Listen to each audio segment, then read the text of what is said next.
torches are extinguished, and the ancient tome is open. And we will resume where we left off for the last time on the finale of Dark Waters and Deep Songs. Picking right back up where we left off. I'm not going to do a recap just because. Let me go ahead and ask, Mr. Toy, are you okay to go 4 hours if we need to? I don't know if we'll need to, but if we do need to, are you okay for that? Yep, that's good. Cool. All right. I'll pick up right where we left off. I would probably not do a recap. We're just gonna get right into it. After Imnashur having conquered the spirit of Amaryllis, given the chance by the Queen to be reborn inside your body, destroying her spirit and her soul, casting it into oblivion.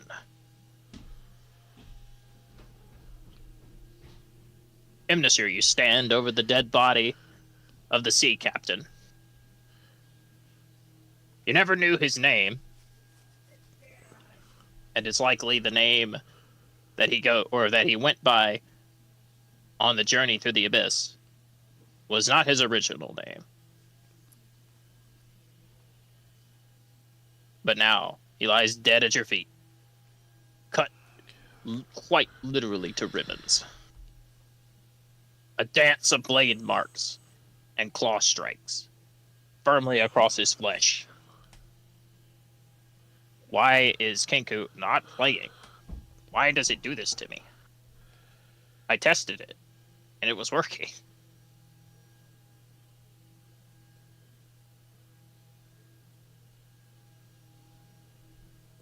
Oh, brother. Oh, there we go. Thank God. It wasn't working there. I guess the reset fixed it. Alright. A dance of blade marks and claw marks across his flesh, having been sliced to smithereens. He lies dead in a pool of his own blood. With memories having resurfaced within you, long forgotten and pushed down below into the depths of the mind, brought to the surface once more. A change has shifted within you. A sadness and a longing to forget. I think would you say that'd be accurate? Yeah. Yeah. Bubbling up from there, a resolve. There is nothing left for you here. This place is nothing but a troubled memory. A past better left to the dust. And gripping what, I suppose, sanity you have left.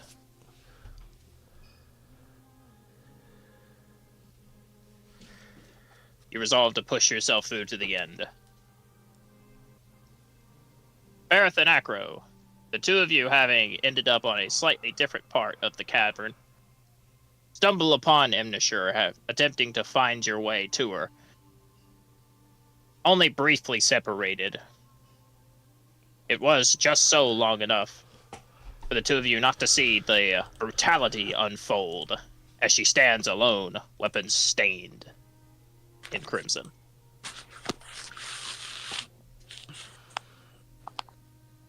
But the two of you come across the scene, and a silent Imnashur in contemplation, perhaps a bit vacant of mind, and absently staring, lost in her own head.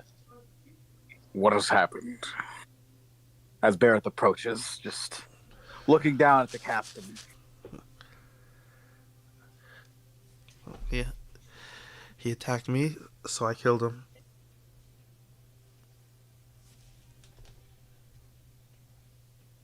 Was he charmed by the sight, Queen? Perhaps.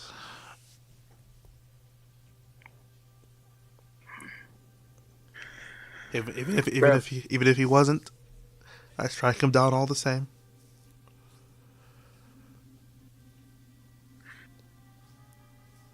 There's something different about you. Are you all there? I guess all there is the way to describe it. You don't intend to attack us, do you? Only if you attack me, but no.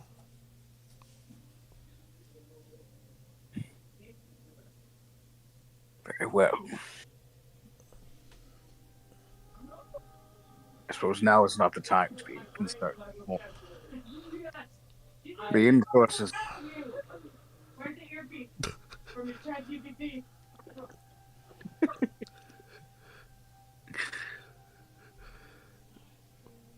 I guess Barrett will kind of like. I guess if he was a little tensed up, he'll kind of lower him, kind of be a bit more disarmed now. Relax your shoulders a little bit. Are you harmed at all? A little, but it's of no consequence, I guess.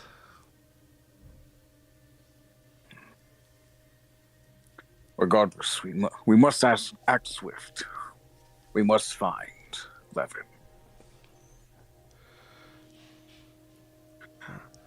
Alright. She's gonna, I guess, turn to one of the, I guess, I don't know which way. I guess the bottom path. Just gonna turn. Alright, so, Imnasir, there is a shallow pool to your right. Oh. It dips just below the surface of the water, disappearing into a dark, tunnelless cavern. Real quick. Down. Yes, sir. HP wise and all of that, did we take that damage inside of Oh, that? yeah. Okay. Yes, you did. However, Mm-hmm. for Imnasir, it was the scars inflicted on the mind, the damage of memories made manifest that caused physical fatigue. For the rest of you, it was the catastrophe of the ship being ripped asunder by the great Leviathan punching through its hull, devastatingly crashing and exploding into splinters as it landed in Arathmir's throat. Well, we got like 4 greater healing potions left. I mean, Okay, Levin's unaffected. I do have a. Oh, you wish. You wish, don't you? I wasn't on the boat. True. Fair point. The agony of being near the Siren's Queen Flare is sworn upon your mind. Exactly. See? Right. I don't even have to do the work. Oh, I do have a thing, a heal thing, but I'm gonna wait till we're all gathered before I do that. Fair enough. True. All right. Anyway, continuing my descriptions of the caverns. To the south, Imnasir, you see a tunnel that leads deeper into the depths of Arathmir's throat. Where it goes, only the journey itself would be able to tell, as much of this place is unmapped, and there is no known survivors to have ever returned from it. For Bareth and Acro, from where you came, you saw that there was a passageway to the south from where you had awoke, leading towards some old ruins in a squared-off chamber.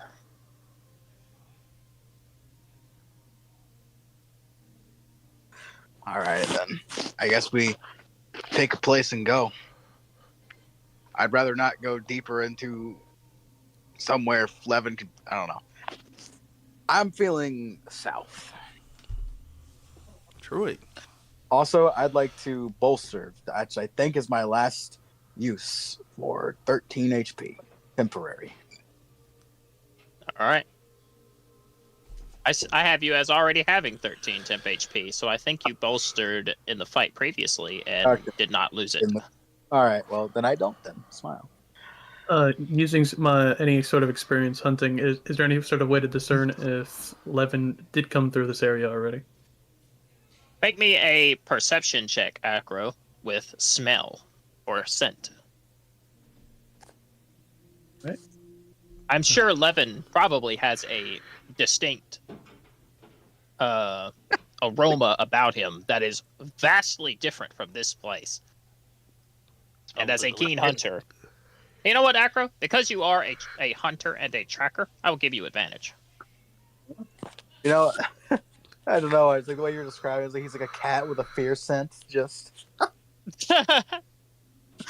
I mean, he did come face to face with the Siren Queen. I mean, it might be urine, but like that's besides the point. Yikes!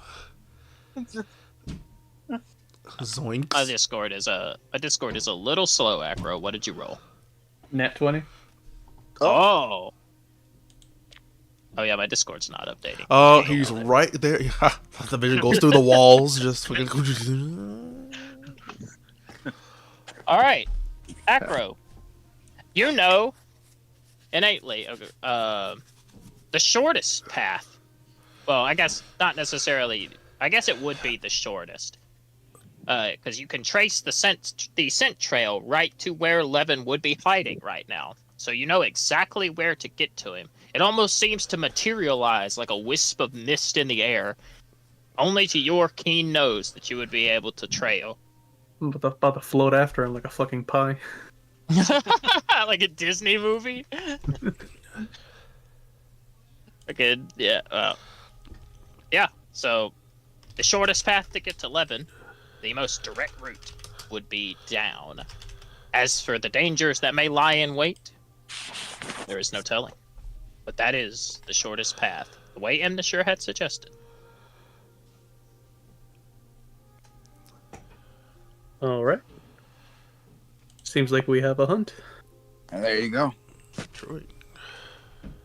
I just want my fucking Discord to update. I can't see dice rolls. I just want my Whatever. my elven husband guy. What? Hey, speaking of which, can I hear him?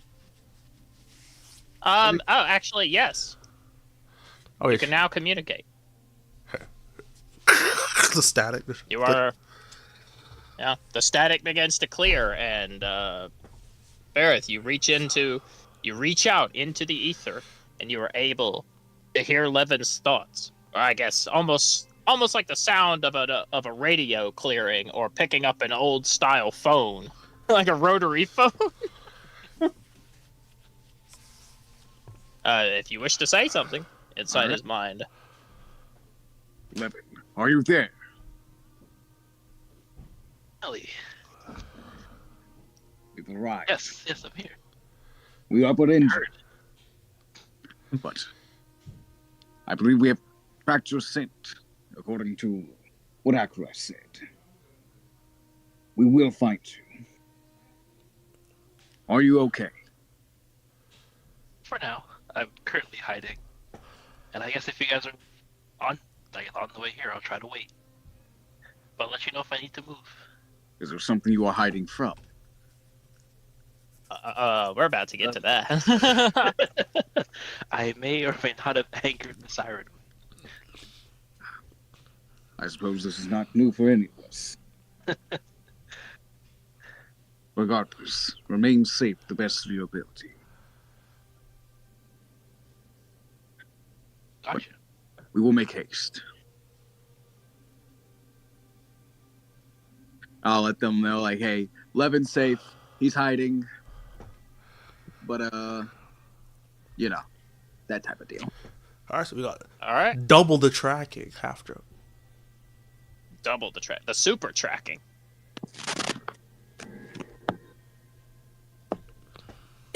It's so weird that the stream is working and all of that, but none of my none of my stuff on Discord will update or anything like that. It's very bizarre.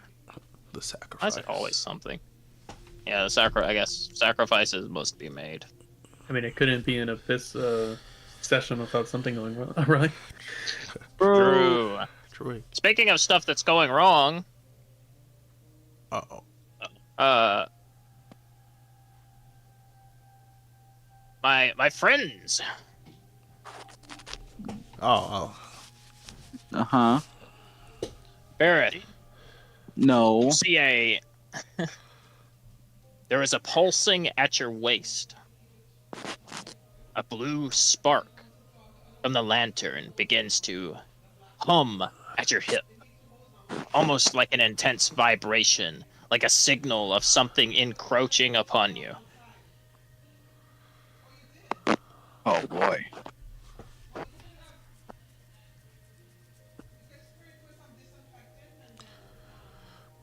As in, like, Something. Well, who amongst the three of you has the highest passive perception? I'm looking for something above, at least a 16 or above. I don't think I have that high. I have a 15. Ah, all right. Actually, Well, Perception check. hold on, let me make sure. 5 plus. Alright. Perception Yep. check, all three of you. If we do not meet a 16, What's the passive perception formula again? 10 it is plus, 10 plus perception. 10 plus perception. Okay, it's a 16. Okay, never mind. well, you know. Well, Barrett sees it anyway, okay, well, you know. and Acro sees it. Well, no, never mind. That Acro doesn't. Acro's like, well, Where? my man sniffed out Levin. his senses are a bit distracted. You see, Barrett and Imnishur, the two of you are quick enough to notice the rocks moving like they are made of a thin plaster, almost like something begins to bleed through them, as if the spell Pass Wall had been cast. They shimmer and shift like water. What looks to be tentacles starting to protrude from the rock. Ah, great. What would you like to do? Dodge joke. Half joke. You have a bit of time because you've noticed them, so you can do something. You can hide, you can attack them, whatever you wish. So, quick question: like, Yes, sir. tentacles are coming out from the rock, or Yes, the rock walls around you that make up the caverns of Arathmir's throat begin to shimmer and move like a liquid as something begins to bleed out, large tentacles that protrude from the stone. Time to go. true? Try to just like outrun them, outmaneuver them. Okay, Man, not that one. dashing. Dashing through the snow. I saw. I had a feeling that was gonna. Hmm. Oh, we all died. All right. All right, you start to. Oh yeah, I'd also like to get out the fucking super duper lantern of uberness. Yes, sir. That's what alerted you was Arathmir's lantern. Okay. I will give you a 30-foot beam. Or I guess a 30-foot aura. Hold on. All right, you all start swiftly moving. It protrudes from the stone, making no effort to conceal yourselves and attempting to outpace it. Whoever would be last in line would notice that as the tentacle bursts forth from the liquid stone, it starts to pulse and bulge before the end of it bursts like a blooming flower and an eyeball appears from the end of the tentacle. It cranes itself back and forth before catching sight of the three of you fleeing. Barif Sentinel it. just smack the hell out of it. Before it comes out the wall fully. Just, oh shit! Then he can't move them. You open. Before Oh my god! it disappears once more. I mean, I guess I actually could like magic missile it next time. I forget, I can't hide stuff because it hides your fucking aura too, so I'll just pretend that your lantern is shining. it does you any favor. They can't see the stream right now. Oh yeah, true. The screen. I thought you took down the stream. Oh my god. I guess my alt broke down. Oh yeah, my alt broke down because of the internet. Arnar. So we didn't see anything. My god. True. Oh, I thought like I thought you were like moving stuff around. So I was like, oh all right, shit, just wait. You see, Oh, I was. the stream wasn't there, so it didn't see us. So I think that's how it works. True. True. Eyes closed. Just. All right. Let me see. All right, is it back up? It's showing it in the preview, but hold on. Let me see. Okay, it's up for me. Yeah, it's back up. All right, Gotcha. I'll show you what what peered through the stone. That. Gotcha. Okay, there we go. Yes, sir. Alright. So yeah, it emerged from the stone and saw the three of you running.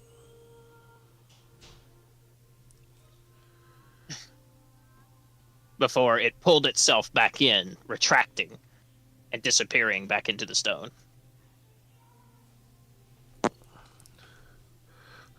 All right. You all sprint down the pathway. And Kenku just broke.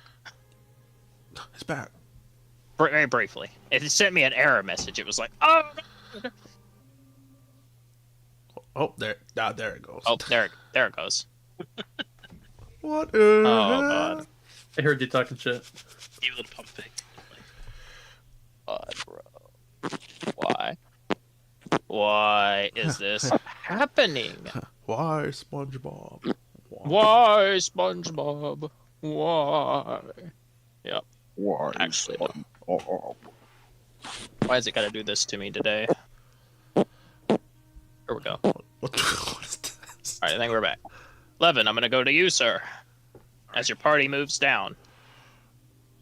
We're gonna go into your hiding place. Levin. Having hastily moved yourself out of the pool. What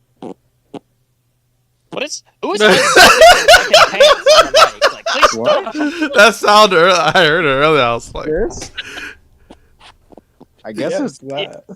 is that I have my phone on the blanket oh. staring down at it. It sounds like somebody fucking unzipping their pants. I haven't. He's really enjoying the session.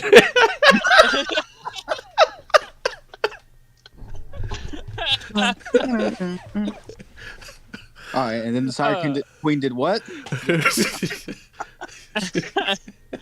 All right. Anyway, Levin, you had found a small gap within the wall, cramming yourself in, surrounding yourself with darkness, and making yourself as small as possible to avoid the queen's large stature being able to reach you. You hoped it would be enough. And for now it seems to have been, or perhaps this is all a part of the grand game to toy with you. Any fly turners? Sir?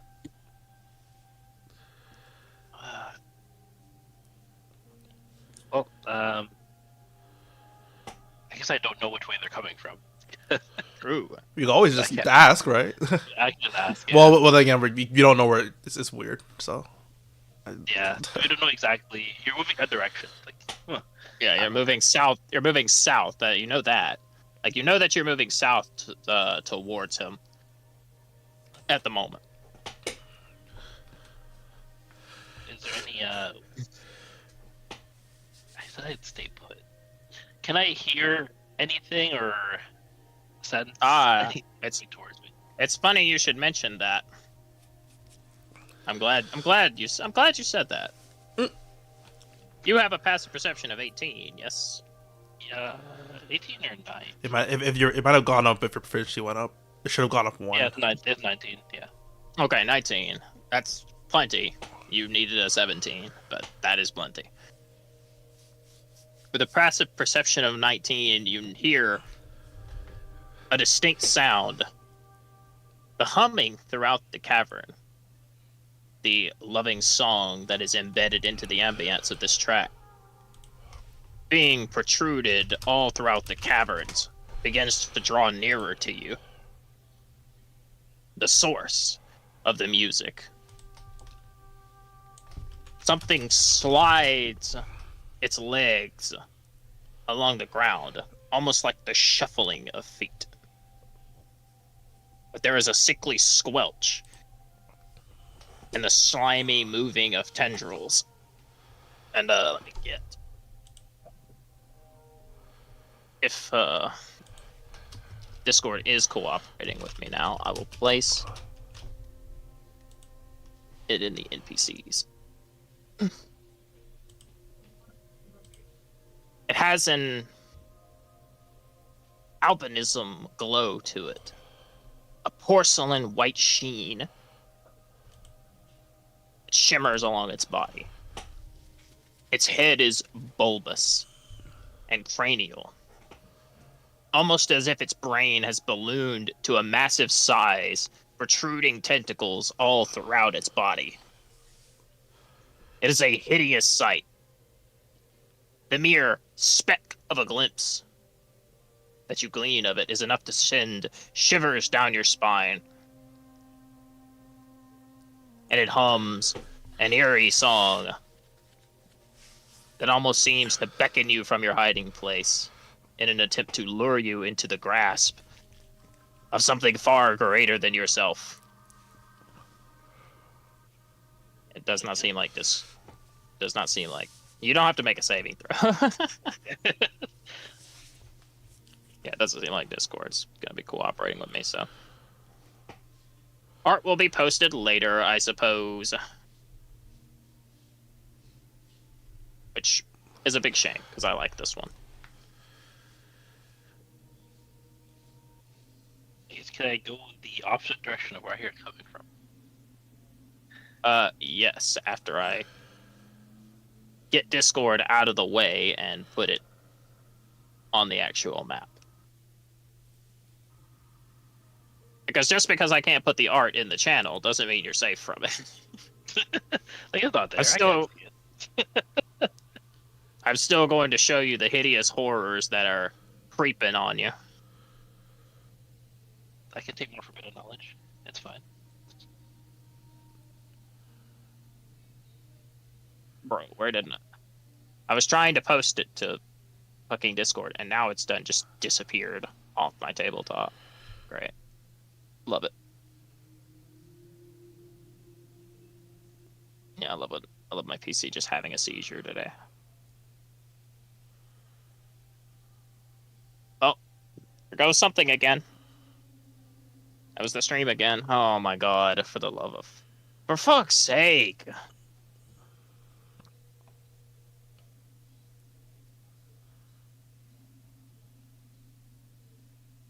Now my whole Discord crashed.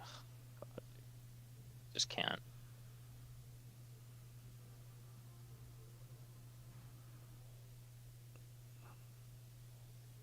My internet was working fine before we started today. It really hurts. It really hurts that it's just gonna wait all the way up till now to just start doing this.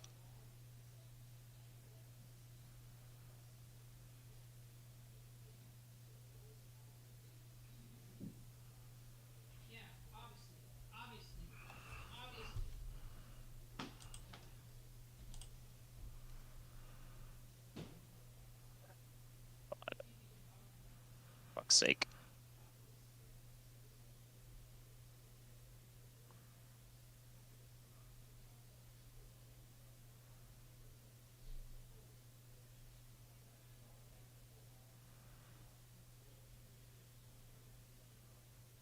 The Siren Queen's medley. Oh my god. Sorry.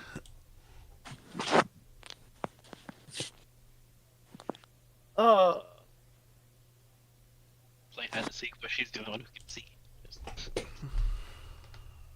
I mean, I wish. Not even I can fucking see. She plays against you too. Turns out the throat was using that all along. All right, let me see if I can. There we go. Okay.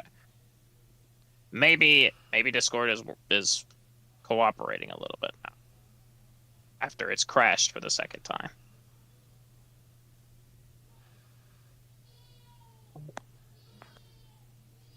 All right, there's the art, sir.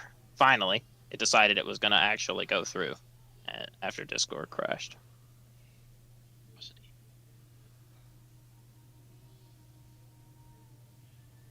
Does it even have eyes? That's a good question. You don't see any as it creeps down the hallway. Oh, it's that close. All right, I'm just gonna. Booga booga booga. Sorry.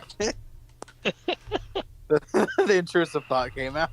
Let me see if Pass Without Trace has a Oh shit! Oh, opponent. Pass Without Trace will not work here. Well, it will, but you can it will increase your stealth check and stuff like that. But they can sense you through the magical side of it. Fair.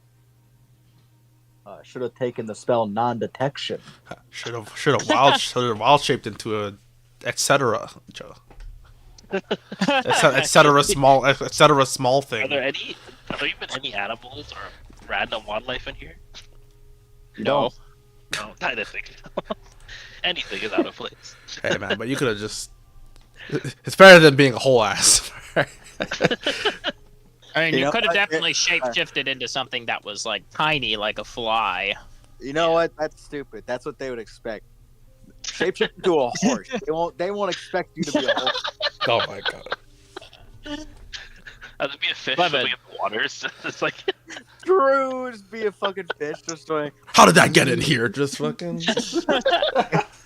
Wait a minute, that's Aquas capricius. Oh my god. All right, Levin. The eyes protrude through the stone, peering through the hallways as the shuffling creature stops at the hole that you are hiding in. you don't know It I'm will here. turn You don't know I'm here. You don't know I'm here. towards the crevice opening, and its bony fingers will reach upwards in an almost mesmeric motion. Its tendrils that form up its body will shoot forth like arrows into the cracks, feeling about for you. Make me a stealth check. I would like you to touch me. Surely. I'm not gonna use that pass. We'll see how this Just you just turn into a lizard or turn into a. What? Just turn into a gnat. All right, I'll see you in the next Ah. campaign. The lucky coin that I got. True. Yes, sir. And can- roll it again. Shirley And roll Temple. it again. All right, Hey, worth. That's better. Worth. All right. To use that Lucky coin. nine. Like, And because if Discord will work, I'll roll until we get into combat. I will roll my stuff in the channel as well, since this is the finale.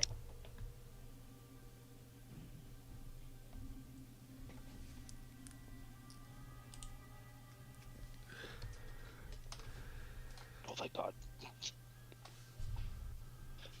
Oh, Needed. you flip the. Its tendrils shoot into the crevice.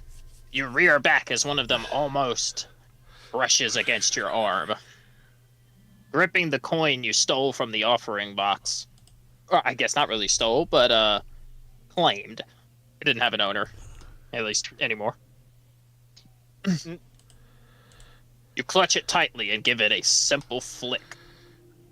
And as it rotates in the air, you feel the whims of luck brush along your body. Catching the coin and holding your breath, the creature's arms will recede. and the tentacles peering through the stone will pull themselves back inside. You'll see the creature go this way. It will not turn its large, bulbous head. Instead, it will move downwards, shifting around the stalagmites in the floor, almost as if it is translucent. As if no physical obstruction can stand in its way.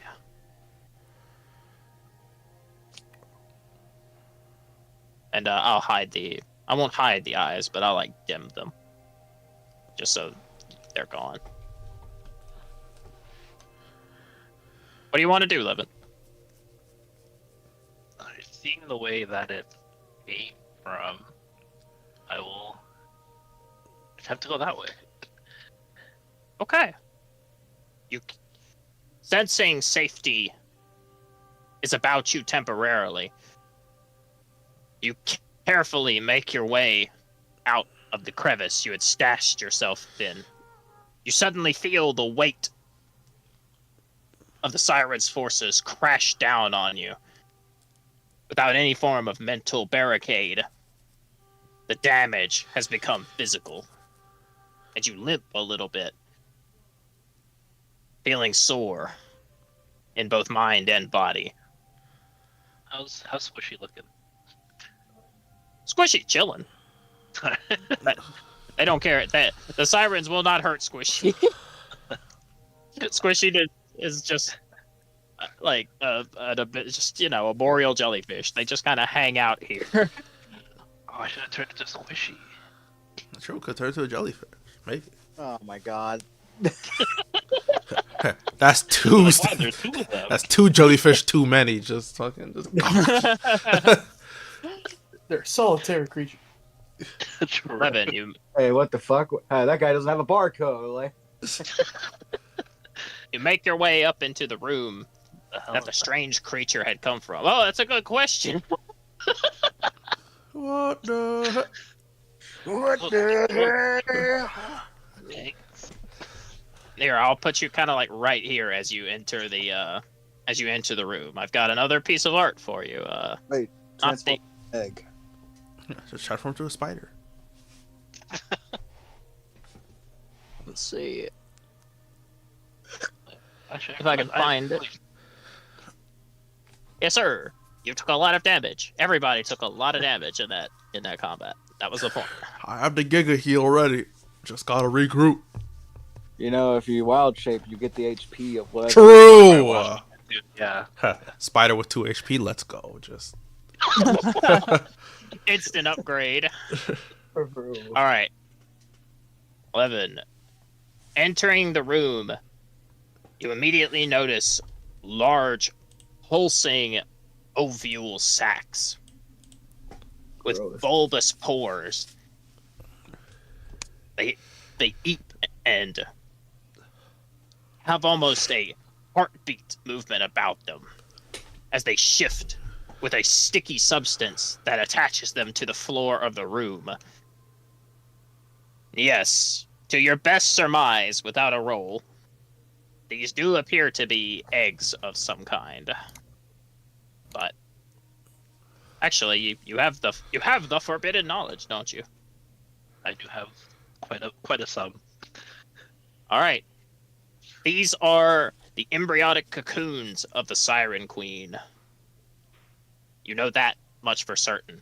When the abyssal scales break off from her tentacles and her body, once they have obtained enough nutrition, they begin to metamorphose, almost like a caterpillar, into a butterfly.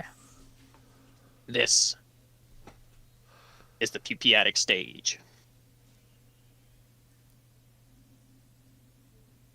I mean, she was already so mad that I touched her dead daughter. I don't know what she'd do if I touched her eggs. I'm just gonna try to avoid these eggs. That is not the only thing that is in here, though. You see Wait, what is something that? else. I know, right? What is that? That's the abominations out here. Jeez. Almost like it's a bit. Bro, it's like everything was like, oh, chill, normal, like dark fantasy stuff, and it's like, yeah, bro, you are literally in the lair of an archdemon, my man. This is as deep as it gets. You don't get more horrific than here. All right, you see a creature. It is Ganglia. Its body is strange in proportion. Its legs are distendedly long, and its torso is strangely short. Its arms also far exceed the length of its main body, with a gaping hole in the center of its abdomen, rows of teeth in a circular pattern. Its head completely removed, almost as if it was decapitated at some point, though there are no clear cut lines or indications that a weapon was ever brought to it. Its head has merely burst forth, almost exploding in a grand bloom, to an array of tentacles that protrude and flail from its gaping neck hole.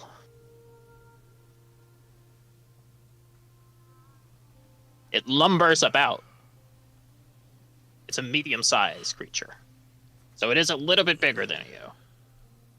There it is. Its art is in the NPC channel if you want to check that out.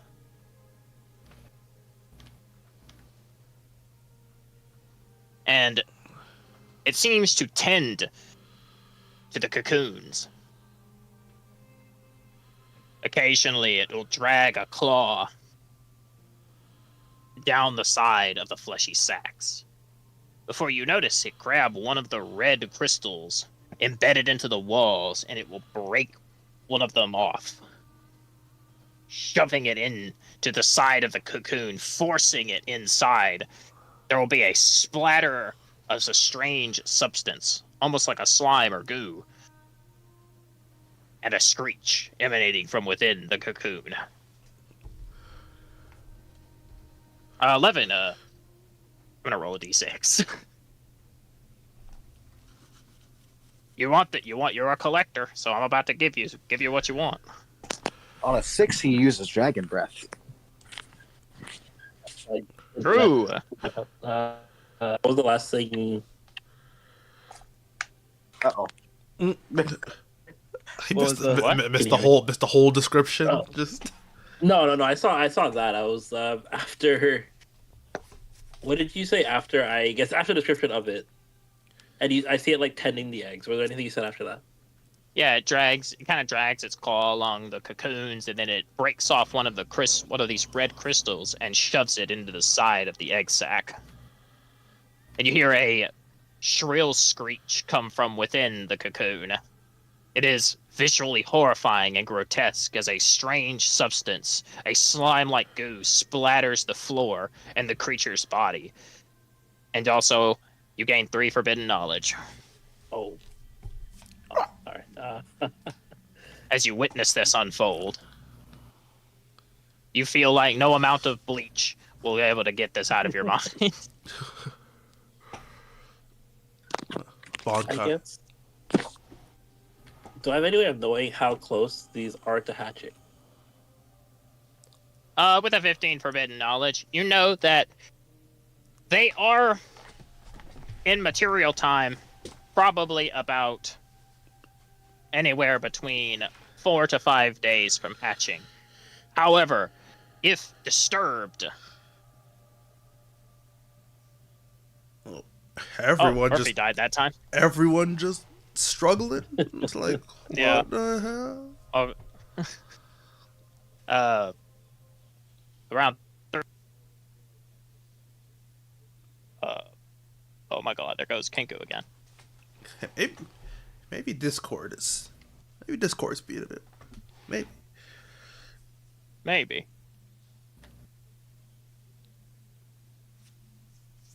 Anyway, about 3 to 4 material days. Okay, so they're But- not a immediate threat. Well, as I was before everything happened and everybody Murphy died and then Kinku died. I wasn't done, so I'll get you the rest of that now. Oh no, you're good. I just had to disconnect real quick. Okay. Well, it's like immediately after you disconnected, Kinku died again, so it's like a lot of shit's going wrong. I manually did that. I Okay. just thought it was being weird. All right. That disturbing the egg sacs with enough vibration or heat or etc., some force of outside disturbance could cause them to combust early, and something, a non-fully formed siren emerge. Don't create wall of fire in a 20-foot radius in the middle of the room and Oh burn my god. If you would like to. everything. No. That just seems like a bad idea. I'm already half dead. In that case, You is should there try. just looking in the room? There's nothing like really for me to hide to try to like sneak the other side. Is there? No, you would have to slip through the room on your own, using a little more than I'm sure, like, visually there would be small amounts of debris and maybe some rocks and stuff like that. I just didn't have enough time to put it all on the map, but realistically speaking, this is a cavern, so there are probably jarring walls that you could duck behind, but in regards to like places for you to dip in and hide for a extended period of time, no, you would have to sneak through. But you do see the way out of that chamber at the other end.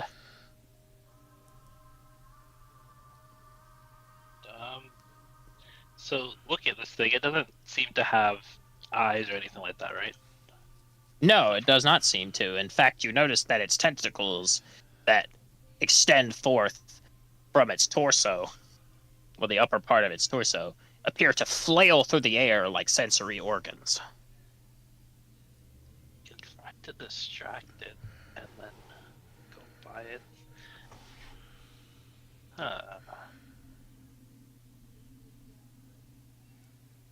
Alright, I'm gonna try a little thing. Can I... I'll probably see if I can cast magic too. Alright, so I'm gonna pick up a rock. The usual All right, rock. you pick up a rock. I'm just gonna toss it, I guess, to the other side of the crystal. Like that red crystal near me, I will toss it to the other side of that. And then when I toss it, I'll slink back out of the room and then just wait to see if I hear it, like, moving towards where I threw the rock, basically. All right, you throw a small stone. It'll clatter against the wall. It will fall down near the cocoon on the other side of the red crystal.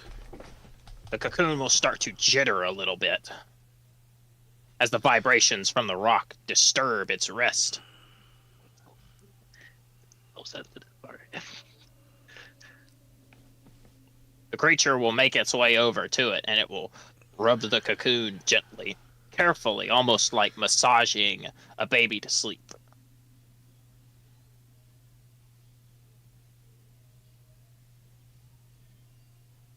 What now? Well, I rest us out.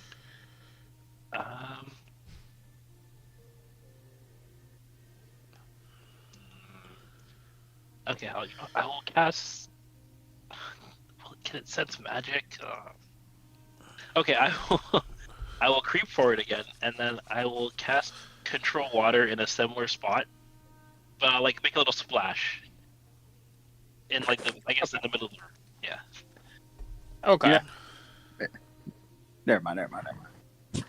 You control water.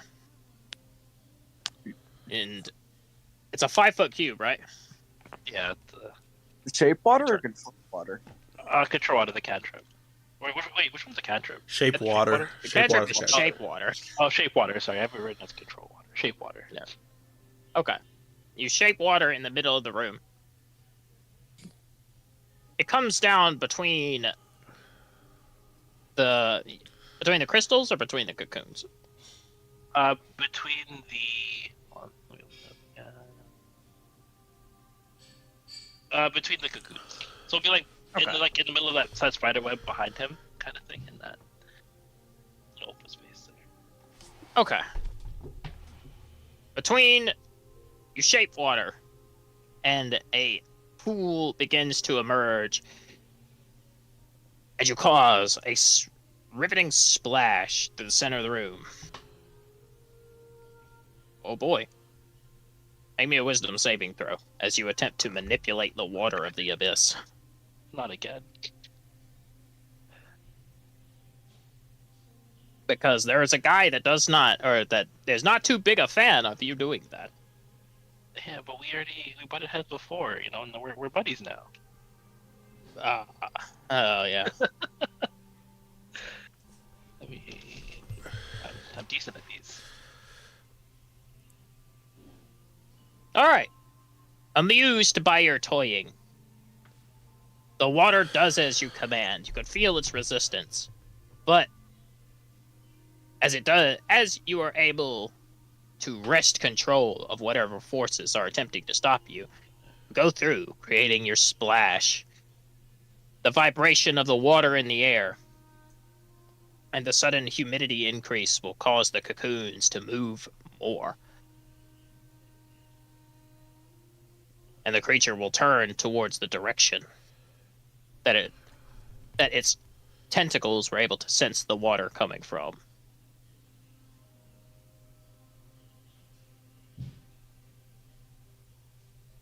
It will ignore the water and instead move right to the cocoons to try to calm them down. Oh, it's like a good babysitter. All right. Since it seems to... Hold on. Let me repass that trace again. Does that help me not splash? Would you like me to go back for now? Yeah, that's fine. That's fine. I'll think what to do next. All right. Back to our trio.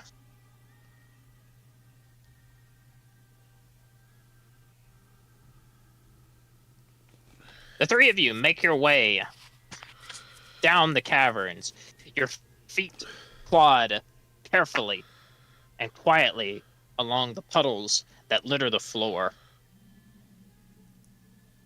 You pass by a large violet crystal that juts from the wall, glowing. You notice one of the corpses of the crew laying haphazardly on the ground with a twisted neck.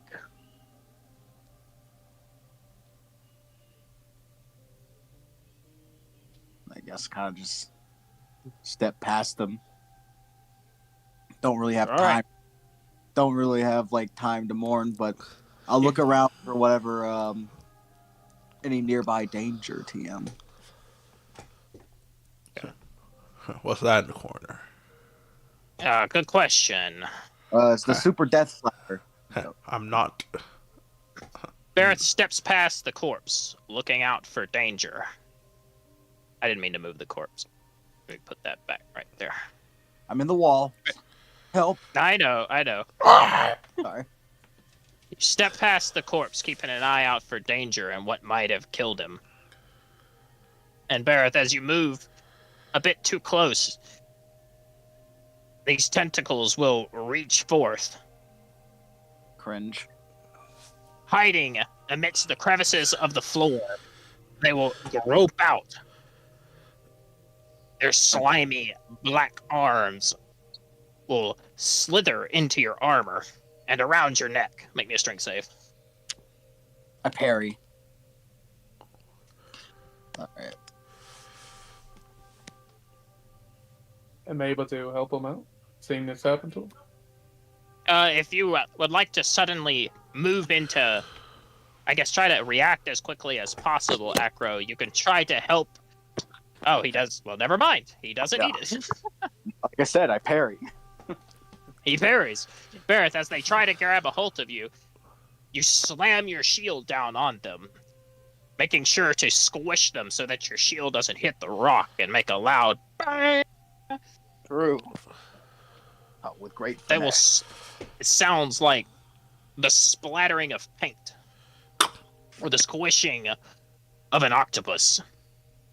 as the tentacles flatten beneath your shield and slither back into the rocks hastily, injured Oh man. and frightened. Swiper, no swiping. All right. I guess we continue to. By the way, are these crystals of any note? You look at the crystals and you can feel that they do have a. Because you are an artificer, you feel they do have some sort of dormant power lying within. Almost as if you can. Actually, I'm not going to give you too much. Make me an Arcana check. I'll leave it at you can sense a dormant power. And make me an Arcana check to see what more you have. You can get a hold of. Oh, those are the smoke alarm, right? Let's see here. Detection crystals. Those are that's the alarm spell in crystal form. True. As you examine them, they fucking scream like, "They're right here!" 17. The 17, you can sense that the power within these crystals seems to flow through the cavern almost like veins, not without touching the crystals themselves, and kind of reaching out your essence, your attunement with the arcane.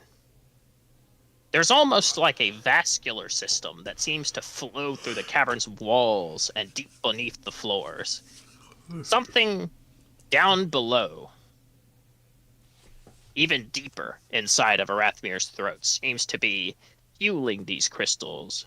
You sense an organic life from them, but also a latent magical potential that could be harvested and used, perhaps in armaments or potions. Might be a little late for that, but I don't really feel good enough to just start carving away at one of them. Especially when we're not really in a good, safe place. Don't course, worry, I of can course. break off a few pieces for you right now. Nonsense. Nonsense. Acro, would you like to grab and start pulling? No! No!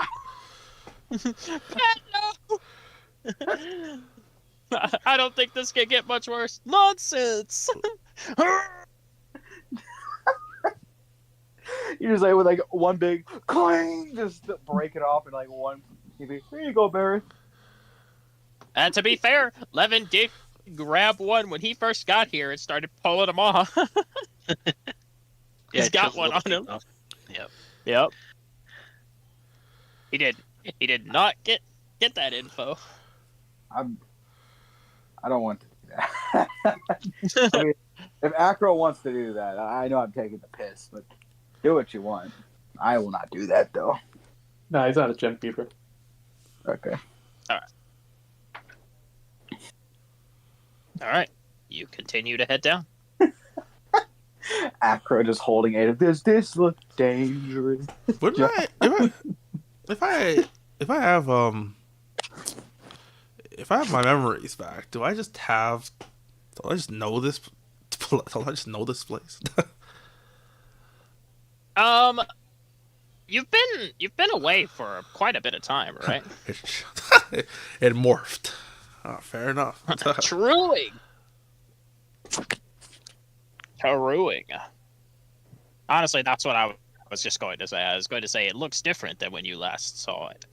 There are some familiar elements, like the crystals, specifically the red ones. You remember them a lot more clearly than you do the ones like the violet ones, and you remember the shapes of the tunnels. The layout is more expansive, almost as if it has grown larger since you were last here. It grew up. True. I'm going to use the restroom right quick because we're about to do a thing, so I'm gonna put you all at the door. Oh boy. All right. I will be right back. Somebody save. Correct me if I'm wrong. Does the Abyss, does time work the same in the Abyss? I don't even know. Pulls differently, I think. We're gonna come back. It's chapter 5 in the world. We'll see these guys for a long time, Joe. Have to. And like Braxton always specifies between like material time and like abyss time. So Yeah. I assume it flows differently. You walk out. Damn, Zoom, you look weird. uh, It's like Avengers. We blipped. Come back like 5 minutes later. oh my god. Like, you'll never believe what happened. We come back, the town that we were at was just gone. We didn't resolve the fog. Now it's just blown over. Whoops. There's no town anymore. Oh, you'll be even funnier. It's just, it's all just ocean now. The planet Okay. has. Well, that would suck for Barrett in particular. Oh, I'm not leaving. Oh yeah, that's true. You might be stuck here. You approach the room. Well, I guess you approach towards the south. Oh my god, I'm accidentally dragging the corpse of the crew member along with Barrett. He's a valued member of our party. True, he's always been there. True. You see, as you or I guess approaching, since I don't want to just assume you enter because you might think it's trapped or something like that. But as you approach, you see a gaping hole bored into the wall, collapsed stone littering the floor. And upon the smooth, tiled surface of the ground, old tables, shattered wooden furniture, what once might have been barrels of mead and plates for feasting thrown about the room, almost looking as if a battle had taken place here. Who has the most forbidden knowledge amongst the three of you? I don't think you guys have much. The group of abyss non-enjoyers. Gareth has 5. I think I. Amnestar has 6. Yeah, we all have like a very similar amount. All right. And Acro has 3. So 3 would not be enough, but 5 and 6 would just barely cut it. So, Barrett and Imnishur, as the two of you approach this room, you hear what sounds like disembodied voices. Rough men. Frantically talking and shouting. You hear words along the lines of, Where did all of this water come from? It's around my ankles. There's something coming through. What has happened? Where are we? You can hear the song of the sirens. Something that you know very well by this point. Bleeding through the walls of stone, the men starting to frantically scream in panic. The enchanting voices of devils! Something's coming through the wall! Weapons at the ready! And you can hear the faint sounds of ensuing battle and struggle. And then finally the dying of warriors. I'm just kind of hold my head a little bit. I'm just gonna look to Acro. Acro just gonna look at you. Can you extract? Can you extract this? Yeah, I mean, you can. You want to use the thing, Acro? I'm gonna take it out and hold it like a fucking lobotomy pick. True. I mean, exactly. All right, Acro, you hold it up and you tell Imnishur that it's probably not going to be very comfortable. This is probably not going to be very comfortable.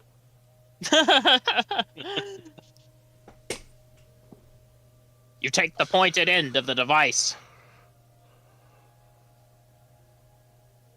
Well, I mean, it doesn't work like a lobotomy pick, but you walk around behind her, lifting up the back of her hair, and you embed the strange instrument into the base of her skull, right towards the back of the brainstem. He misses. There's a purple glow, and an ensuing force as you feel something begin to leave your mind, Imnasur. And slowly, the voices of the warriors fade away as the tool that Acro holds begins to glow with runic symbols that stretch up the body of it. And your forbidden knowledge goes to 0. Cool. Acro, you now have 6. Well, Not on you. I was about to say it.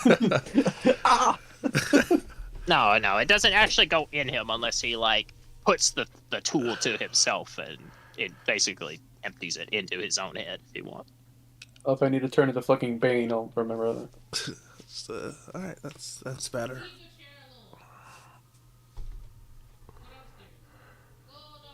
All right, and since Imnasur just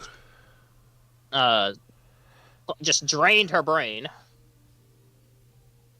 Barrett, since you are the one with enough forbidden knowledge left, Joke. you know that part of the abyss. Uh-huh. Well, and also because of your ties here with the Sozid barricade and all of that as well, with Pyre and you. So some of this you just know naturally. We just haven't encountered it up to this point. You know that one of the symptoms of abyssal influence is the absorption of other environments. Could be places, time periods, the influx of the uncontrollable, unknowable dark forces that are able to influence things beyond simply that of the material. You assume that this place might likely be from maybe another land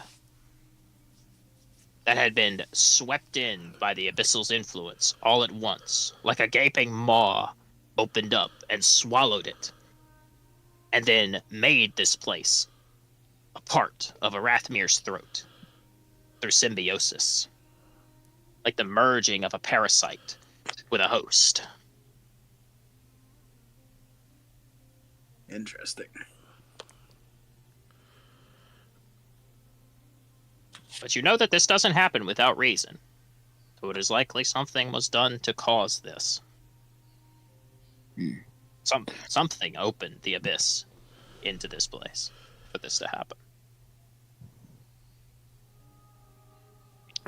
Well, likely the danger that they face is long gone, besides any, unfortunate remnants. But I guess it's never really that simple in the abyss, so I guess I'll be on the lookout for any traps, looking at the ceiling. Those skeletons up ahead, how does it seem like they were, I guess destroyed? Because they look shattered, thrown about. I can't tell if it's wood and bone. It's wood and bone. Bits of both. It seemed they were attacked. Just pulverized. Go ahead. They just look pulverized. They were. Your battlefield experience tells you that they were likely attacked by a swarm. Yeah. Without warning, they did not have enough time to draw their weapons and mount a sturdy enough defense. Based off of the voices you could hear, the disembodied remnants of the souls that pervade this area, it is likely that when this place was pulled in and merged with the depths of the Siren's lair, they swarmed in like ants, bursting and tunneling through the walls, coming down upon these individuals like a tidal wave. Teeth, claws, weapons. A massacre of blood and bone. Should have taken Tunnel Fighter. Joe. Sorry. F. For every enemy that moves within 5 feet. Anyway. Just spin. Just... True. For Demacia! Anyway. I don't see anything else within the room, do I? Besides just the tables and bone. You do see what appears to be faint outlines of energy Interesting. kind of dotted throughout the room. Latent traces of magic still present.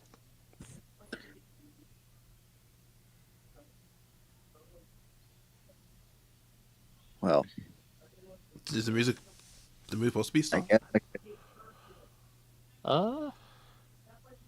It just keeps Oh, okay, going in and out. Okay, I thought the music was supposed to. I thought something was happening.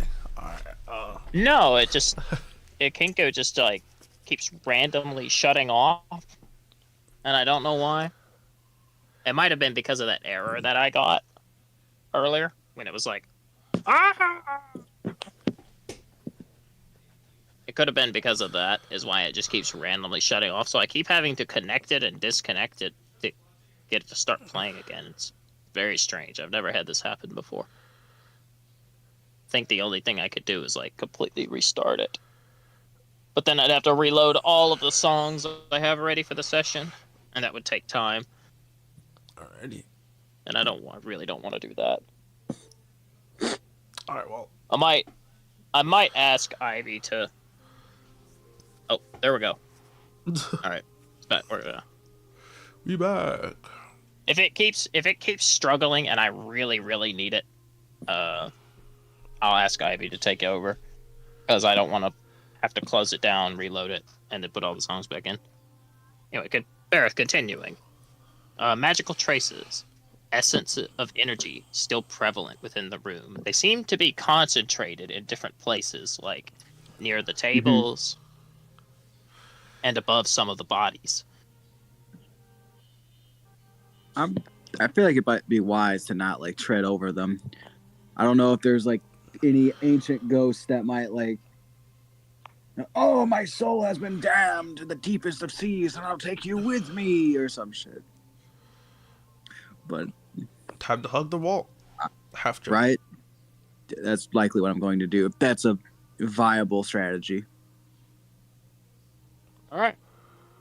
Honestly, my strategy would be avoiding the fucking stone and just jumping on the tables. That's what I was thinking about first until he said there was magical traces around the table. Yeah. It's just like you jump on the table, it folds upwards. Oh my god. Basically. Fucking. All right. Tables are bending. So, Table bending. Bareth, you take a tentative step into the room. Oh no, it's a CR 30-minute joke. Anyway, no, yeah, I do. All right, staying close to the wall with your party, bringing up the rear. The magical energies, as you encroach upon their resting place, perhaps they can feel the latent life force within the three of you. Perhaps it is this disturbance of your presence itself. But they manifest.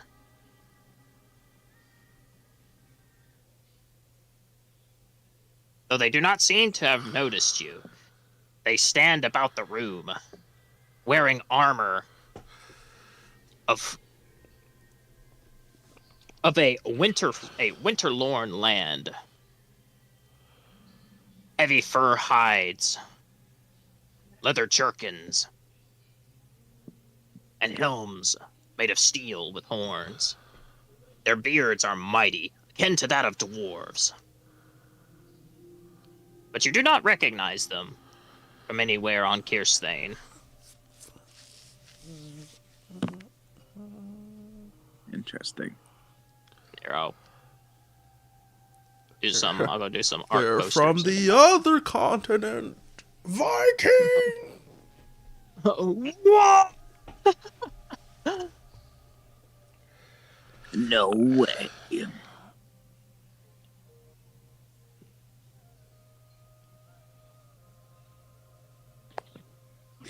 All right, here's one.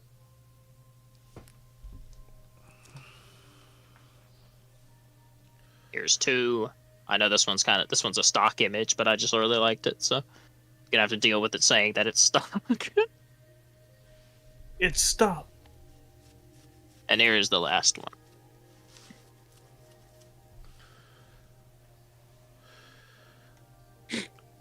All right, anyway, let me go ahead and minimize that.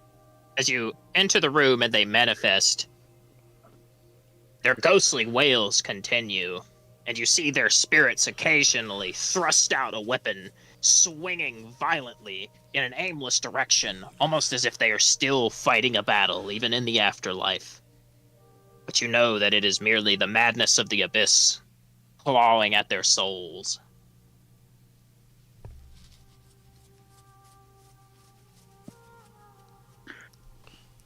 Those that die here are forever tormented. Yeah. Never to rest. I'll try to like walk cautiously, trying not to disturb any remains of anything. I don't want to take an effort to like make as little noise as I can. Understandable. I don't want to disturb their resting place, but we also gotta find that Levin. Speaking of which, how's that scent tracker going? Troy. A little further south or west? Acro, you were able to track the quickest route to Levin. If the stream is working, I'll draw it on the ruler. The exit to the east would be the quickest route to get to him. All right. Right bound. All right. Don't shout that. Carefully shimmying along the walls. Not stepping on that skeleton or anything. True. I will ask the three of you. Well, actually, not the three of you. I will ask. I picked on Bareth before. Mr. Acro. Make me a dexterity save. Oh, with advantage. Do I see this? Of course you do. And I will describe it as you make your roll. Okay. Amidst the panic of the specters, one of them, with a horned helmet and a mighty red beard, still having some semblance of his body left, not translucent like the others, not eaten away to the vessel of a spirit, he will suddenly hurl an axe in your general direction. It will fly across the room, striking near your head. What'd you roll? 13. 13. That is a fail. It strikes you square in the chest.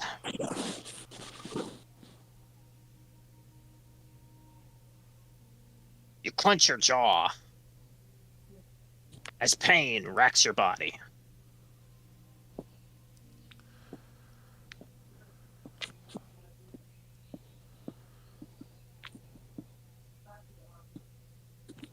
Discord, please. Just let me roll the dice. I dash. You take 8 damage.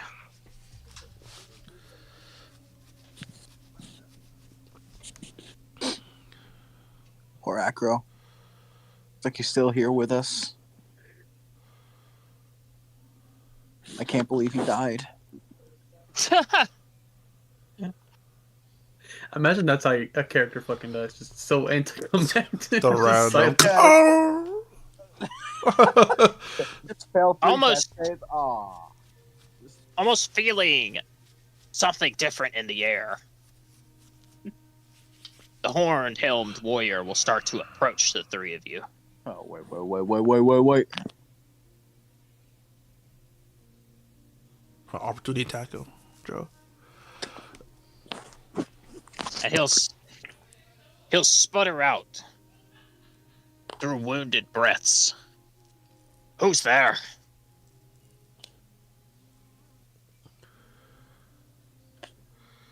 They just want travelers. Could I move away from Bareth if he's gonna fucking talk to him? You can't, the two of you can't keep moving. Almost as if he was unsure that anybody was actually there. Acro, you and Imnishur weren't quite sure if he could actually see anything or not. But as Bareth speaks, and the two of you kind of scoot away, his head will turn to Barrett. You have to finish the job. Did I what? He said, are you here to finish the job? Demons from the walls.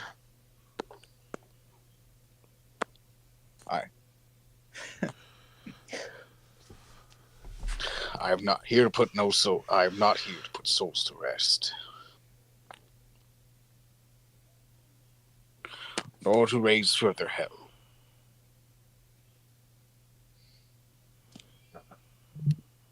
He'll kind of grip another axe at his belt. He frantically looks around as if he can't see you, Barrett.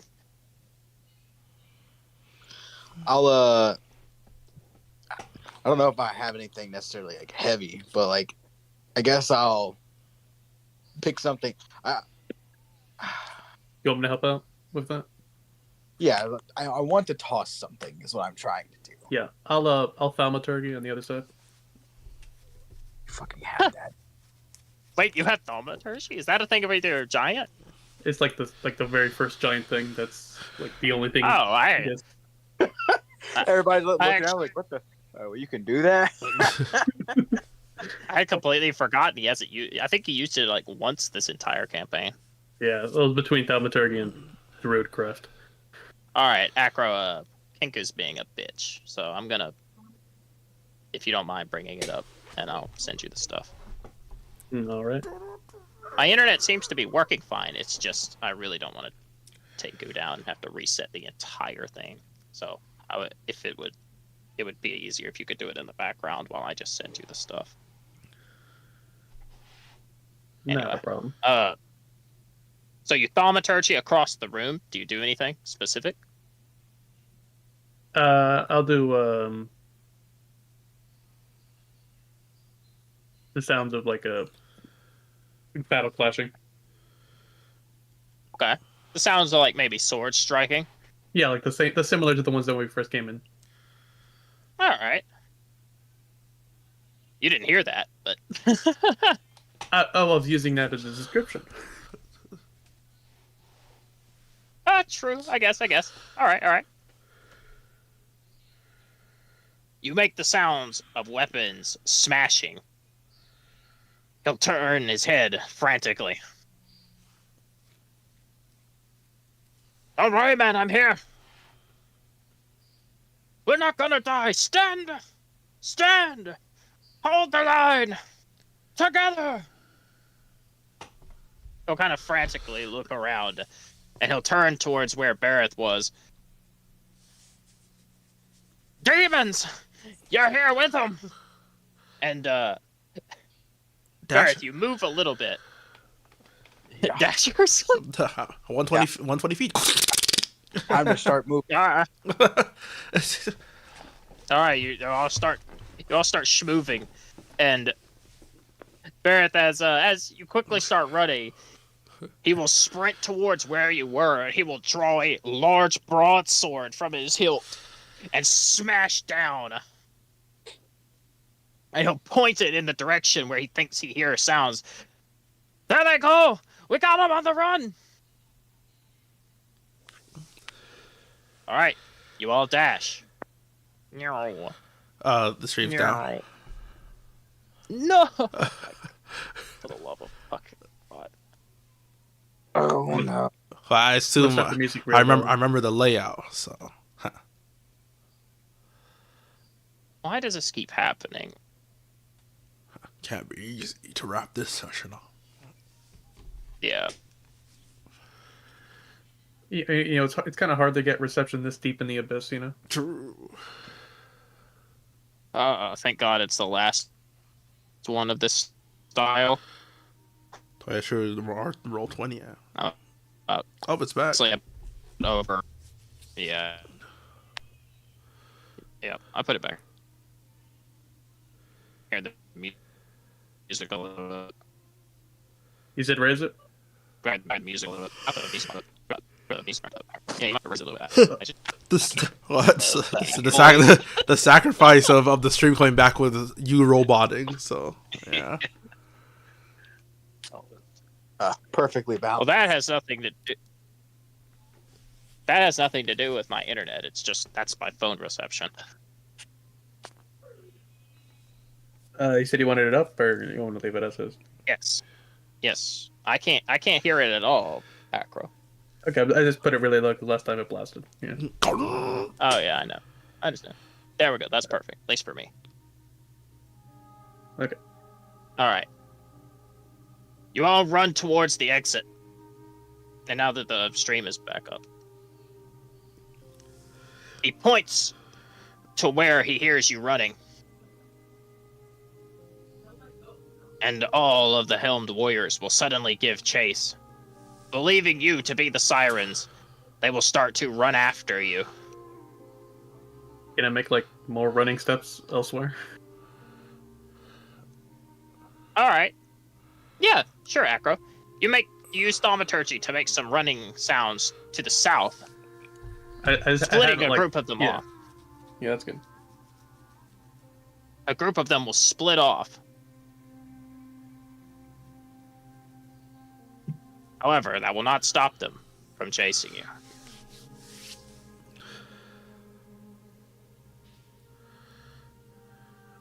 Believing you to be the sirens, they will run after you aggressively. Damn, they're not binded to the room. They are not bound to the room, no. Do I see before I go? Do I see that? Yes, Amnishir, since you are the fastest and you are the one that I know would have taken off running first. You see a similar group of tentacles protruding out of the cracks, as well as a couple of those things that Levin saw, those that you are now encountering for the first time, almost as if they are standing guard or on the lookout for something. Interesting.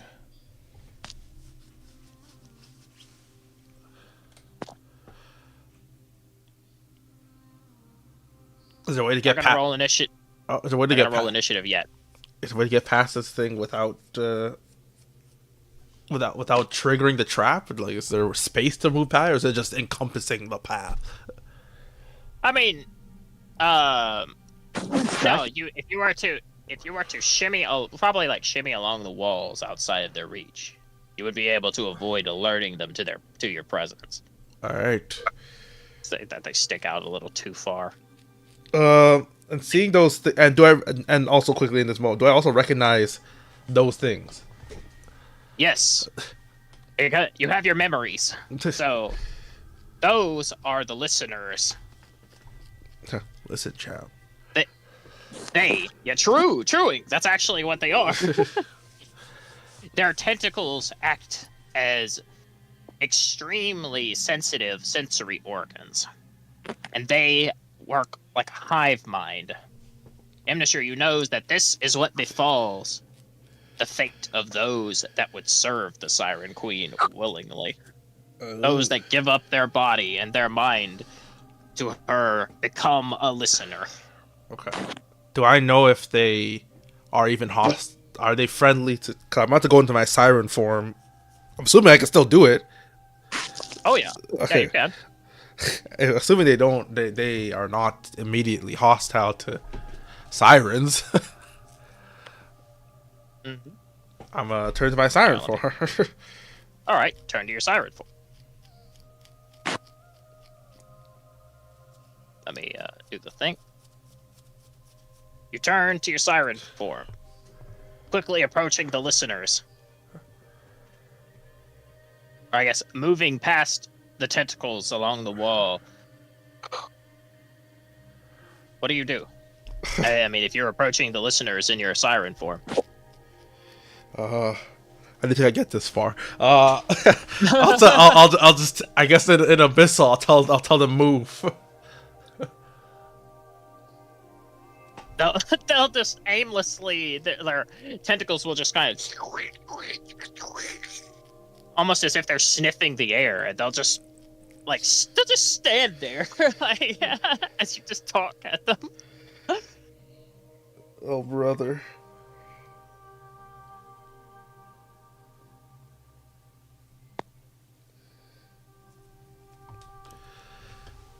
Oh.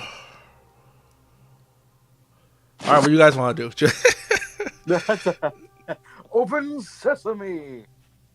Oh, I'm out of idea. Sorry.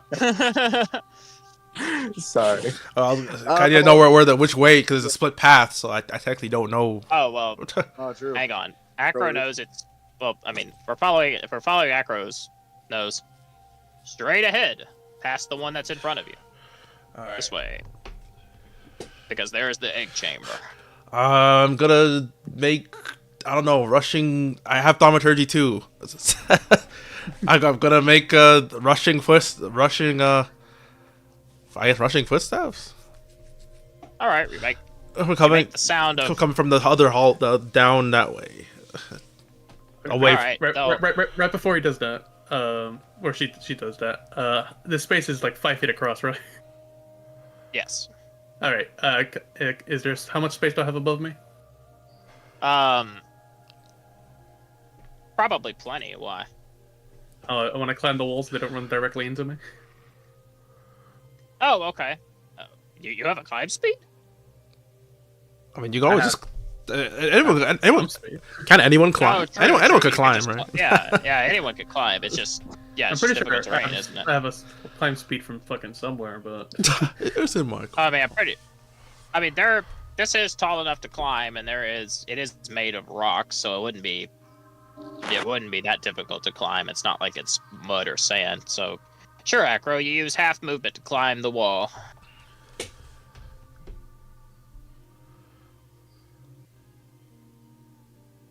This, as you use thaumaturgy to make the sound of footsteps, this listener will turn and look down the path where you made the sound, and this one will walk forward 5 feet and just look down or I guess its tendrils will aim down the tunnel, but it will not move from its main station. All right, I'm gonna just do what Acro did then. You climb up the wall and just go around. Basically, I can wall run. I think I have enough speed to wall run.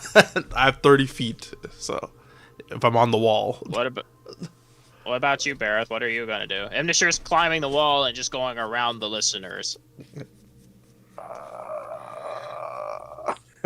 I could cast the jump spell on myself and jump over them, but I don't. Would you like? But I don't know. I know when I land, it's gonna be like. You can hear the raiders coming behind you.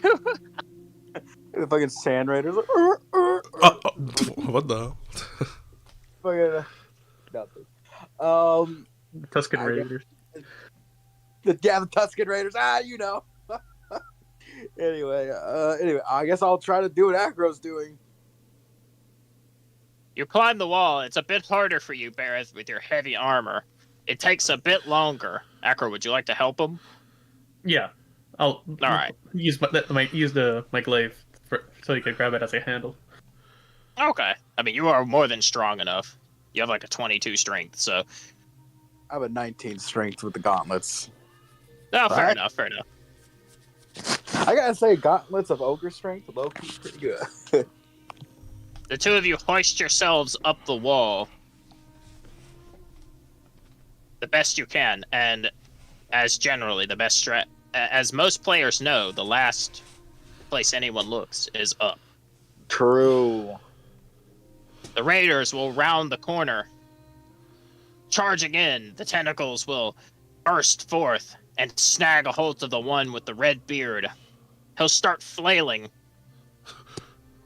Let me go, you Berswago! Ah! Men, cut me free! The listeners will turn and react to the sudden disturbance.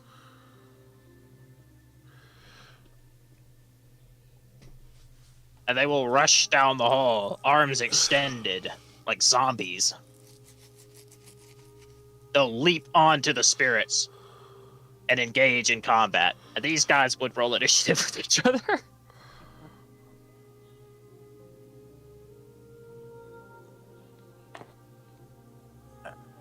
Just shimmy away. All right. Bareth, you and Acro carefully shimmy along the wall, gingerly lowering yourselves down to avoid causing a disturbance. The sound of battle ringing out and the screams of the undead warriors. They are no match. And even though they are already dead, they die again. Very quickly. Loop back to Since the you room. guys are not... Since you are not in combat, you see how fast it goes. It probably lasts about 2 rounds. 12 And seconds. all of the raiders are dead. Well, the spirits anyway. Undead. Undead. Loop back to the room. Start again. Who are you? Yeah, true. As the listeners sustain minimal damage.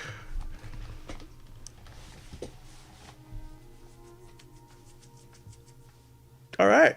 Well, With ample time for us to get the fuck out before they do that. Ooh. True. You arrive at the chamber, and I'm going to go back to Levin. Levin, Yes, sir. while you sit down here contemplating your plan of action, you suddenly hear frantic battling and a phantasmal scream. You have way too much forbidden knowledge, so you hear the phantasmal screams of men up towards the chamber. Someone's being attacked. I will reach out to Bareth, mind to mind. Is that you?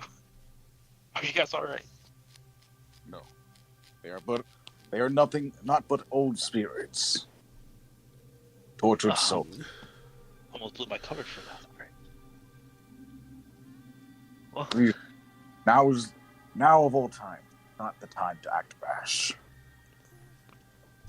If you guys were in danger, I might have to make a rash decision. But if I can hear that, then you know what that is. You guys must be relatively close by. It is our hope. Levin, Yes. while you sit in your little corner, contemplating exactly what to do, or I guess I'm pretty sure you might know what to do by now, but contemplating the fact that you can hear all of this commotion. You don't need any forbidden knowledge to realize that if you can hear this commotion, someone else can hear this commotion. True.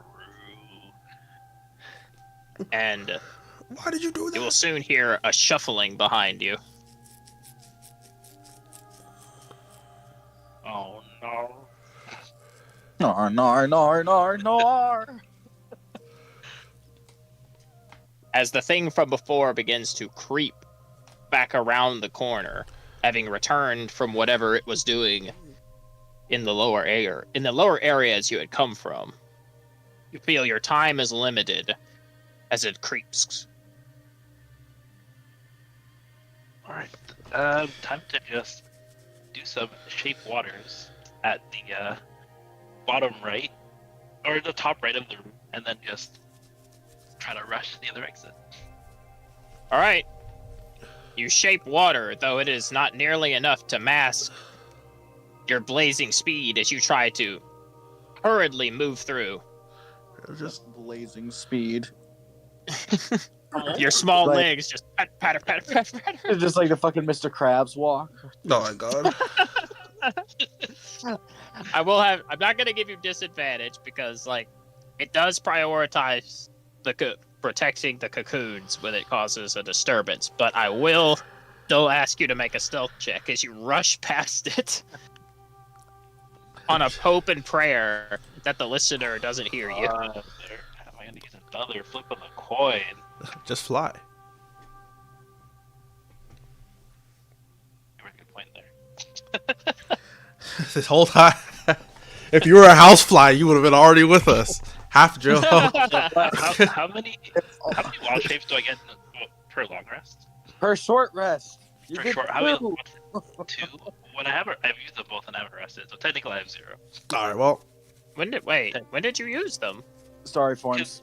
Star forms are wild shapes. Oh, yeah. those take your wild shape. Oh, oh, there you go. but did you? Oh yeah, because you did the apparition thing. I was like, he long rested, but I guess the apparition I've done- takes the I've done charge. 2, yeah. Mm. I mean, I could polymorph, but I mean, true. Like, Wait, that what are might you be- saving it for next session? Yeah, fair enough. That's a very good point you make there. He's saving ult for next round, like next game. Coming clutch next campaign. All right, well, so I will. It's a bit too late to polymorph now. Would you like to use your coin of great fortune, or would you like for the perception check to be rolled? All right. I guess I'll use the coin. This is potato All salad. right, he's gonna coin it. He's Just gonna win. coin it. All right, Remember, well, you have to take the new result. See you next session. Oh no! Alrighty. It'll be fine. Surely. So, while they are called the listeners, they do have an outstandingly low perception. Does he not get to choose which roll to use? No, Is- the coin of great fortune works similar to the lucky feat. You get to roll after you've seen it, but you have to take the new roll. No, you get to choose. I'm pretty sure. For that coin, it might be different. I don't know if that coin is that an actual Well, it's item not- or if that's how the coin works, it's how the coin works. But That's how the coin works. got it. I told him that when he first picked it up. So you have to take the new result, That's fair. but you get to roll. You get to do it after you've already rolled once, Oh, that's rather not than declare all. it before. Huh. I'm so lucky I did work. Oh my God. All right, here we go. He could just roll worse. Surely. There's not one incoming. Look, Oh, if never it- mind. Well, you know. Hello. Well, you know. All right, Levin, as you're sprinting through, you'll hear the slithering tendrils of the listener. They will stick straight up like an antenna before splaying outward in a serpentine. It will make a shrill hissing noise that will bleed into your ears. Quite literally, you'll feel a bit of blood emerge from your ears at the shrill shriek of the creature. Do you keep running? I mean, you're not gonna just turn around and fight it, are you? No, I'm gonna keep going. All right. The cocoons will jiggle quite heftily. The vibrations and your presence blitzing through the room as fast as you can. All right, everyone. You see Levin come running? He comes. He's running. he got me. The cocoons start to pulsate rapidly no, as no, what are you as a doing? listener is hot on his heel. What are you doing? Oh. Uh, I well, you want to know. climb up again. Huh. Start wall running. where we are running to.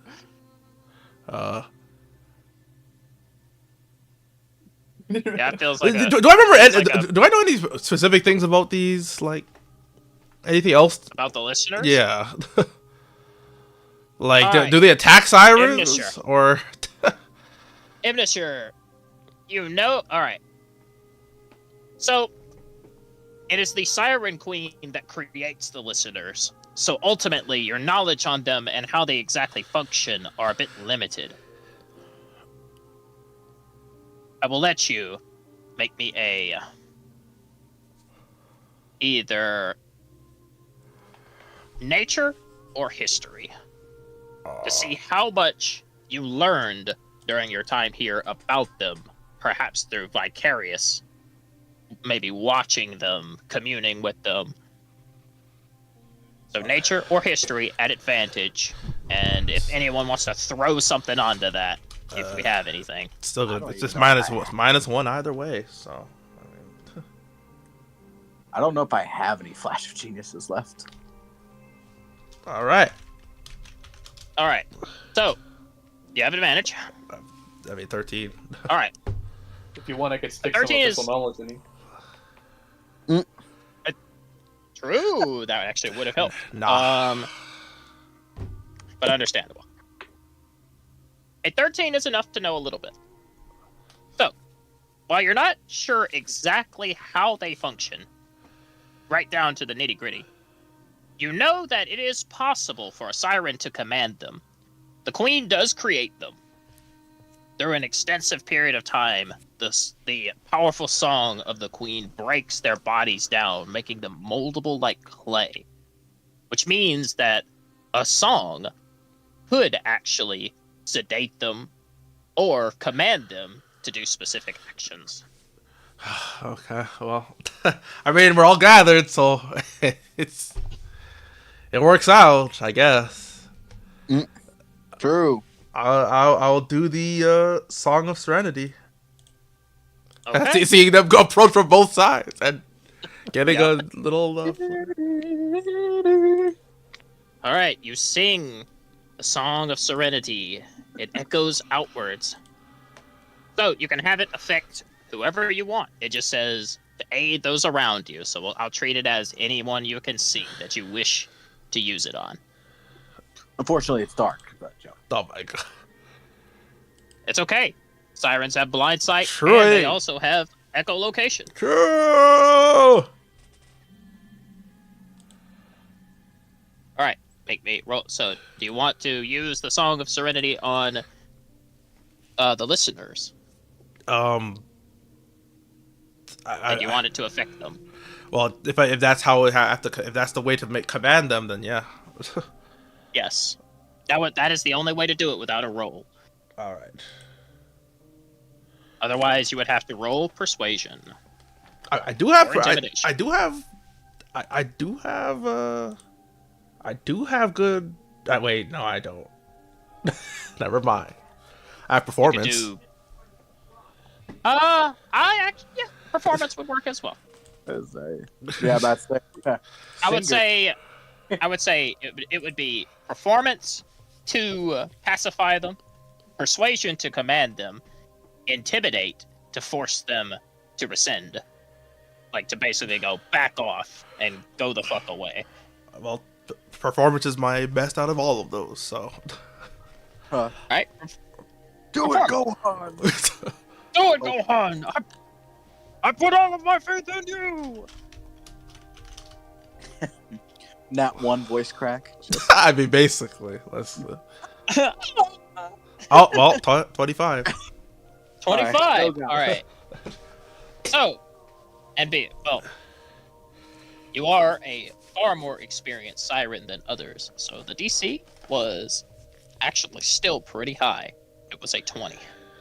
Damn. All right. So, you sing out to them, weaving the language of the sirens into your music. They start to reach out, their tendrils thrashing, the claws in their abdomen, the teeth in their abdomen gnashing. One of them grips a hold of Levin's shoulders as he's just about to reach you. And slowly, they stop, motionless. They lower their arms and their knees unstiffen. Their tendrils, in an erect posture of alertness, will slowly droop like a wilting flower. They will stand idly. Would I be able to pass or calm down the eggs that were shaking? You can try. I will say your song is able to reach out. Actually, you did get a 25. You did get a 25. I will say, yeah, a 25 is a 25. I will say your song reaches out to a majority of the eggs, and as the tension starts to settle down, the cocoons will return to a dormant state, as they were ready to burst with a unevolved siren, which would have created quite the mess. Alright. They will settle down to their state of pulsating stasis. Alright.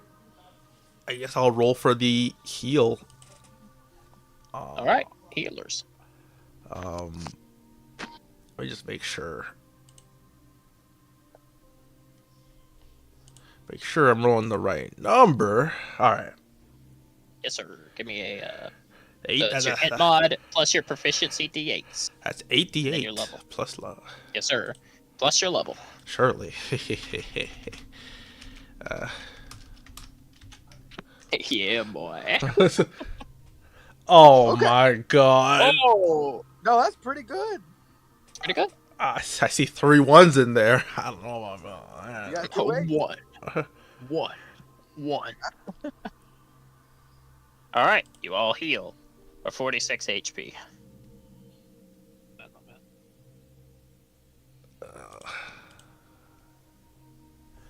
That's like perfectly average.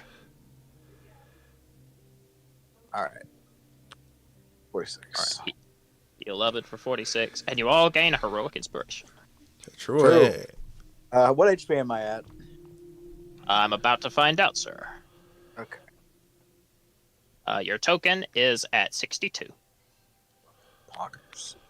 With the temp HP? Yes, sir. Okay. Your temp HP is 13. Oh, I actually almost killed my character. Whoops. Well, it's 62 plus the 13, so 75.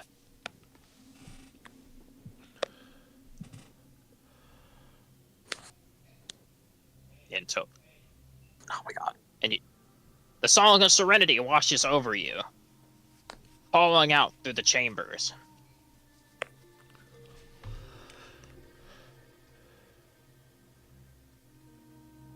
However, How the fuck Oh, brother. I gotta go.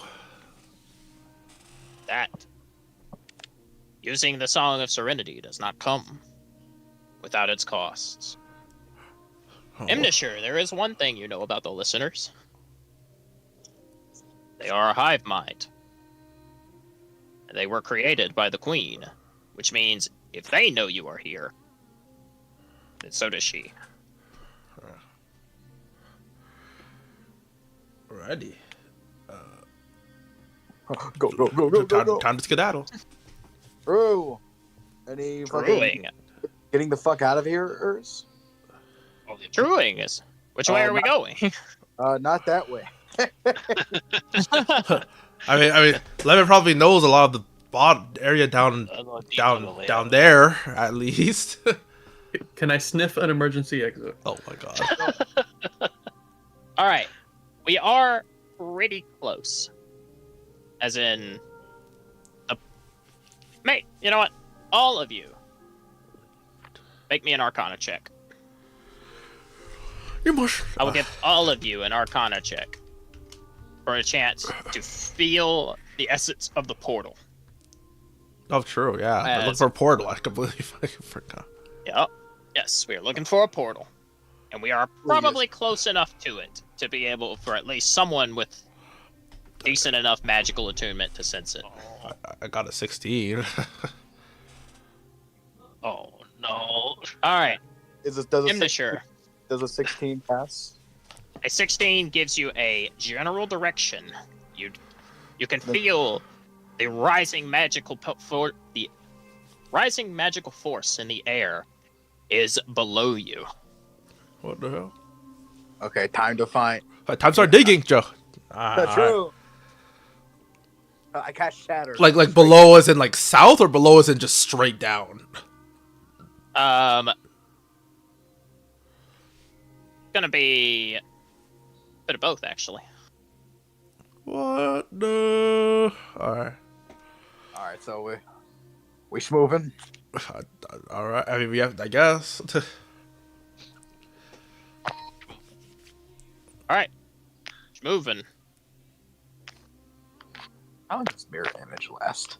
Oh, so we're going Yeah, down. We're going down this. We're going down this cavern. All right. Are we going down the cavern? Hey, Lemon, you gonna inform us about something? Are we going back? Oh right, yes. There's a Oh my god. there's a thing.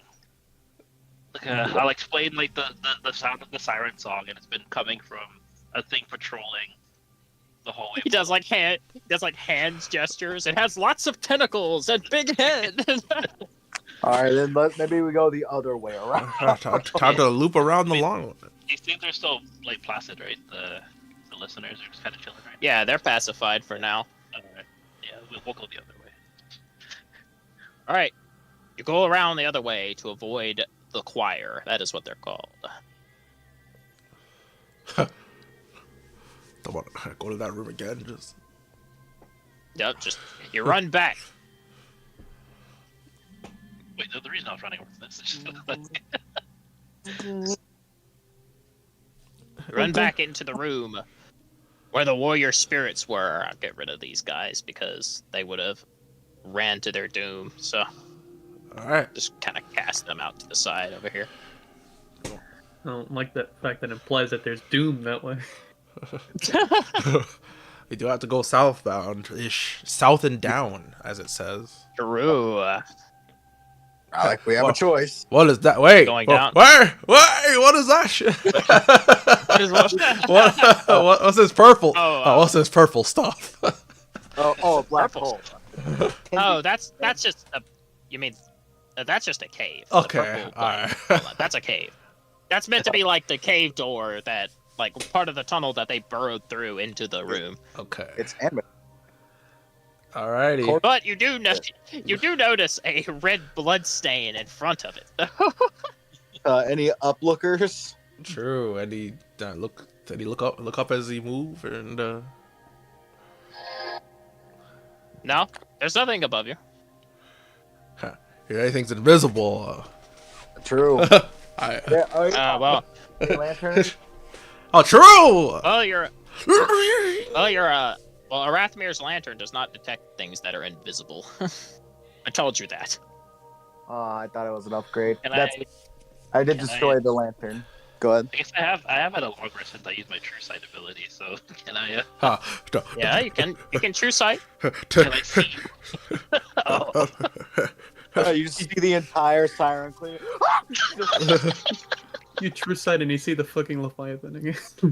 All right. How many times I teach you this? He's taking a shower. Just how dare you? Like what the? The fucking skin stiller's there too. I've been waiting for you too.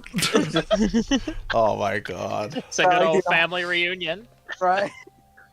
All right, Levin, you engage your true sight, peering forth into the unknown, singing what is not meant to be seen. Oh god.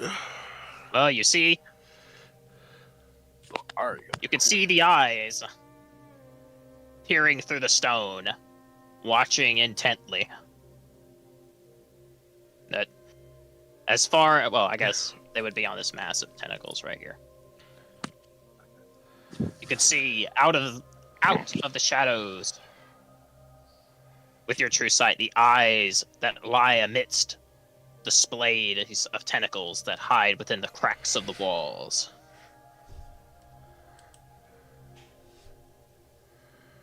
All right. But there is nothing else there. I guess as we're going by, or before we go by, I'll put so I can go to. I guess, Do you see those?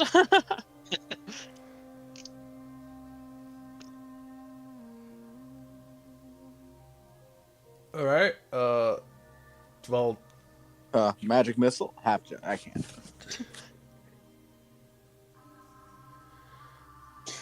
Since I have to technically be able to see it. I guess we kind of just have to be to go. but he pointed it out, right? I pointed them out. Yeah, I put them. he pointed them out, but he can see them with his true sight. Okay, so we can't see that. All right. Well, you know. I mean, they're like all true sight does is let you see it. They are technically still there. No, but for the rest of us, we can't see it, basically. Yeah, you just can't see it. It's just, but it is still there. Is it invisible though? Kind of a yeah. I honestly would say they're not really invisible. They're more so merged amidst the mass of tentacles. Okay. Do you think it'd be So a good what? idea Look, to smack it or something? Fireball, Joe. Oh my god. Because I could just like magic missile that shit straight in the eye. Because like I know it sees us. All Why right. is the dancing? All right, I guess we just leave. We just go. We're not doing anything about Yeah. that. I asked if anybody wanted. Okay. I thought we could have seen, like, if you want to hit it, you go ahead. I just thought we Yeah, couldn't okay. interact with it. I mean, if you could hit it, then hit it. Sure. No, you can hit it. It's still there. It's just Fucking. like you. I'm gonna smack it Aim then. there. Aim in that bundle. Smack it with the smack it with the lantern. Just gosh. Yeah, I hit it with a lantern. Okay, you hit it with the lantern. Bareth, roll to hit. Make me an attack roll with an improvised weapon. Shoo.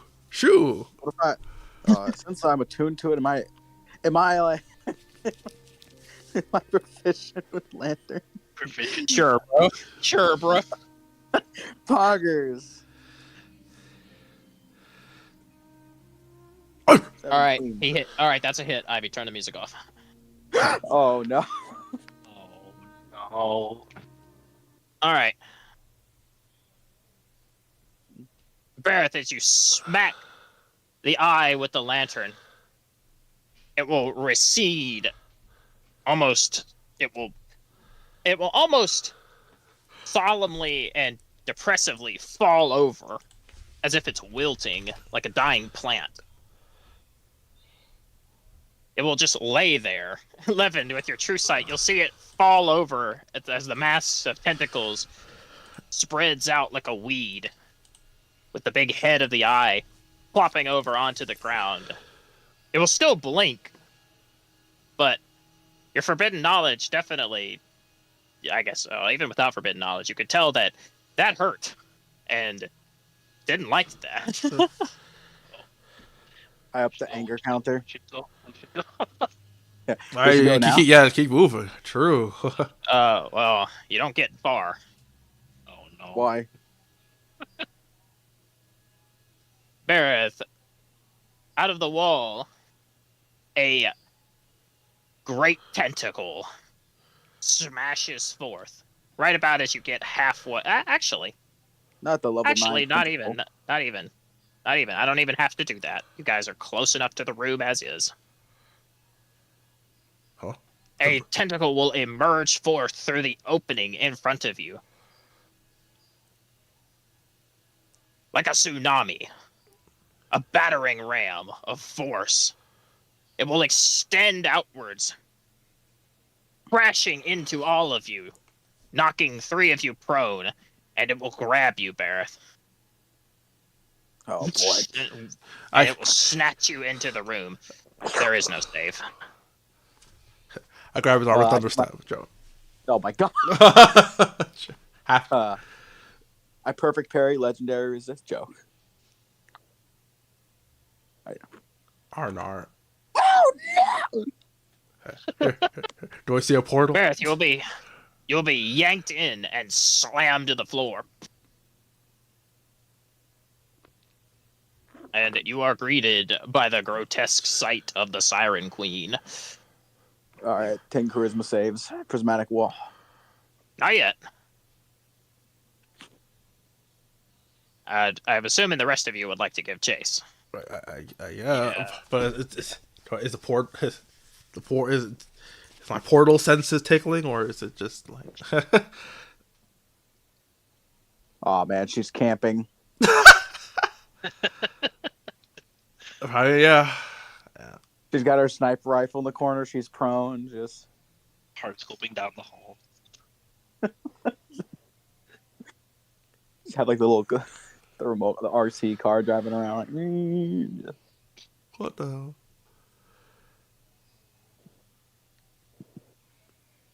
tactical nuke incoming. The suspense.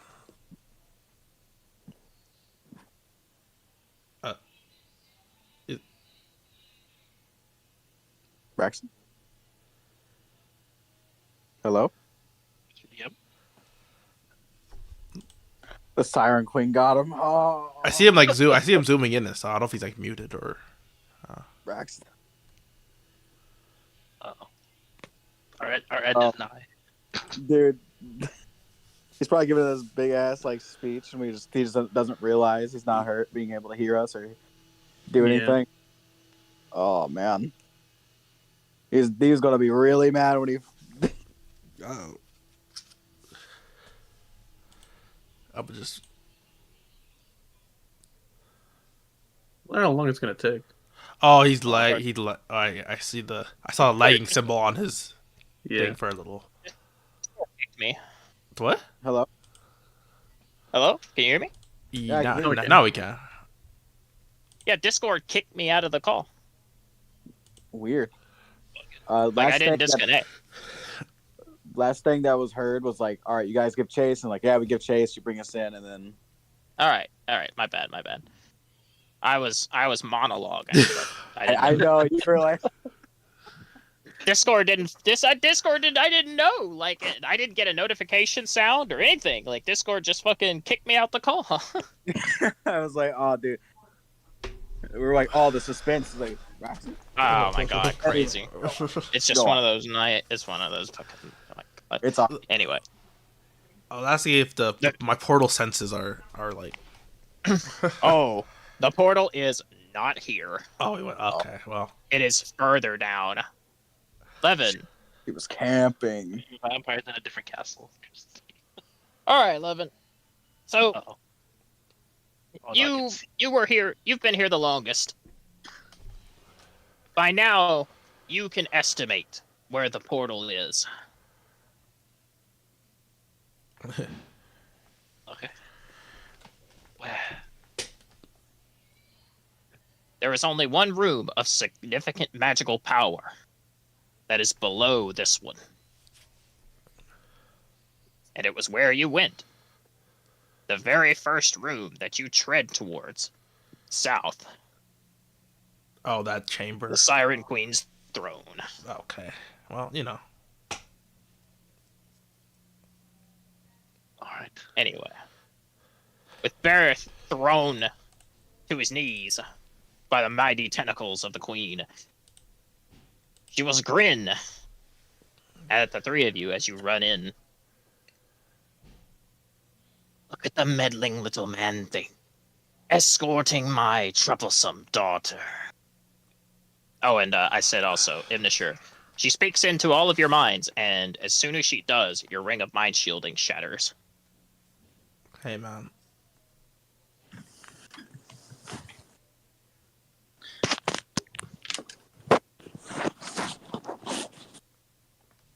You run about my cove. You harass my listeners. You attack my eyes. You expect me to watch and let you parade like you own my cove.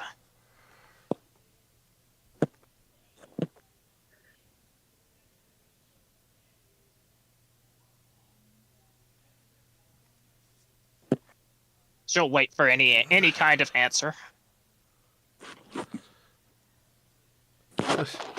And what do you seek to gain out of this?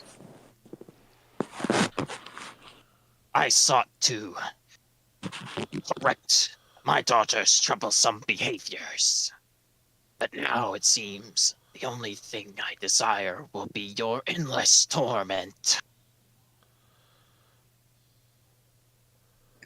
Do I still have like the lantern in my hand? Oh yeah, you have it, and it is burning. It is blaring like a flare ready to burst forth with a mighty beacon. Stay back. But the question is, this is not the full power of Arathmir's Lantern of Warding. This is a fleeting version. So you do not know how many uses of it you will get. But use it wisely, Bareth. What will happen when I use it? I will not tell you. Okay. You have never fought an archdemon. You could not comprehend it. You have never even seen a weapon like this used. It is merely a tool of legend. All right then. 15 forbidden knowledge. Not ready. I mean, Levin, you know the legend. Like, the legend would be, in a time of great darkness, when evil supersedes all that is good, Arathmir's Lantern of Warding will flare forth and cast the evil into the shadows. Not like a full. I feel like it's going to be like a really shitty flashbang, and then we just like giggle run. Her tendrils will thrash a bit and embed themselves into the ground as she hoists her body upwards, using their sheer power. I believe it is time to teach you naughty little man-things an important lesson about who your god really is. I think I should use it right now. All right. So, through the vicarious nature of provoking the Siren Queen, we will roll initiative, as she has had enough of the fun and games. Oh boy! All right, so initiative count first. Got it. Yep. And the Sirens, fearing the rage of their mother, Imnashur, rage you would probably know quite well, they will cower and dive amidst the pools, disappearing. They hit the no.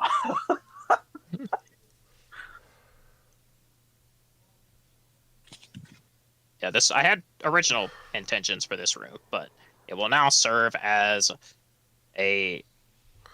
Well, I have a feeling this is not going to be a boss fight for very long. But... No. We die or we leave. Alright. I will roll initiative for the Siren Queen. Just kidding.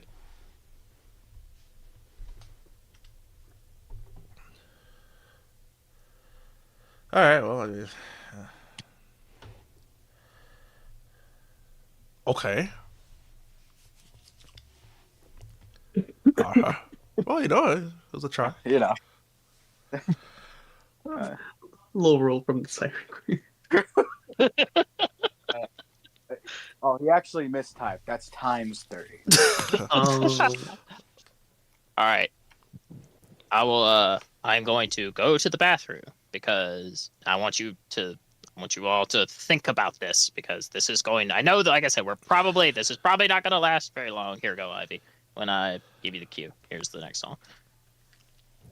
Alright. Why is this the funeral? I want you to all think about your actions that you can take very carefully, as this is an archdemon, and I will treat it as such. I will be right back. Call you up. It's a funeral for the living.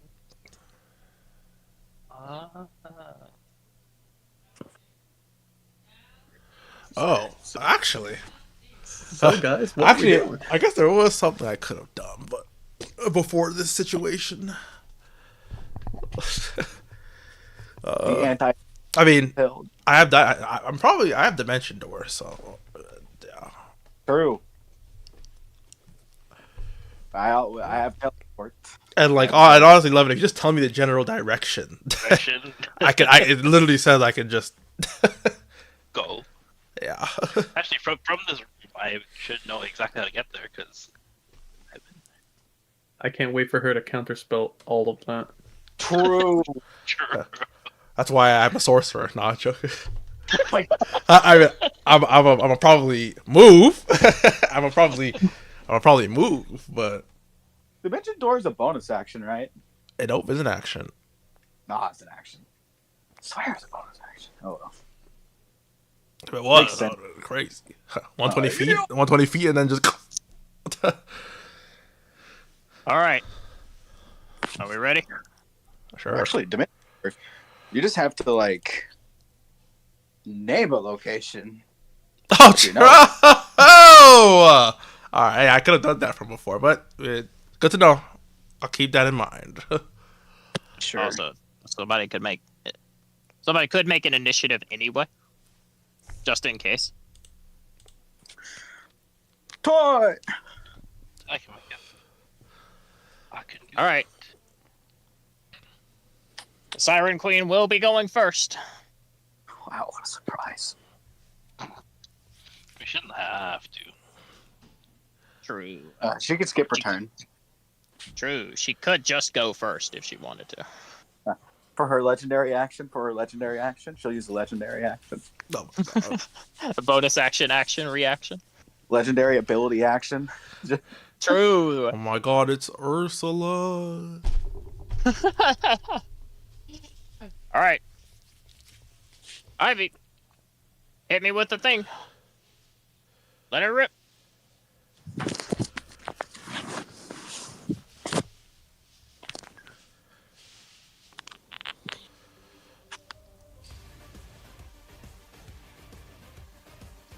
All right.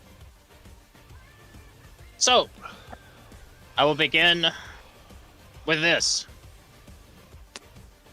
She will cast out an aura of 60 feet. All right. Actually, I don't even think I have an aura of 60 feet. So, I will do this. I'll just use a 30-foot one instead. I need all of you to make me a charisma saving throw, subtracting forbidden knowledge. Alright, drain that shit out my brain. I've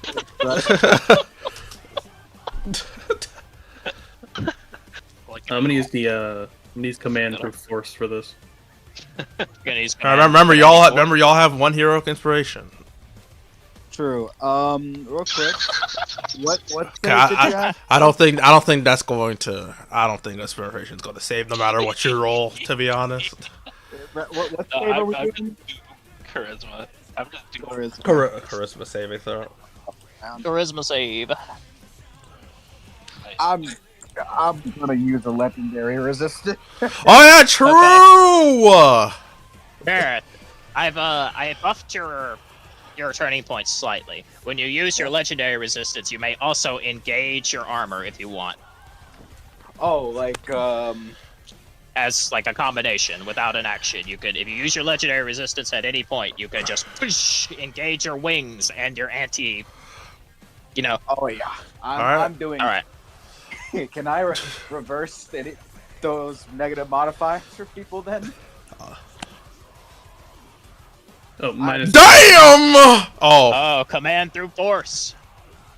Also, no, Barrett. The rolls have already been cast. Got it. But Barrett, you fight the Siren Queen's aura with your own blazing force of the devils. As Pyre's Forge radiates from your armor, and the flame of your wings blast outwards. She will grin in delight. I have dreamed of the day of crushing a devil beneath my heel. Alright, Acro. Go ahead, Barrett. I'm either angel nor devil. I stand for what's right. I will see to my duty to the end, no matter what may you have planned for me. Alright. So, Barrett, your legendary resistance. Nothing happens to you. Acro, you got a nat 20. Nothing happens to you. Imnishur, you pass, but you are still affected. You are thrown to your knees and forced to kneel. You are considered prone. Alrighty. As the weight of the Siren Queen crushes down. Levin! You are charmed, and you will now act as an aid for the Siren Queen this round. Oh, darn it, not again. Except now, there is no fighting it.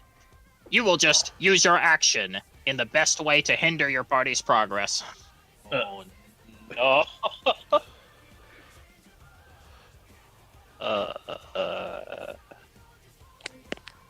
Alright.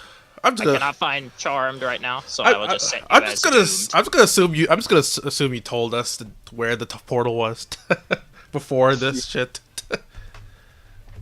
Yeah, you could say that. Yeah. Look, you could say that. All right. I mean, I figured he would have. All right, guys. Everybody for themselves. Joke.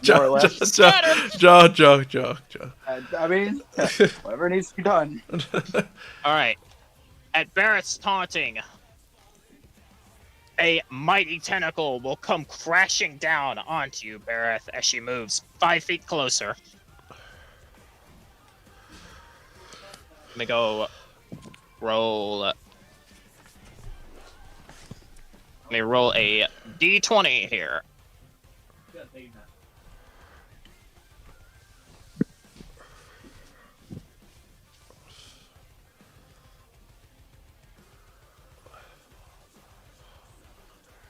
All right.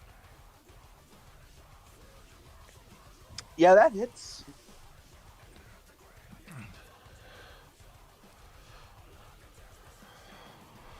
$30 damage as a tentacle comes crashing down, thunderously crushing you into the dirt. She will sneer. I will smash the resistance from your bones.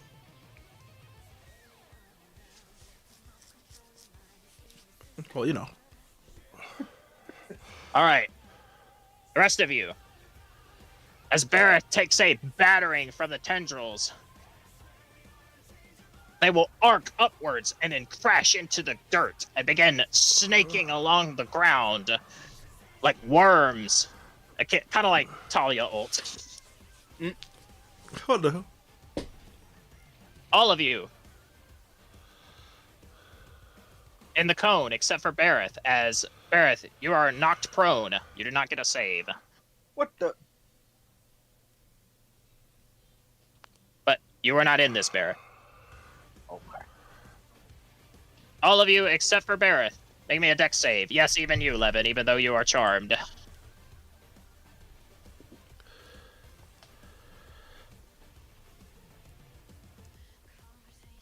Dex save.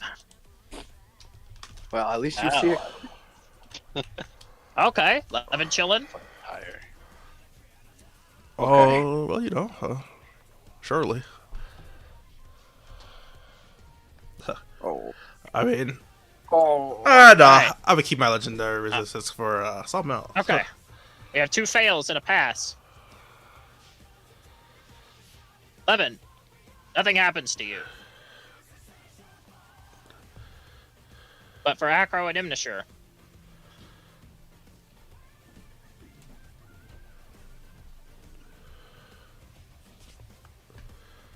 you take 8d8 plus 10 damage. 51. Alright. As the serpentine tendrils of the Siren Queen erupt in a massive earthquake beneath all of you.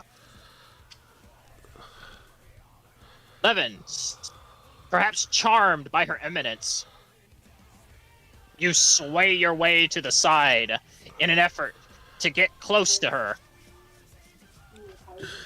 No.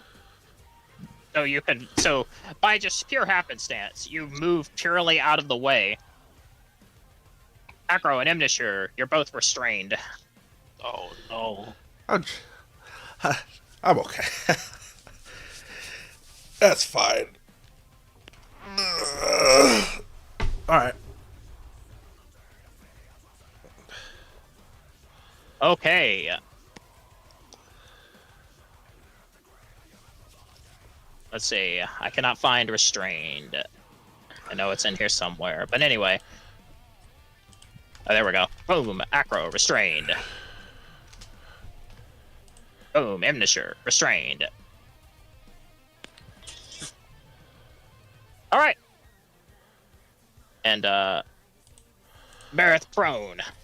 And Levin, you are charmed. So, that will be the end of her turn. Alright. For now. For now. Now for her legendary. Yes.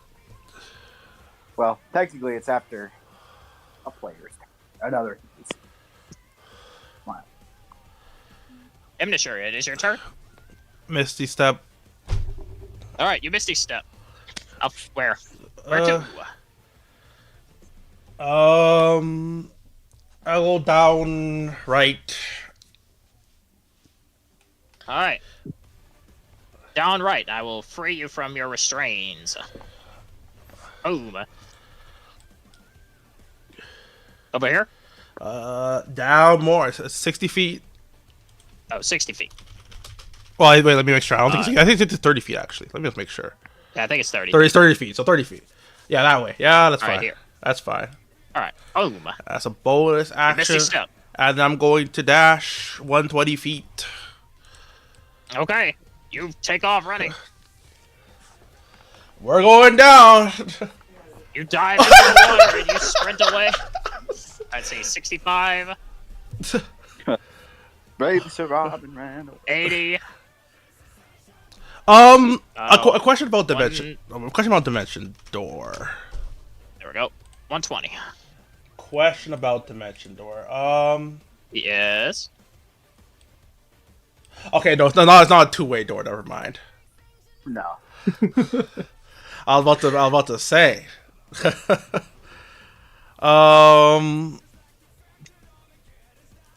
Hmm. And what's in this room here?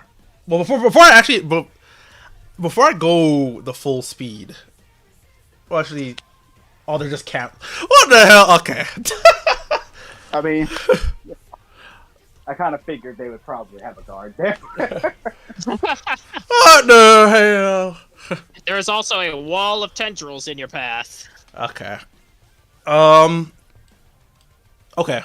But you can see the portal through the narrow slats in the tendrils that your vision grants you. You can see the portal open atop the throne of the queen. That's another Misty step, to be honest, because I can still see it. Yes. Yes, sir. But then I'll kind of. Okay.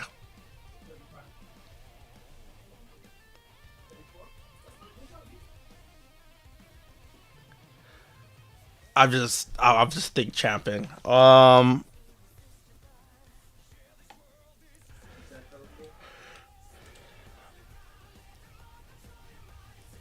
Thinkers.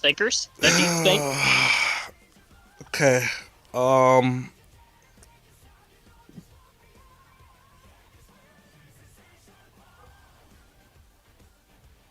Okay.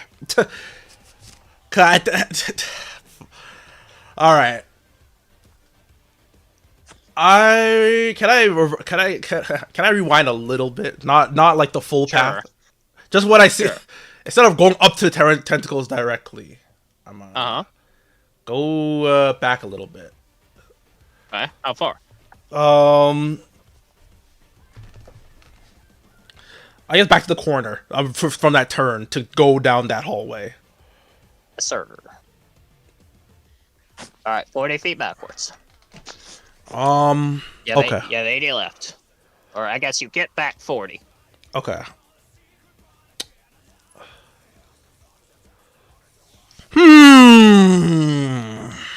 Oh, these two need to shove off. Get rid of them. I gotta get out of here. I didn't want to, because I could have cast Dimension Door there, but I feel too bad. No! And then Dimension, and then just counterspell. I'm like, all right, Yeah. well, Yeah. I will chill around the corner for now. Okay. Like one more down, right? Oh, one more down. So I'm not in view of her. All right. I mean, you dived underneath the water and swam, so you're not in line of sight. Okay, well, I'm gonna chill here for now. All right. Okay, so Bareth, whenever you wish to use Arathmir's Lantern of Warding, you can use it as an action or as a reaction. Both of them have different effects. I will only tell you them when you use it. Oh, all right. That's just so you know. If you ever feel like you need to press a panic button, you have it. You can use it as a reaction. I feel like that action's gonna be really meaty though. But I'm gonna hold it. It's up to you. I will use a legendary action. A time reverse. Oh, Polar Master.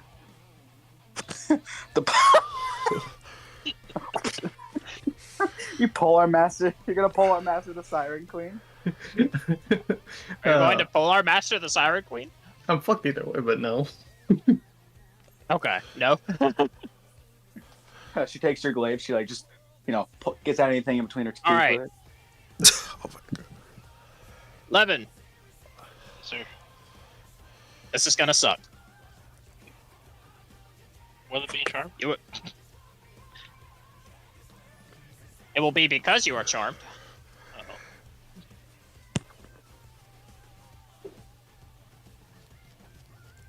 One of her tentacles will extend downwards and give a gentle caress across your cheek. And it will sharpen itself to a needle-like point.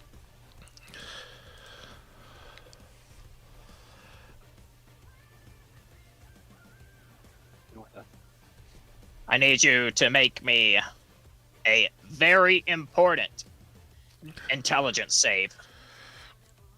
Lobotomize time. But they get Oh. fucking a D10 for every fucking knowledge you have. Well, my aura technically would nullify that anyway. Oh yeah, this is not. This has nothing to do with forbidden knowledge. This might just be. All right, are you insane yet? And we have heroic inspiration. 14.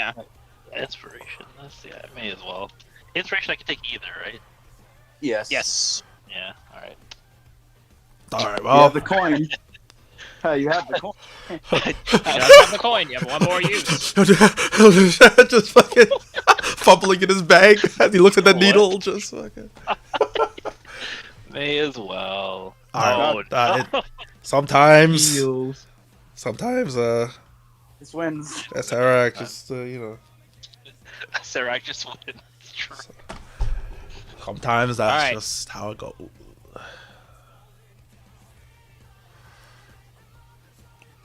Take 57 damage.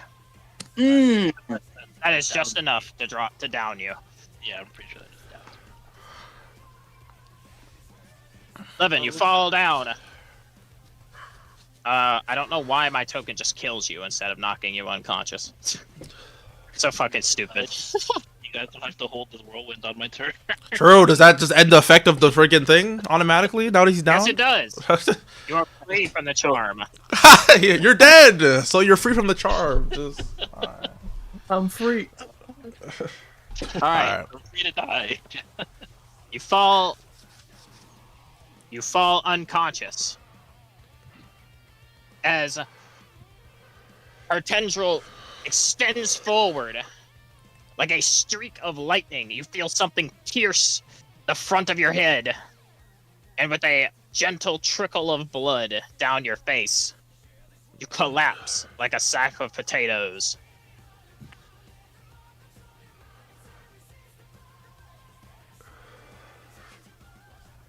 So turn towards the two of you, Acro and Barrett. A grin plastered across her hideous face. One has fallen, but Barrett, having the most abyssal experience, I guess, in combat with them, you know she is just toying with you. Right. Actually, real quick, when I activate my aura, don't I give like temp HP?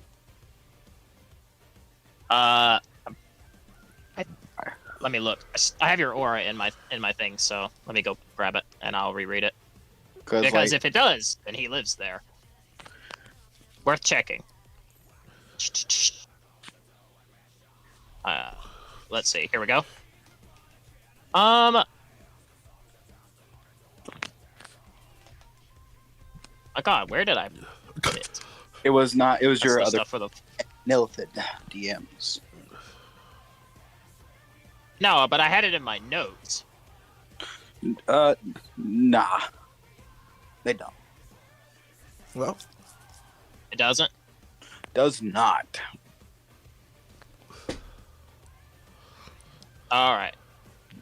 Well, unfortunate.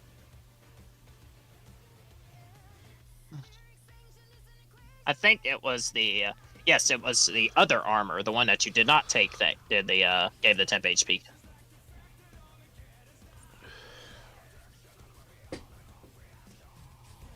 All right. That is her legendary action. Acro. You're restrained, sir. Make me athletics to get out. Am I able to rage first? Or... True. Oh, of course you are. All right. Does raging All make right, him big? I will set you. Huge size. Also, I will does say, raging yeah. just naturally make me free? Yeah, you know what? I'll say it will. There's no reason I could see that it wouldn't. Because she's not really trying to actively hold you down, so you turn huge size as you free yourselves from the restraint, becoming nearly as big as she is. Can you? Okay. You have a lot of thick. Are you able to hurl Levin's body? Or that? Unfortunately, I'm not that great. I can't do it at the same time I rage. Oh, okay. Yep. I can, Mighty however, Impel's a bonus action. grapple him and bring him with me. Okay. On the second hand, I also have about 12 health. True. Who has You the can pick the him up and run. Do you have the potions? Are you holding potions or who's holding the potions? The greater potions. Whoever wanted them. Oh, well. Yeah. All right. I, I'd argue these have I have all. zero idea who has them. I I'd don't argue know. that we all have at least one potion on each other. Sure, if it was 4. Yeah. But One for each. that's a bonus action to drink the potion, so never mind. You need an act. True. Well, if use you really an if action you really if you really want him to get up, then that. But you know, I mean, Acro, you are big enough. You can just scoop him up and run. If you want. Yeah. Opportunity attack though. That's like this. Yeah, that's what I'm thinking. The opportunity attack's gonna fucking. Well, I have what's it called? Relentless Rage. True. Yeah. Yeah. Aren't you? Yeah, I'll scoop him up, Scoop him up. and I'm gonna get the fuck out as far as I can with him. Okay. Do you want to use your action to dash? Yeah. All right. How much movement do you have? I have 40. I can't see. Okay. I can't see. The 80 footer. Wait, that's enough to. I think it's enough to get to me. Like basically. Yeah, he has a swim speed, so he just dives into the water and joins you. Oh no, bear. That's that How did- barbarian range. Yeah. All right, Nah, I got. my friend, the Abyssal Shield, the man who stands against the darkness. Still smooth and ember. Yep. She will use a legendary action. She will launch her tentacle around you, and it will grip around your head with crushing force. Strength save. Oh boy. Here's hoping. I mean, just, and I think you still have your inspiration. I do. Okay. Okay, you've passed. Barrett, she attempts to crush your head. If you had failed that, you would have died. Okay. She attempts to crush your head like a melon. You can feel your helmet start to slowly bend to her will before the fires of your wings burst forth, causing her to drop you. I take off. Legendary I action. take off like my crushed helmet and just like throw it to the ground, revealing his just disfigured face, blood running down it. Locking eyes with the Siren Queen. Legendary action, insta kill, kind of crazy. I said I would treat this like exactly what it was. It's still kind of. Still kind of. All right. It is your turn, Barrett. 11 is unconscious. 11, do you want to do anything? Can I do anything? No, you're unconscious. Crazy? Okay. Death save. Yeah, you do have to roll. Actually, yes. Thank you. Alright. Death save. Oh, Maybe a death save. Get me up. Do I Let's say it was just 20. I mean, you just roll nat 20 and then you're up, right? So you just roll nat 20. True. Just rolling that 20. Right there. It's right there. Right now. Do it right now. All right, well, I'll see you in the afterlife. All right. That's All one. right. Well, that's one fail.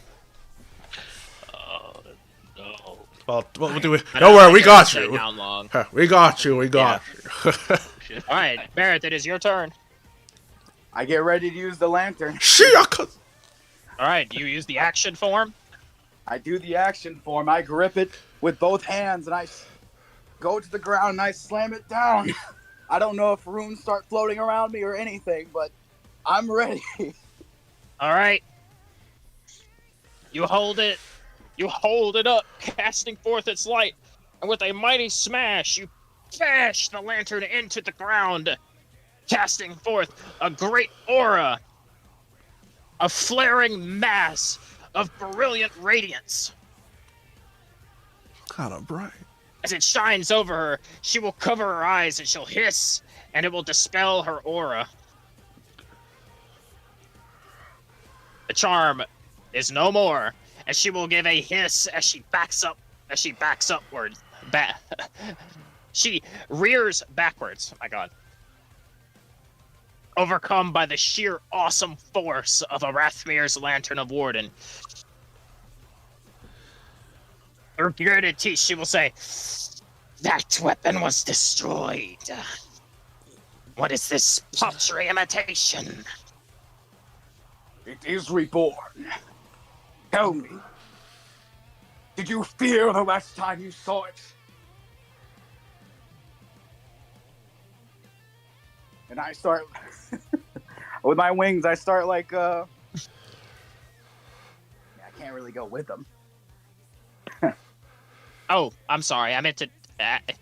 Aside from the blinding light, she is stunned. Get out of there. I don't know where to go. Down. I guess I'll join the party. I'll start. All right. I'll bonus action dash straight down. True. The bonus action. All right, you joined them. All right, Barrett. As you were fleeing, she will speak falteringly through the stun. All right, Ivy, you can cut the music there for now.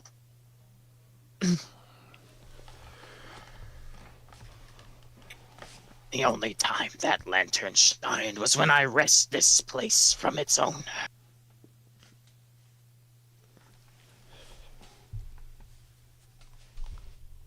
And her stun will go away.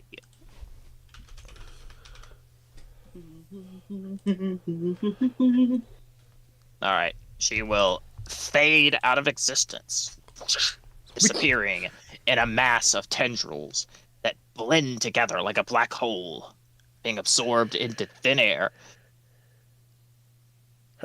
We killed her, guys. Where's the XP?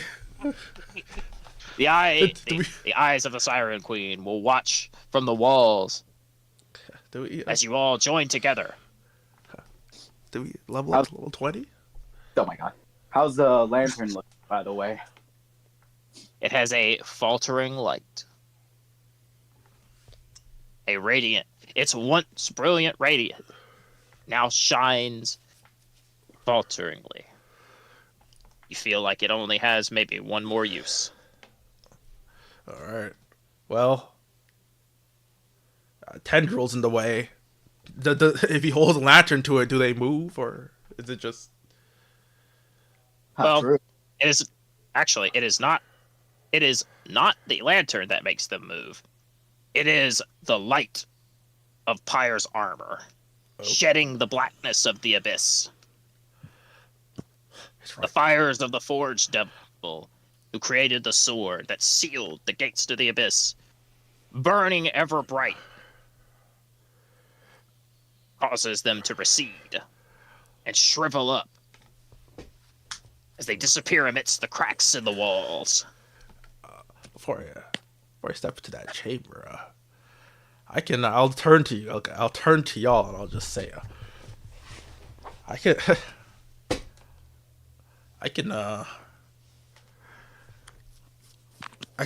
dimension door from here. I can get one other person through the portal right now. Sure. Potion to. If I'm carrying multiple 11. people, can I carry them through? I can vortex. I can vortex for you. If you are willing. I feed a potion quickly. Oh yeah, to sure. Levin. I'm about to say. I'll just about to say. Yeah. Just freaking ragdolled in his arm. Just. Just flopping around. All right, Levin, you are healed.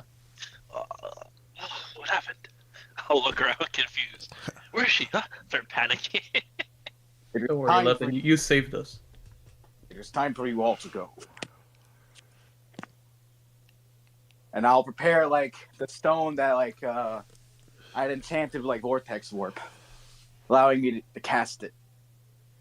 True. I can't cast it on myself though. So That is very What- true. whoever Imnashur and the rest, whoever Imnashur doesn't take. I'll just grab. I guess I'll just take Levin's arm. All right. You take. Oh, I gotta. Let me heal him. I'll just heal you back to 20 HP, Levin. So we don't have to roll and do a bunch of that for just the healing potion. So I'll just heal you for 20 HP. You awake from unconsciousness, and Acro puts you down. Imnashur grabs you, I'll just. and Before I time the door, I'll just say, well, see you on the other side. And All right. dimension door right into that. all right, 500 feet. your dimension door right into it with Levin in tow. The choir will watch. They will not interfere. You and Levin will go through unhindered, and I will move the two of you off the map.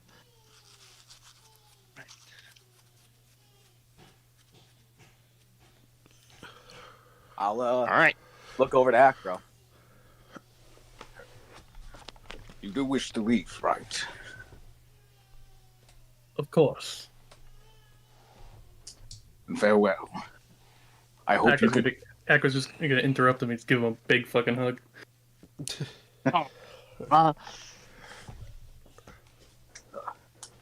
I only hope you can use your talents in the future for even greater purpose.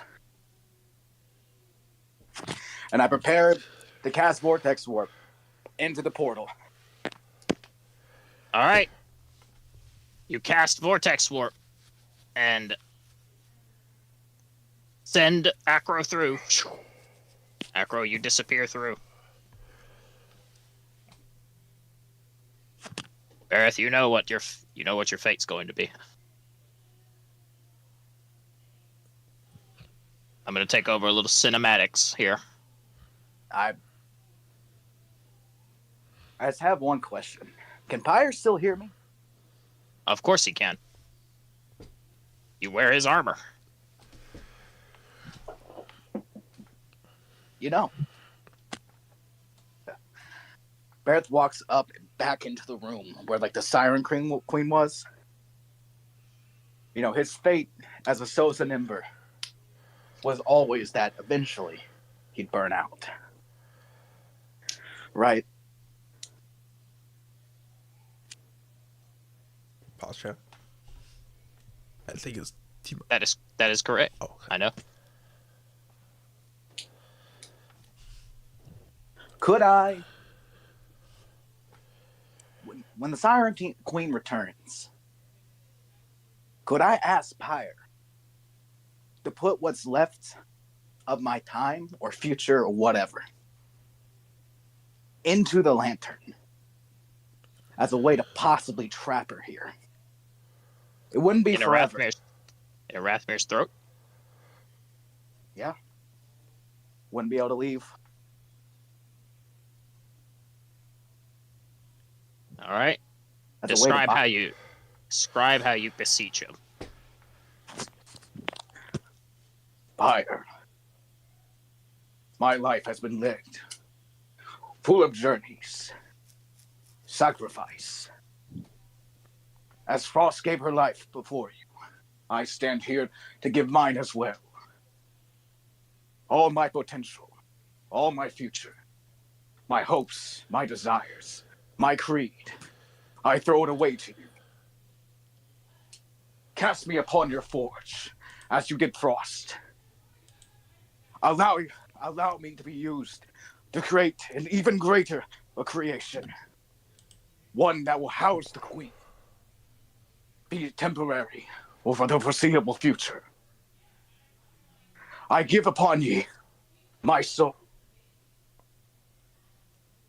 my body, and my will.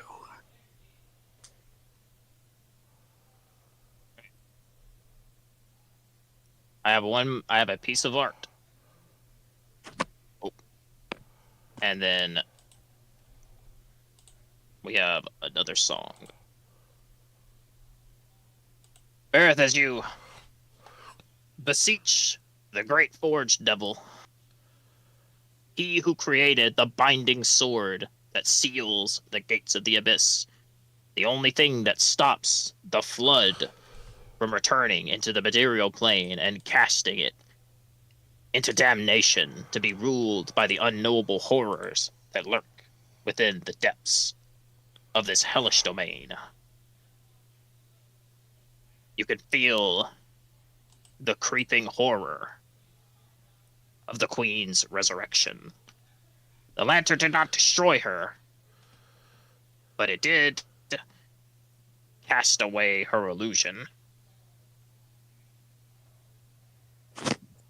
And Bareth, you alone will stand to face it. I showed this to Kai already, so he knows what's about to happen.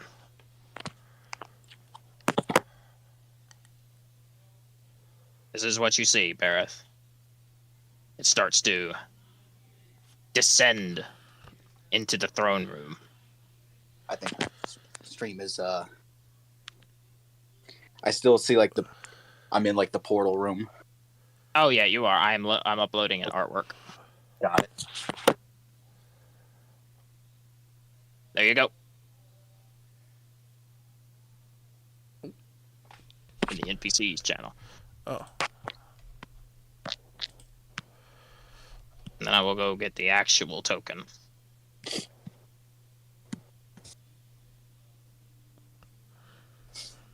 Let's see. There she is.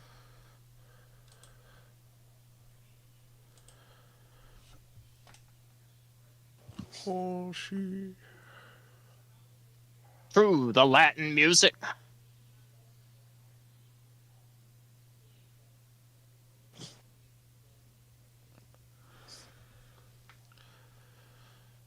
Actually, change of plans, Ivy. Don't play that track. Don't touch that. Let's use this one instead. Use this one instead. This one, I don't think the previous one really belongs anymore. That was for a different scenario. Use this one. You can play it. She emerges forth from the in-between, from the spaces beyond the corners of the mind. Her form incomprehensible and brilliant and beautiful in its own horrific ways. The illusion of the Queen destroyed. The form comprehensible by mortals cast away into the darkness, revealing forth the flesh of the hideous creature it puppeteers.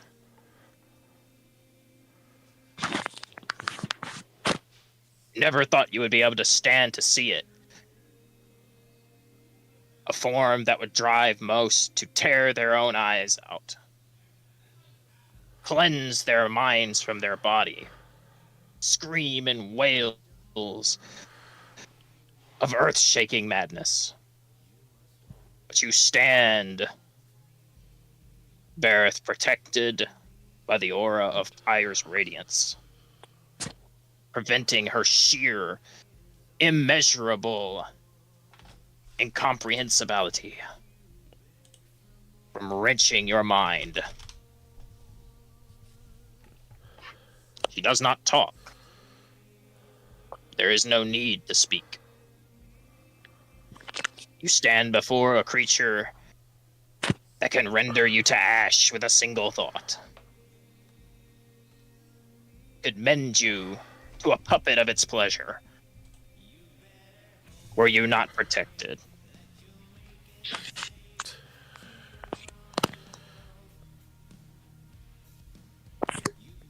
I have my body, my lungs, my friendship, my quest, my morals.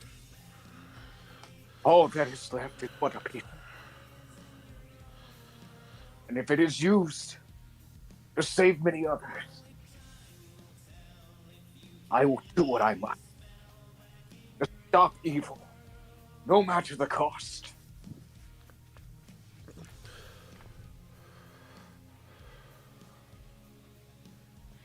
If only I could see the lands of Sosa one last time. I wonder if my country would be proud.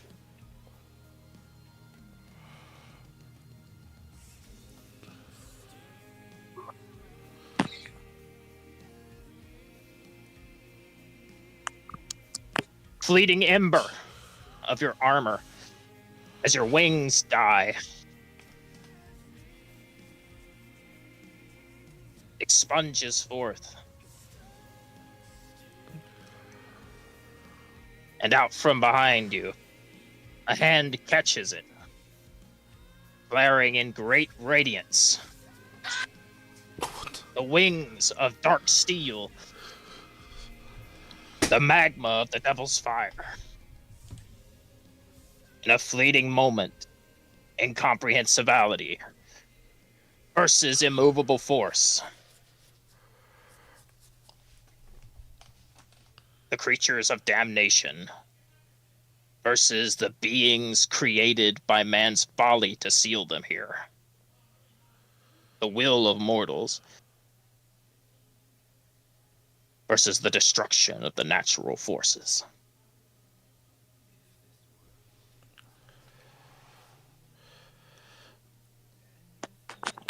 Pyro does not speak. He hears your message, and though his power is not at its most here, he will lend you this one moment.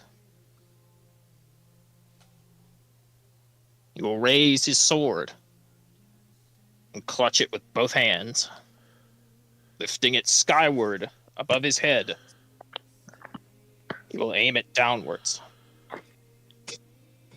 Bareth will put his hands to his chest and give off one last Sozin salute. Metal clanging against his body. As he looks up into the face of death, that is the Siren Queen, with no regrets.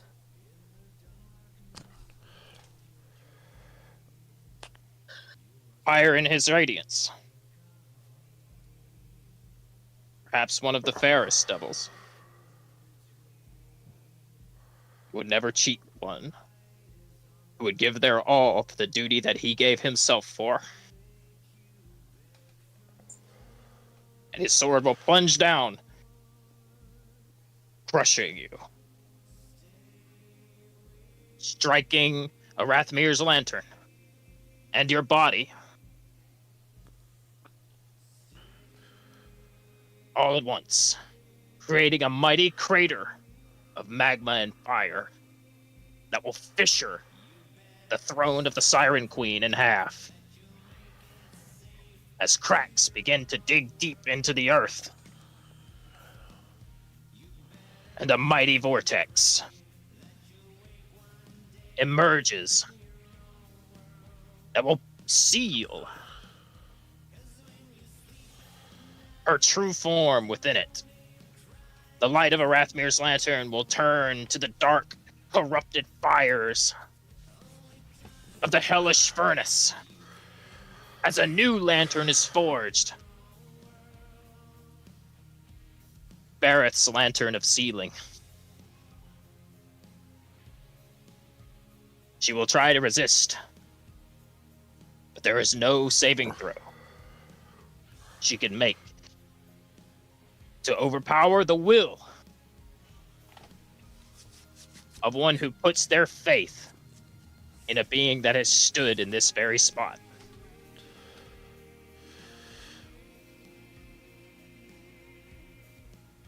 And her form will start to shrink.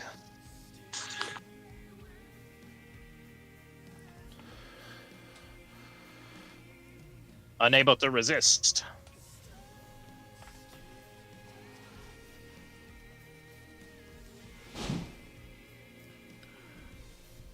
She grows smaller and smaller, sealed within the tool of justice.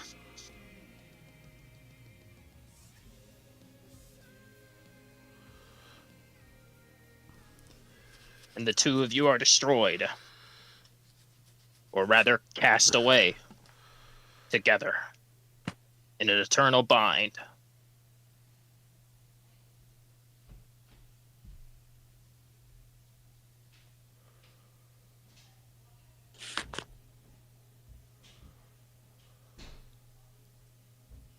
And Pyre will fade away, no longer having the strength to maintain his presence here.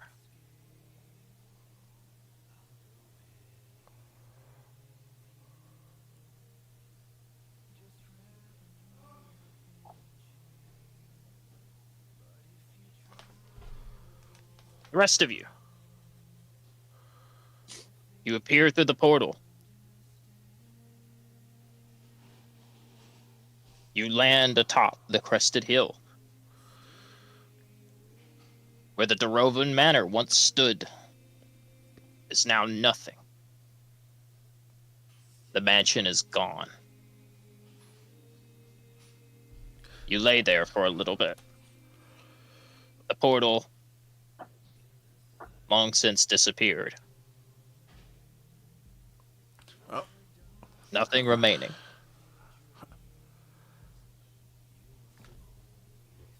You can hear the rolling waves of the ocean below you.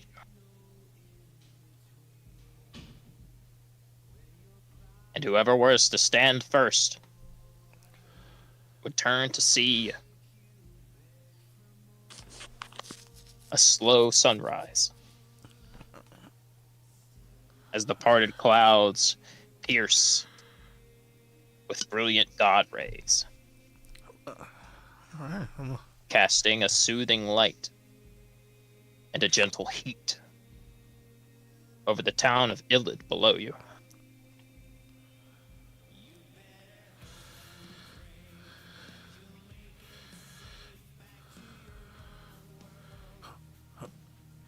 All right. I'm gonna turn back to human, or I guess get my legs back.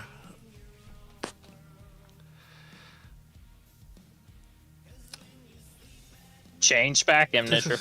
I'm not gonna. Oh, I guess it's not Imnisher anymore, is it? True. I'm just gonna. I'm gonna look back. I guess I look back at the well, where the mansion would have been. I've been like, oh, when I said see you on the other side, I meant all of us.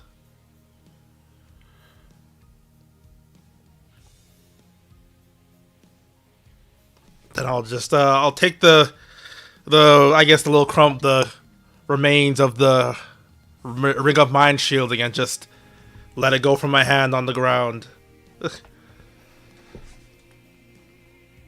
As you let it go, a gust of wind picks it up, blowing the remnants out to sea. They flitter through the air like glitter, their magical traces fading.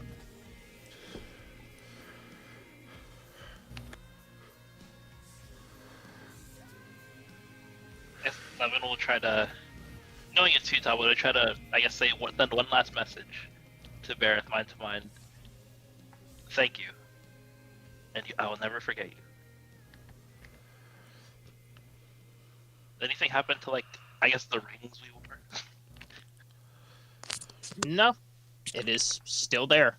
Your stone of elven marriage is still with you, Levin. Levin will nod. However, you don't feel anything.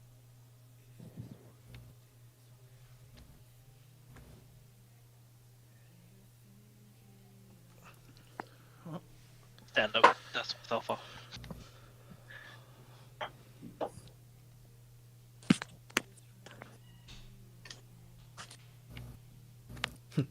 Hakron just stare chat. If people have any moments.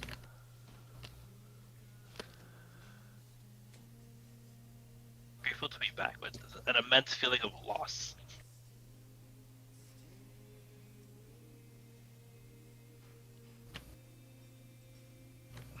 There is only one thing you can do. Mourn the losses and find a way to move on.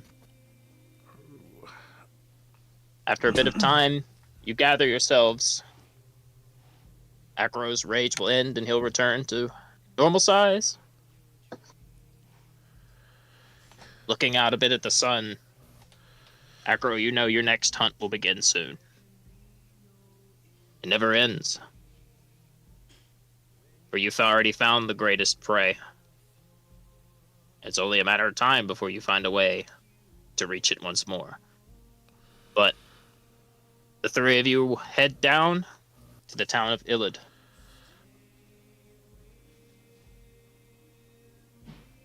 You meet Gregor,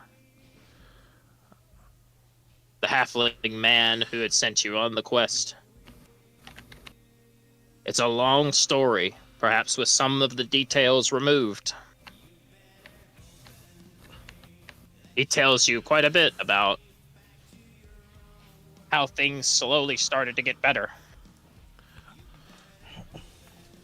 He tells you about how he watched from his house at the base of the hill the Tarovan Manor seemingly cannibalizing itself, consuming the wooden furnishings and windows and every single floor, just caving in on itself, crumpling up and disappearing, folding in.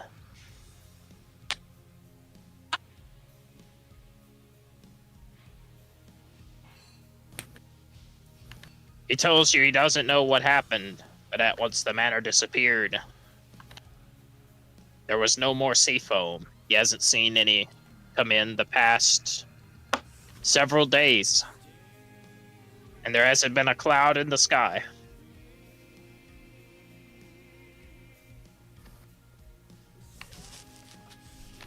Oh, are we? Okay. Well, are we in his? Are we in his like little house? Yeah, he invites you in. All right. While we're kind of Shares a bit of food. Okay. True. While we're kind of explaining, I'm gonna be writing a little note here, a letter. Okay. All right. You want to say what's on it, or you want to keep that to yourself? It's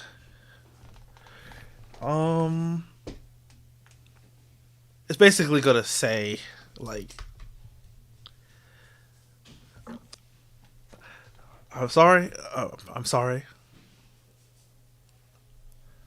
but I must move on, and I've discovered some things about myself, and I feel I should maybe separate myself. And then thank you for everything.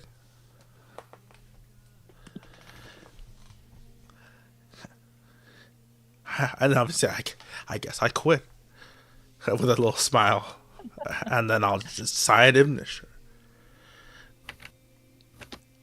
And when I finish that, if we finish up kind of talking with him, I'm gonna give that to Gregor and ask him if he could deliver that to the tavern.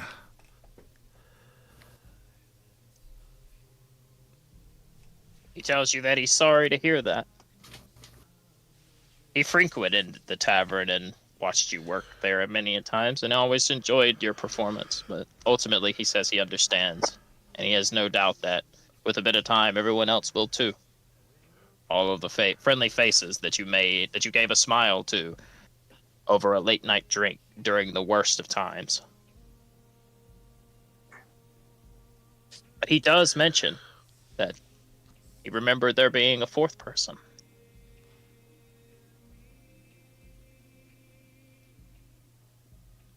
Awkward silence. He understands the silence once no one speaks for a few minutes. And he says he would like to hold a funeral. I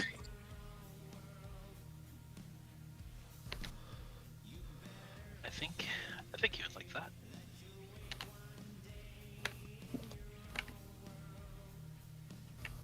He nods and asks if any of you have a memento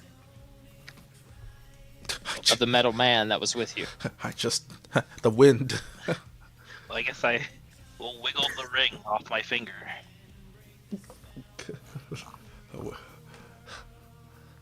He nods and takes it, Levin.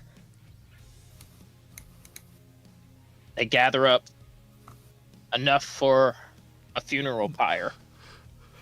Higher. Sorry. True. And using a little bit of whale oil, remnants of Illids past. Even the forlorn Illidmaw, the people that were cast out, will show up, given that Bareth put a lot of himself out there to help them in particular. The gathering is indeed quite grand, even for a small fishing hamlet down on its luck. And with a supply of whale oil left over from the past, the fire is brilliant and radiant. It illuminates that night as people talk,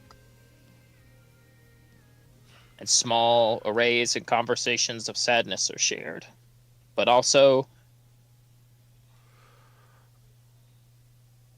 the positive belief that things are about to be better. A changing feeling in the air as things turn optimistic. As with darkness cast aside, allows light to shine.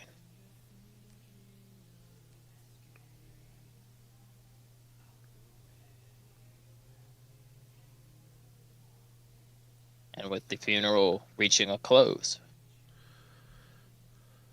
there is nothing left for the three of you to do. Gregor is able to pay you the meager sum that he promised, though now it seems only a pittance. Pulling together around 750 gold for each of you. Nothing could amount to what you've gone through. No amount of gold could wash away the difficult moments, the suffering, the bad I'm gonna turn down the memories. gold. Have you turned down the gold, Acro? So they could keep her for the town. Right. You close his hand, Acro, as he tries to hand it to you. And you give a firm shake of your head. A man of little words. You tell him to hold on to his money. Perhaps you got what you wanted. The experience of a lifetime. Something that you won't ever forget. Maybe something that instills in you the thrill and hunger for more. Without much further chatter, you make your leave. The hunter cannot remain idle. Where prey is on the move, he must go to them. A new hunt begins where an old one ends. And you bid your companions farewell. You want to say anything? I was just saying, I think I would actually go back to perhaps the hunter, the Craven. Oh. Okay. You return to him. Do you say anything to him? You ask him to come, or do you ask to join him? Like, leaving on a note with perhaps learning some more from him, and also about the false siren and stuff. Okay. I don't know if he needs if he owes it, if we owe a lot of debt for that. Acro, you join up with the Craven merchants as they're packing up their things. Ever the wanderers, they never stay in one place long. And with the excitement dried up, they know it is time to test their skills elsewhere.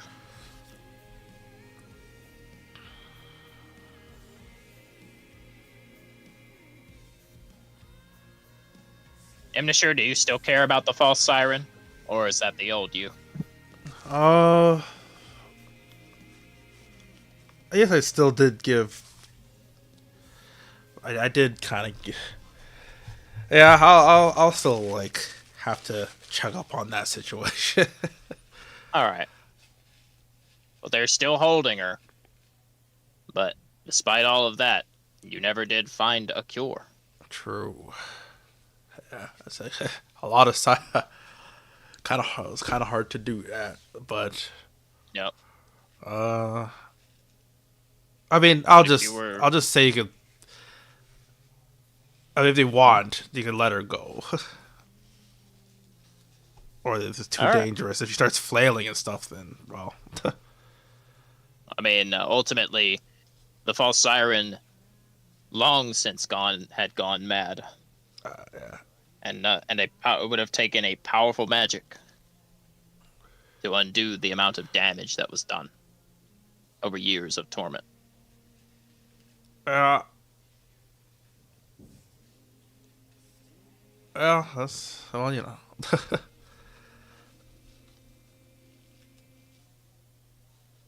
The Craven Hunter brings up once again that he would just end her life,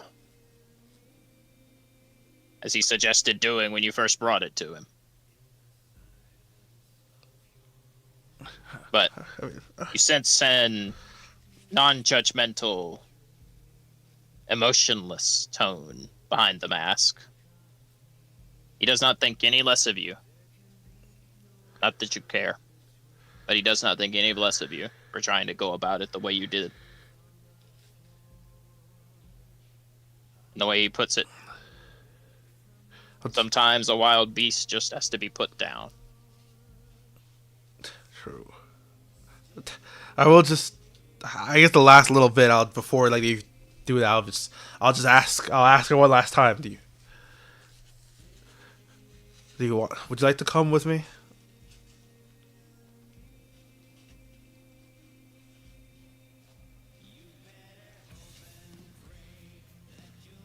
Make me a persuasion check. I'm not good at that. Well, we'll see. It is what it is, actually. I'm okay either way. It what it is. Yeah, that's fine. Do you have inspiration still? Or? True. I mean, I might as well just use it. Might as well use it. All right, I'm meant to be. It is meant to be. Our mind is gone. All right. There is nothing left. I'll kind of just look down a bit. Actually, I don't know, just flails and whatever. I'm just. All right. I'll do over my shoulder. I'll just say, "Do what you must." All right. The hunter will stick a knife to her, and it is painless. And the Craven merchants invite Acro along. As he takes up their offer, they accept him. And Acro, as you travel with them, he will tell you about the unique aspects of hunting sirens and how to deal with them. Teaching you about the anatomy of the false siren, the ways to go about handling them in a deadly fashion. Teaching you their vulnerabilities, their strengths. And you learn plenty enough to take with you out onto your own when you eventually separate from them. If you did want to leave from them eventually.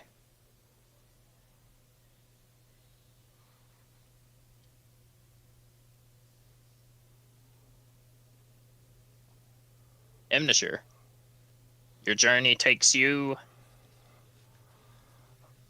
Well, honestly, do you even know? No. I think the only goal I have in mind now is... Well, I'm going to kind of take my little my little stick and bag, hobo stick and bag, and it's pushed over my shoulder from the shack. And I'm just going to follow the shore. Just walk along the shore of the beach or whatever, and just go.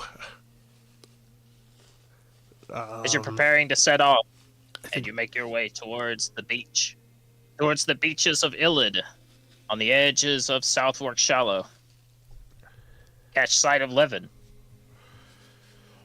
standing by himself, looking towards the sun and the sky. Well, I guess it is night, so he would be looking at the stars. My bad. Alright, well. Alright. I don't know if he sees me, but I'm just gonna nod. You want to say anything, Levin? Safe travels. Alright. Alright, I'll just say, sorry. For what? He's just gonna do a little smile and turn back.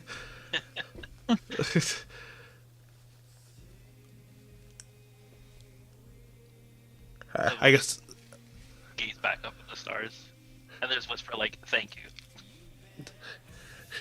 And I guess the only goal she have in mind now is just, I guess, find other Kelpies like her.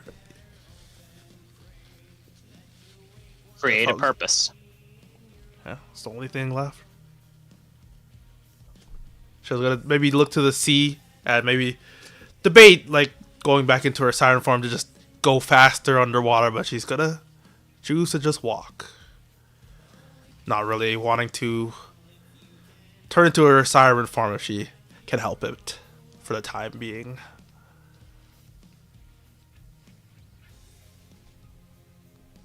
You do not feel a burden on your shoulders anymore, Imnashur. Perhaps the weight of sorrow and tragedy. But you no longer feel the prying eyes of something that you cannot control watching you. There is no voice. Your mind feels free, and it is a both liberating and empty feeling. As without a voice guiding you in some unknowable direction, it is difficult for you to find a place you can really call your own and a purpose that you can say is firmly yours. It'll take some adjustment. Almost like there's a piece of you missing.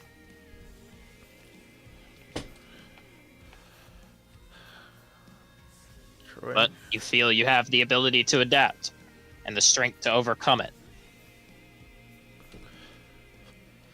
If this journey has taught you anything. Levin. Yes, sir. As your party departs, you gaze up at the stars.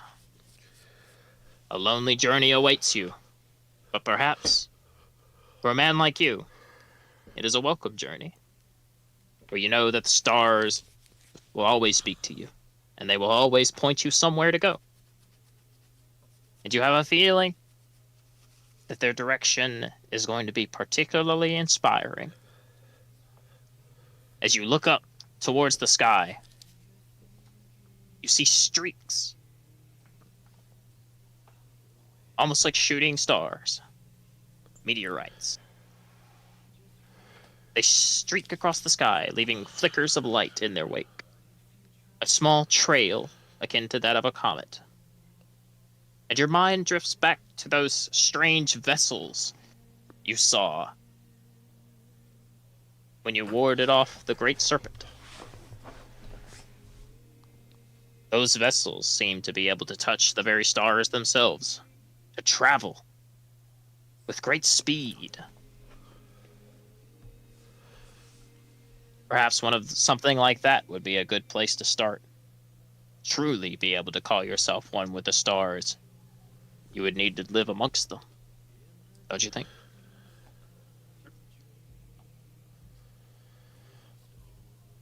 I will stroke his beard and try to think of the most technologically advanced place he knows of and just start walking.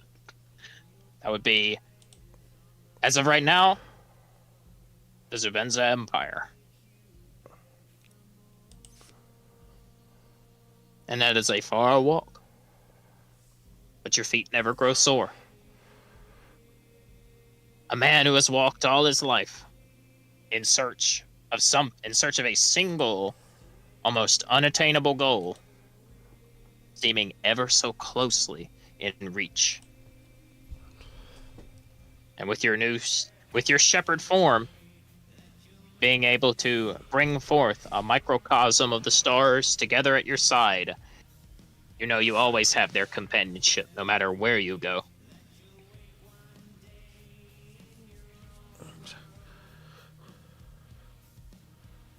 And let me not forget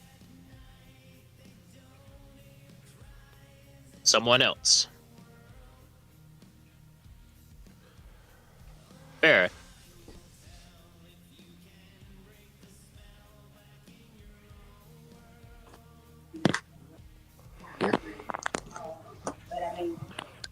Right here. You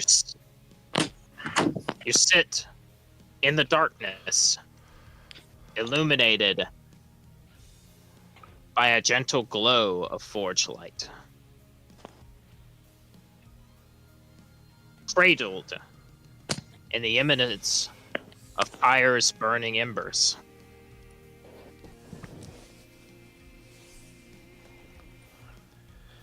Used as the catalyst for a weapon that was able to destroy an archdemon. You were able to amplify it with Pyre's help into something that could seal one away. You were left with only your thoughts and the gentle glow of the firelight. But you were not alone.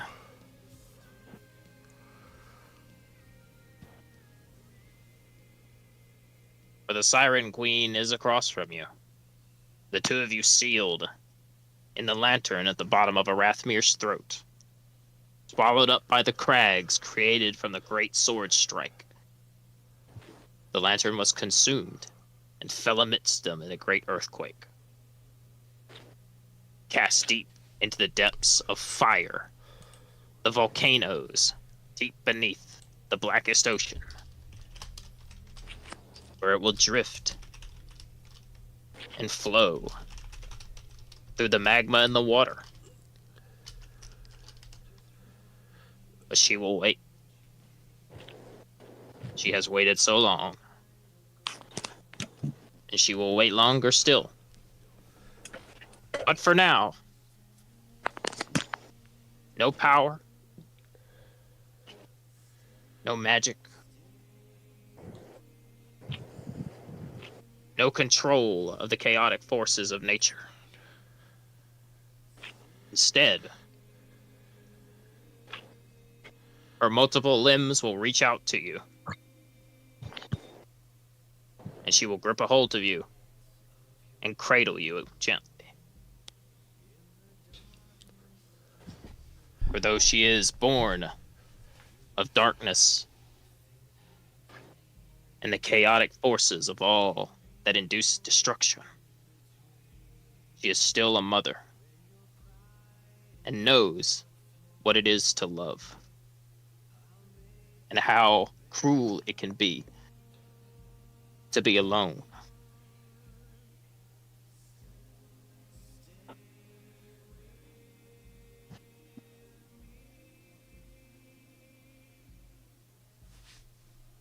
Having given everything, Bareth chooses this time to finally take the warrior's rest. No longer will memories spark upon his mind. Instead, just drifting, solemn, almost like in an ocean.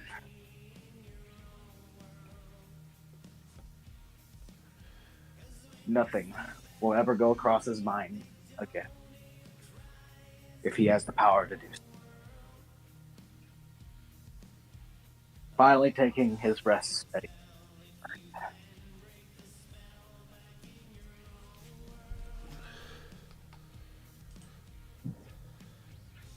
I want to thank you all for joining me. Every week, you make my dream come alive. Because without the players, I have no one to GM for. And I hope I didn't get a little too emotional, because, damn, I almost cried a couple of those parts. Nah, I did. Oof. Yeah. Oof. I'm still trying to hold it back a little bit. I hope you all enjoyed the finale. I know we didn't get to do a fully fledged dungeon crawl, but ultimately we got to experience the highlights of it, and a few things got accelerated because of some of the things we did, but ultimately I hope everybody had a good time, because that's what we're here for. And I hope you enjoyed Dark Waters and Deep Songs. It was oh god, I'm gonna start crying. I always fucking cry when a campaign ends. Sorry. It was a pleasure to run this campaign for all of you, and I hope you all had a wonderful time. Thank you for being here. Sorry.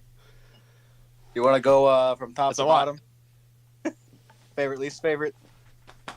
Have your little Yep. little moment. Yeah. I would rather just listen while I kind of get the emotions out of myself. And Ivy, I would like to end on the theme song for this campaign. So I will give you one last one. This is our credits rolling. Well, I guess our like post credits song. It's the second song after the credits. Yeah. No one's in the theater Sure. anymore. True. Yeah. People are. I mean, There's this last one is like the actual theme for the campaign that was chosen at the very beginning. All right. So, favorite, least favorite. Murphy. Favorite? I mean, obviously. You know. But of today, of this session, obviously ending it, allowing me to end it like that was really fucking cool. And well, I got what I felt like it was impactful. I think you did. Least favorite. I don't know. I don't know. Campaign. Actually, I'll do campaign least favorite because I want to end it off on a good note. The biggest one was, I think, the biggest mistake you made was doing 3 cycles. I know we didn't have to. I don't think the dragon was cool. Birds were so. You know, that was fall anyway. Yeah. And like, I think it wasn't the problem with the individual ones. I think you overloaded. I agree. I think that is honestly the biggest thing wrong you did. I don't think there's anything else that really compares or is more obscene. It just slowed down the campaign a little bit. But Yeah, I overextended a little. but it's okay. I kind of lost my way a tiny bit. You know, you did it. You know it. You understand now. And then that I don't think I really need to explain. I feel like it's relatively easy to correct because I don't think I need to go in. Yeah. Smallest least favorite. Weirdest thing that happened in this campaign. It's very small because it doesn't really impact it overall, but the level ups felt a little weird. I feel like they were a little spontaneous here and there. The reason why it's small is because, like, kind of whatever. What was spontaneous? It felt like at times the level ups during this campaign were weird. Where we leveled up. I really hope in the future you just keep even if it seems like, oh, we might be in some trouble. I like it when the level ups are at the end of a dungeon after a big boss, after a big moment. They're impactful. Yeah. You gave us level ups before those moments. I would rather it be the other way around. I got you. I understand. I think you were just a little scared of high level campaigns. I was, but I think I conquered that fear with using the Siren Queen and the final boss before that. I think I conquered my fear a little bit of high level campaigns. Oh, yeah. But to favorites, so I could end on a high note. I think my campaign favorite, that siege was one of the coolest things that you did that also worked out precisely how it was supposed to. It felt cool. It worked out. I don't know. It felt like we all had our little islands. We're all doing our little things, getting in action to prep before what happens, the hero's feast, the cage, or not the cage, but the lightning cage thing. I forget what the rest of the people did off the top of my head. Being able to shoot. Acroplanted, like huntsman explosive traps. Yeah. I forget what Imnashur did. I got charmed. She boosted her grappling hook to not need to use resources to move from map to map. And Levin got turned to stone. True. I think that was cool as shit. I think that was definitely one of the peaks of the campaign. Easily. I mean, don't get me wrong, personally, I thought this was, at the end, was pretty cool too, but like, I think as for like a whole cross-session thing, it felt like, oh, we're preparing for this big, epic fight. And it was big, and it was epic, and it was dangerous. And Acro was slinging guys into barrels, and poor Levin was like trying his best to do what he can with his spells. And like, Imnashur is getting sworn by everybody, and we throw the bombs, does 1 billion damage, I'm electrifying. I get tossed up on a rock by a giant monster. That was really fucking cool. You did a really good job on that. Thank you. That was definitely a highlight of the campaign. I can't think of a small favorite because I didn't think. I don't know. Feels a little redundant to say a small favorite. There is definitely like some cool things. I enjoyed the Craven Merchants. I think the first half of this campaign, where like the sandbox and stuff, I was a little disappointed that we didn't have more sandbox. But I understand that once you get to a certain point, you kind of have to go and do the story. But I really enjoyed that first half where it's like, oh, we had a hub town, and I think you could make a whole campaign that's just that. Yeah. Not saying the second half was bad, but I think that was also like a highlight as well. It felt like coming back to town, talking to people, seeing new people. I wish I got more of it because I enjoyed talking to the merchants and interacting with them after we came back with the siren or the false siren. It was cool. I think it was also great because we got to split up. talk to like different people, solve different problems, really play out our characters. I think that's a great start to a formula for some sandbox play. And compared to like the previous attempts at sandbox play, I think this was a lot closer to what might be like the ideal. Mm. But I did enjoy that a lot. I want to do just that for the Mage College campaign. Right. I want to make the whole campaign just based around that. That was another highlight. But I don't want to hog all the good stuff because I want other people to get a chance to say something that's not just me saying verbatim what happened throughout the campaign. But I got you. I had a great time. This was a fun campaign. Solid 8. It was, and with a really good ending. I think you handled it well. But that's all I got. Thank you. Ivy. Hello. And a departure for Acro. Favorites of the session, I would say, would be certainly, everything regarding Barrett and the interaction with the Siren Queen, of course. And of course, that would be.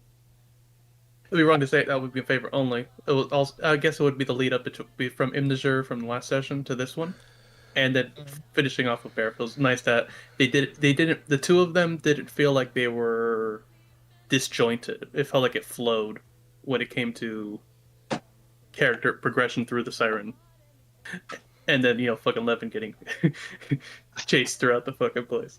Of course. True. Levin exited the campaign as he lived. On the ground, nearly dying. in peril.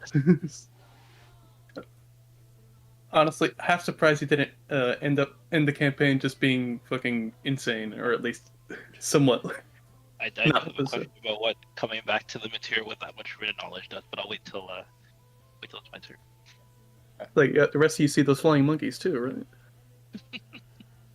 right? Apart no, I don't have any least favorites about the final session.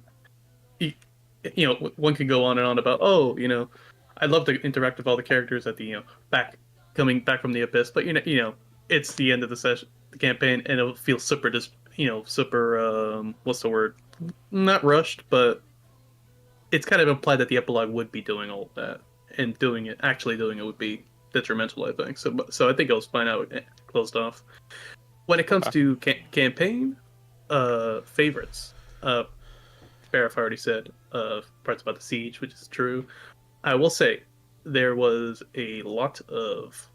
I liked how you progressed characters that were vital to the plot from the introduction into how you utilized them later on. So like when it came to Aponju, when it came to the Siren Queen at the Forge, you introduced the characters where they weren't the immediate threat, but let us become familiar with them, and then the payoff later on, I think, played really well and allowed us to attach to these characters on a more intimate level. Okay. Instead of just being like, oh, this is M'Baku, he wants to kill you. That's the fucking... You do the Marvel movie thing where it's like, oh, here's the bad guy. Oh, they died. All right, see you later. Never. Yeah. So the development was really good. When it comes to least favorites, I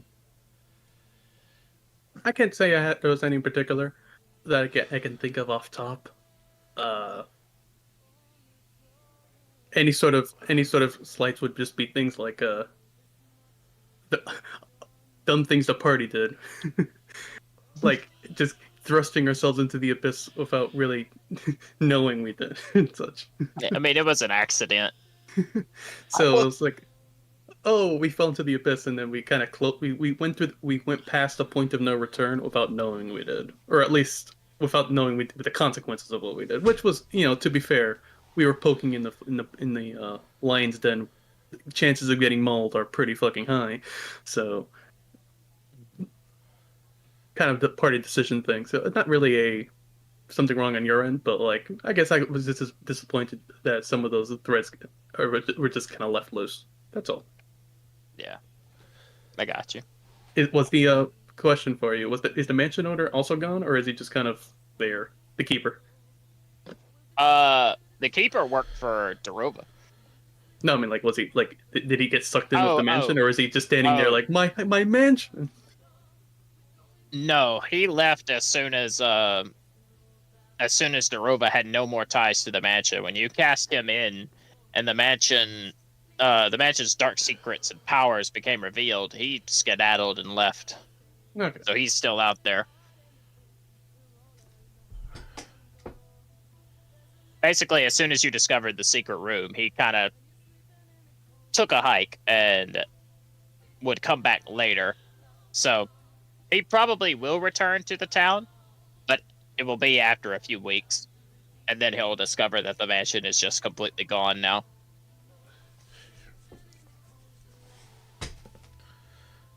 My car. Sorry. But yeah, that's all I had. 10 out of 10 from me. I enjoyed everything. I enjoyed the different characters we all made. And that's all from me. Okay, thank you. I think that's the most I talked on a single string. It is. It definitely is. Mr. Kai. All right. Session favorite. That fight. Mini fight was cool. Got to kind of pretty scary. So that was good. I didn't even get to use the true form. Getting to do the Serenity song, kind of in that situation of the closing it from both sides and doing the song and changing that was cool. All the whole cinematic end was good. The sacrifice, the speeches, the monologues, that was all good. I just enjoyed that. Got to I also like the ending parts, little mini epilogues. I got to happy how that played out. Well, obviously besides like someone dying, but like I don't think I have session least favorites. I think if there was a session least favorite, if I had to do one, it would probably be the fact that I know it's like that's the Archdemon, and like you're playing as an Archdemon, but like I feel like it would have been really anticlimactic if it was like, all right, Bear's head got squished and he just dies in there, and it's like, oh, okay, that would have been kind of crazy off of just a failed saving throw. No, it wouldn't have just been like 100% wouldn't have just been, oh, you're dead, goodbye. No, it wouldn't have been like that. Like I'm not that type of person, but it would have been death, like. Or if anyone like just even if it wasn't him, like anyone, where it's just like it's like popped like a grape, and it's like, all right, well, it was just just the stuff like that where it's just insta tap, just it's careful. Careful. That would definitely take the wind out of any player's sail, or just like that'll just be like, all right, well. I understand. I at least he passed, so it just was whatever. And then there's other, but that was like if I had to do at least favorite of the session per se. You're just giving me a careful SpongeBob. Campaign. I'll do campaign least favorite first.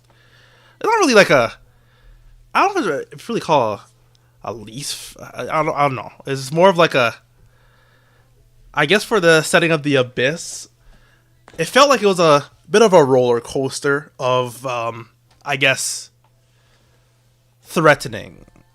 To go a bit more into that, it was kind of like when we first got into the Abyss, I was like, oh, yeah, okay, this is pretty scary. And then like after a while, it's kind of like, well, we're here, we're chilling. I didn't really feel worried or scared being in the Abyss. Maybe that wasn't the intention, or you're trying to convey. But I feel like after a while, it's kind of like it's not so bad here. And I feel like I shouldn't have had that feeling. Maybe that's just me.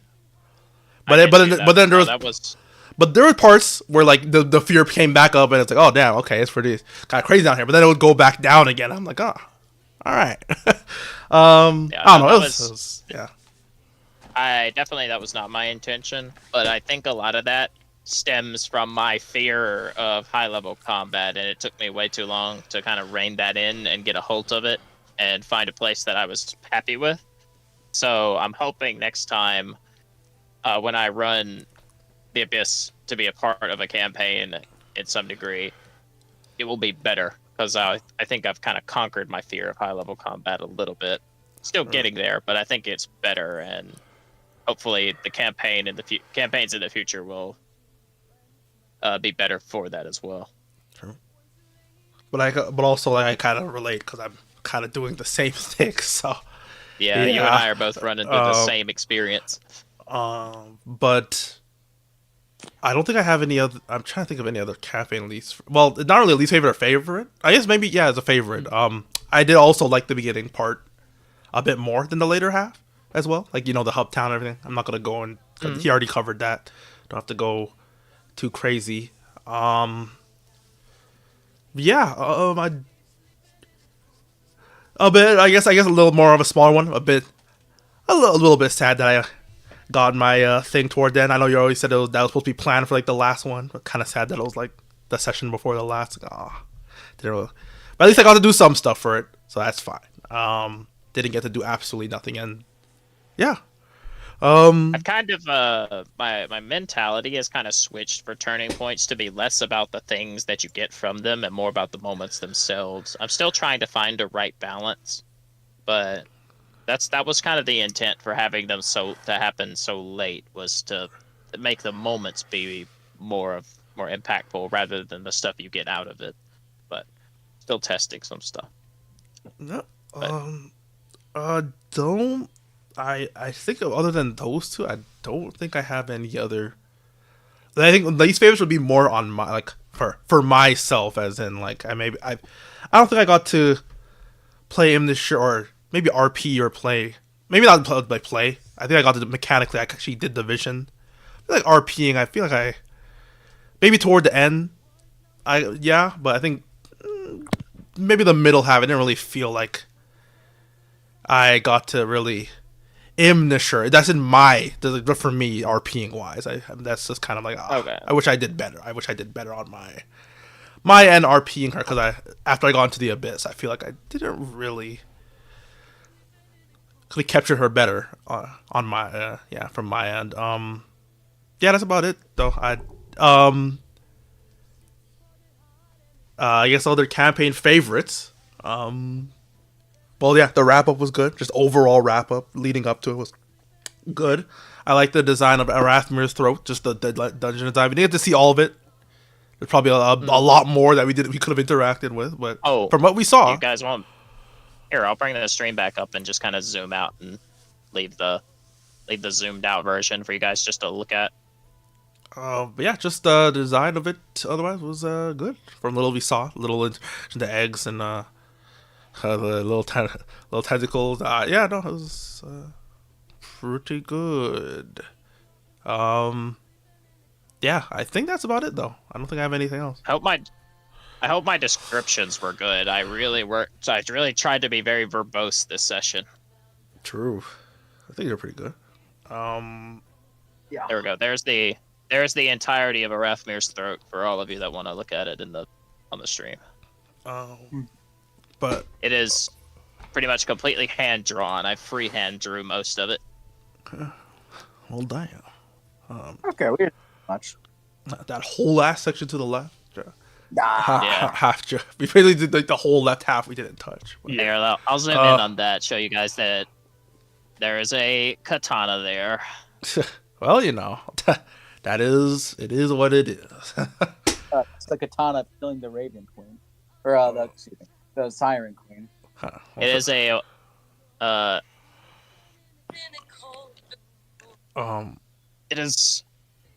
it was another weapon formed by Rizu. Oh boy. surely that will be maybe it'll be relevant another time. Half drone. But yeah. Didn't think we have don't think we had the luxury to really explore that much, but that's just how things kind of ran. That's kind of how things went. But yeah, other than that, I don't think we have anything else. Yeah. Solid. Thank campaign. you very much, sir. Mr. Toy, favorite least favorite, sir. Sorry you got. I'm sorry I downed you again. No, it's okay. I am always ready to die. That is one thing. My characters are always ready to just fall over. If it does help, I really tried very hard to down Barrett in the last boss fight, but he's just so tough. Once you said charisma save minus forbidden knowledge, I'm like, oh no. It's over. I knew I was gonna fail, but it's alright. It worked out. Session favorite. The stakes were high as always, and then the questioning everything. It's like, what the hell is this? What the hell is that? Like every new life form that just appeared in like Rasper's throat was interesting to I get to learn about all of them. And the siren ecosystem, we'll call it. Is cool. And then also angering the Siren Queen more. Just everything we do just accidentally like, oh, now she's even more mad. Yeah. I had a form I never even got to use for. Okay, she probably killed us then. Here, I'll zoom in on the token. There it is. Well, that just looks evil. Oh, that's the second form. That is the third form. Maybe she should have done that when they're trying to kill her. Yeah, if we were to ever actually, I'll talk about that later. Continue, Mr. Toy. Dominator session favorites. Another session favorite is Song of Serenity. It's pretty pog usage. True. Yeah. It was a very clutch moment because if we started like on fight there, it might have just gone downhill very quickly. True. Another favorite is I guess the wrap up was pretty good. Barrett, like, I'm always a huge fan of like God shenanigans or like outer being shenanigans. So it was cool seeing like Pyre come down and like slash Rasmir's throat and seal it. That was cool. Rest in peace to Barrett. Maybe we'll see him again. That shit. I mean, he's not technically dead, but he pretty much will be. Yeah.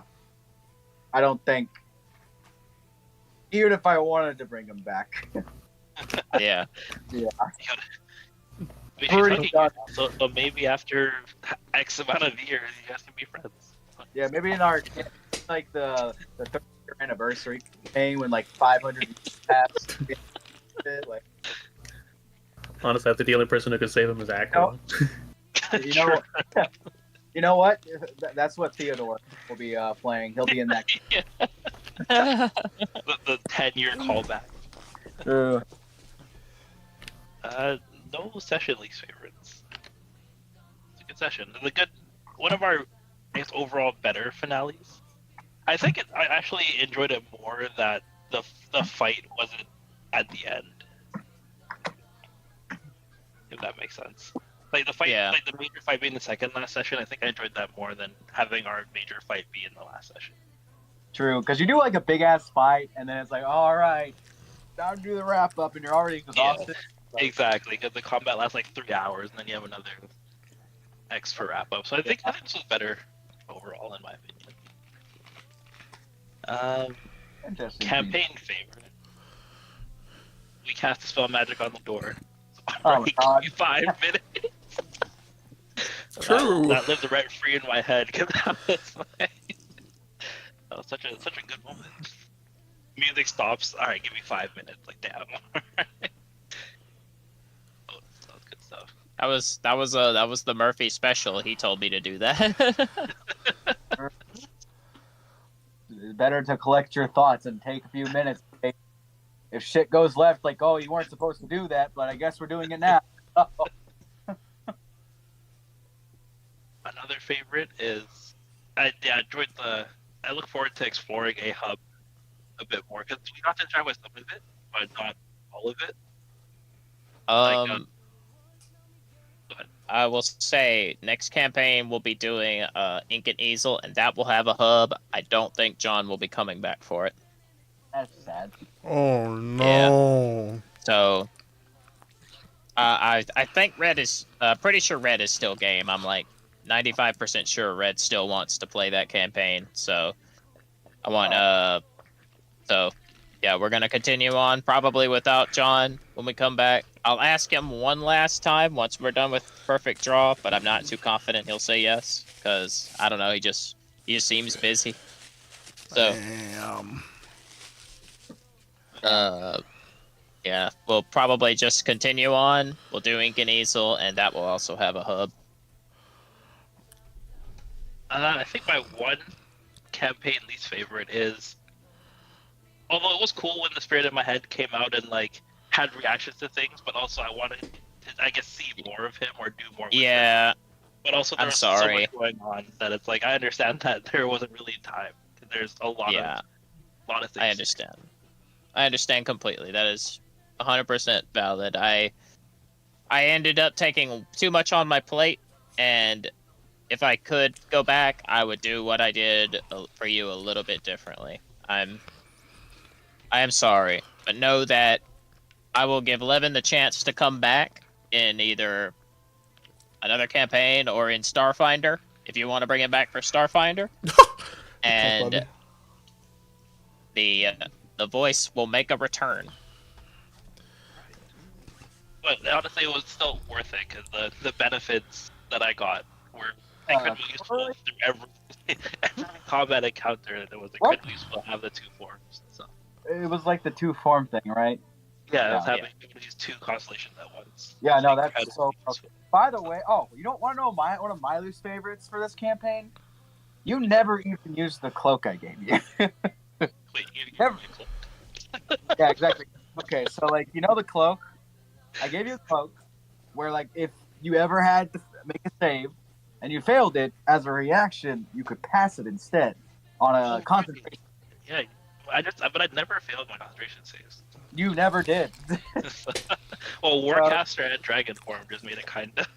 Yeah, maybe it's on me, but I was like, dude, it's gonna be so clutch the one time you have to use it. It just didn't happen.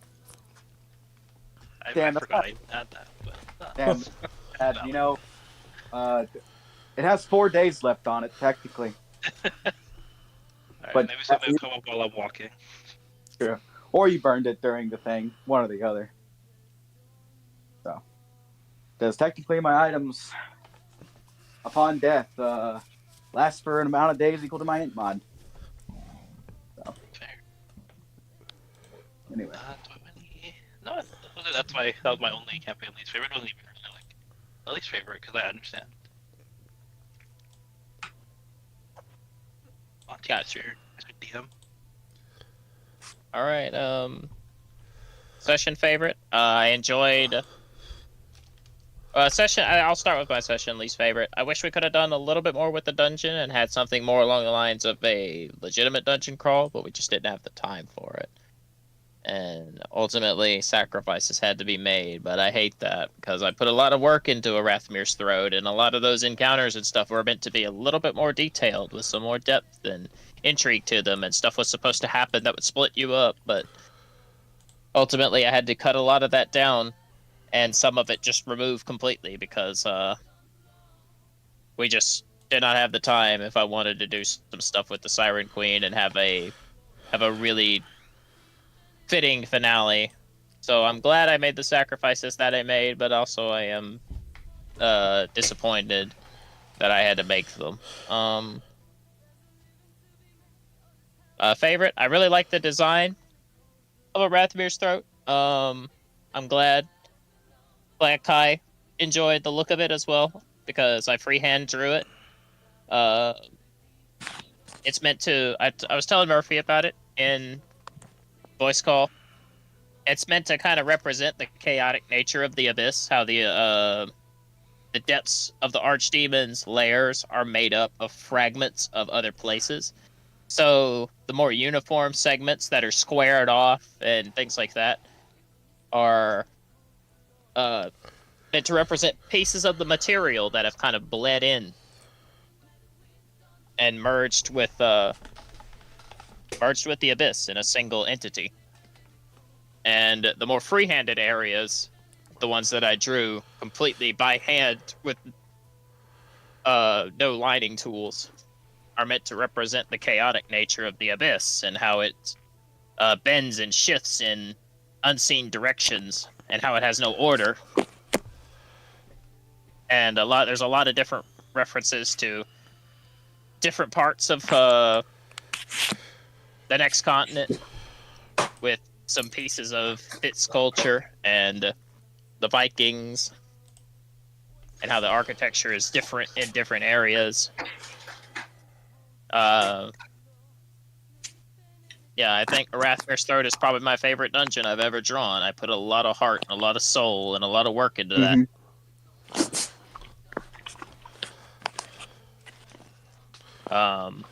It's not very big, but I did put a lot of myself into that. I mean, it's about what you get out of it. Not about the size it counts. For a little addendum, I like I it. did like all the chaos we did in the middle of it. True. Yes.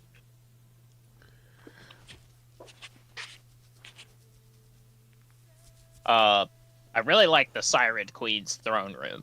It's one of my favorite environments, and I was going to ask about that one. Go ahead. What about it?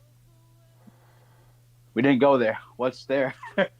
Oh, I thought Oh, I don't know if it was intentional. I meant to toy it out. Like, well, that's supposed to be like a jaw, like a jaw or the bottom half of a Yeah. jaw. yeah, it's a jawbone. Oh, okay, cool. I was like, all right, that's pretty cool. To the Yeah, I throat. agree. Oh my god, I get it. Yeah, I freehand drew the shape of it, and then I used rocks, different rock textures to make it look like a jawbone. It's made of stone. It's not actually a jaw, but the idea is that it's meant to be shaped like a jaw with great waterfalls. Pretty good. Yeah. I'm glad you noticed. Yeah, it was intentionally designed to be shaped like a jawbone. It's meant to be misshapen because I freehand drew it. It's meant to be a little wonky looking, but that's because, like I said, none of the lines are uniform and straight because they're meant to emanate the chaotic nature of the abyss and the environment. True. There's a lot of thought that was put into this dungeon. I didn't do anything without thinking about it. But what was the Yeah. throne room? The throne room was going to be the site of the final boss. If we actually fought the Siren Queen, we would have fought her in the throne room amidst the jawbone of Arathmir's throat. And that was also where the portal was. The portal was always going to be in the throne room. Because that would be the most fitting finale, is to face the Siren Queen or escape from her in the essence or in the chamber where she is at her most powerful. Mm-hmm. Wait, was the portal always there? Like, was it there when I got summoned there the last time? I just didn't notice. Yes, it was. Damn. The asset wasn't there. I didn't actually put the asset there. But it was there. If you had asked, or I guess, like, if you had asked, like, is the portal here? I would have said yeah.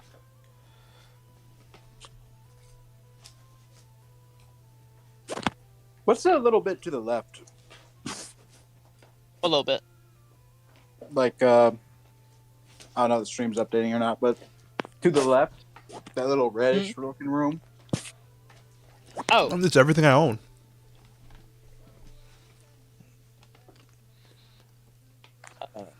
is it zoomed? Is the stream zoomed in on it? Yeah, that's good. I can see it. Yeah, that is where Amrillis's body was taken. It is a Fitzk shrine. Remember when we did the one shot for a shrouded shrine? Yeah. It is a small shrine Mhm. in Japanese culture, because this is one of the areas that has been pulled in by the nature of the abyss. A dark magic being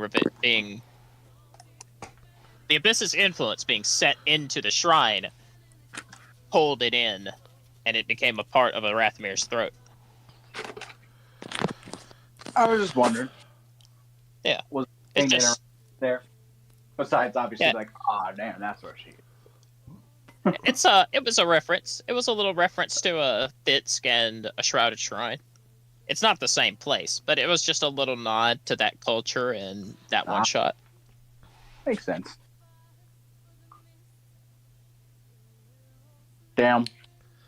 That one lady in the inn. You know. I got a lot of questions, but I don't know if they can all be answered now. Let's see.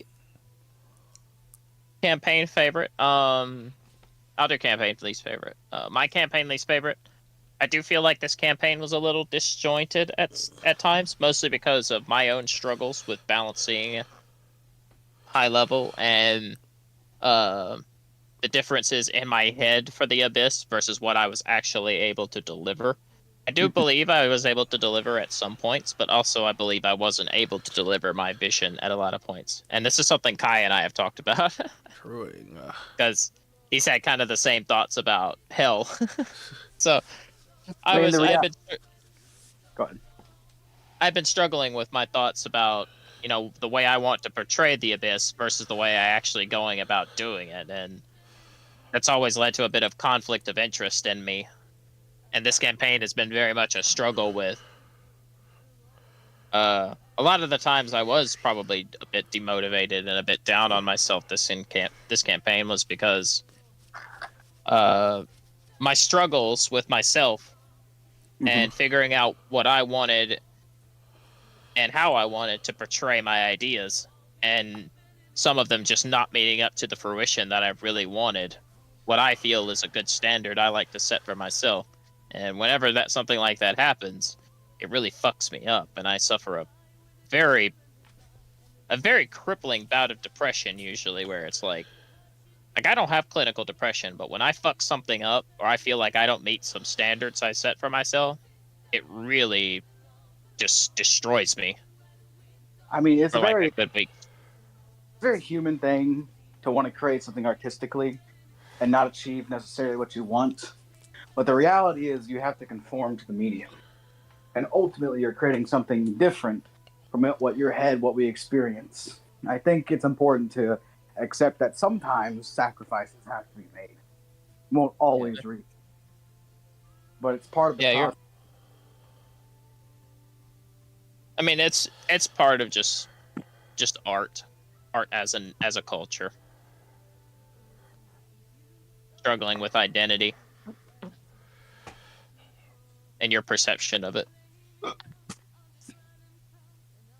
And yeah, I think that's probably my biggest campaign least favorite, is just my personal struggle behind the scenes through a lot of this campaign. And I wish maybe I had been a little bit more open about my about the way I was feeling, because I think I let my feelings get the best of me a lot of times, and that led to a dip in quality at certain points during the campaigns because I was so caught up in my own head. I mean, Braxton, life is a series of snowballs. You make one good decision, leads to another. Make one bad, it can lead to another. No one's going to fucking bite your head off if you're like, man, damn, guys, do you think we could do this? We're not going to be like, you know what? I'm coming to your house, I'm going to beat you with a rock. No one's going to do that. I know. I think the high, my favorites, my campaign favorites. I think the highs of this campaign were really high. I very much enjoyed the Siren Queen. I wish I had done a little bit. I wish I had been a little bit more emotive with her. I think in my voice acting, but It was fine. I was afraid of coming off a bit too corny, and I don't know. Oh, no, I sure hope me playing pretend in my parents' house with people from all across the This Shut up! Shut up! Fuck off! Fuck off! Fuck off! I sure hope they don't think I'm weird. Fuck off! Fuck off! That fucking dickhead. Anyway, um. Anyway, like that's just a small thing. But overall, I like the Siren Queen, and I like the ideas, and I like the final form, and I wish I had got to use the final form, the actual horror that she is supposed to be beneath the flesh suit she wears. Because I like the design.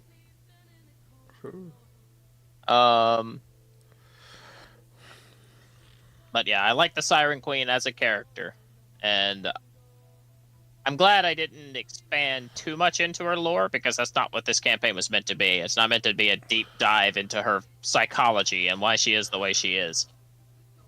I'm glad she was just kind of a villain, and that's kind of what she's always meant to be. Because deep diving into the depths and psychology of an archdemon is meant to be for Heart of Reeds, which will be the finale to Chapter 2. And now her story will be sealed away for a while. True. And honestly, that's a good thing. Like, if there's ever another campaign where she's relevant, it can be more about who the Siren Queen used to be and why she became the way she was, and not. But she's not actively a threat in it. True. You know, part of it. I mean, yeah, you create a unique perspective where you don't actually have to deal with her face to face anymore. Now you just get to reflect upon as her as a historical figure. Yeah. I like the ending. I like that both Bareth and Imnishur played a part in her story. It was very, very cool. It was cool to have, like Ivy said, it was cool to have two characters interact with her in unique ways. Do I get to go into a dock? Do you ever have to? Probably. Whenever I make that, where are they now, Doc? Really? I feel like the only thing that's kind of sad is that the Sosa Ember title kind of went with me. Huh, you've also doomed that little town over there. Joe. Yeah, well, sacrifices, unfortunately. You know, if there's one thing that was learned in the Abyss, you have to make sacrifices. I mean, it didn't disappear completely. I mean, Pyre heard it.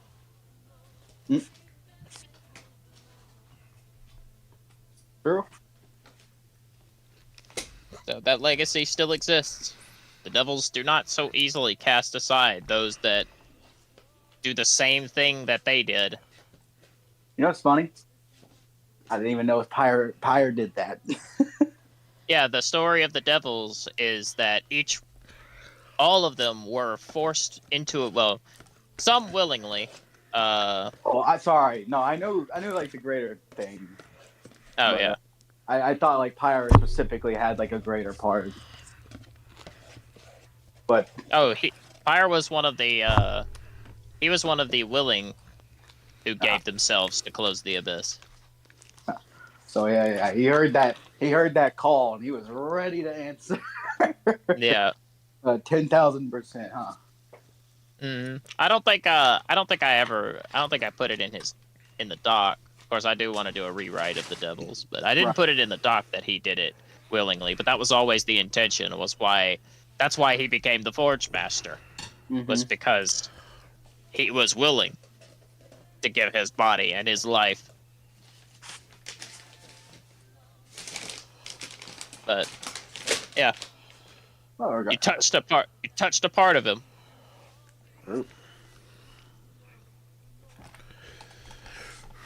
True. Also, I know it always makes you kick your little feet whenever you're like, "Oh, I get to do God stuff with the devil." True. I get to put him on screen for like 5 seconds and have him strike his sword into the ground and cast you and the Siren Queen into the Lantern of Sealing. Yeah, it's kind of hard to say into the abyss when we're already into the abyss. Yeah, sorry. Like, to the deep abyss of the of the abyss.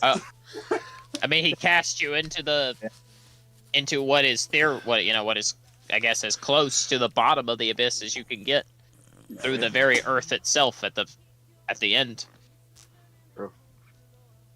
What does this mean for sirens? Is one of my questions. Well, without the queen, it is likely they will scatter, and it will pretty much develop into a new type of hierarchy, probably hunting packs that will vie for their own individual power. What about those on material?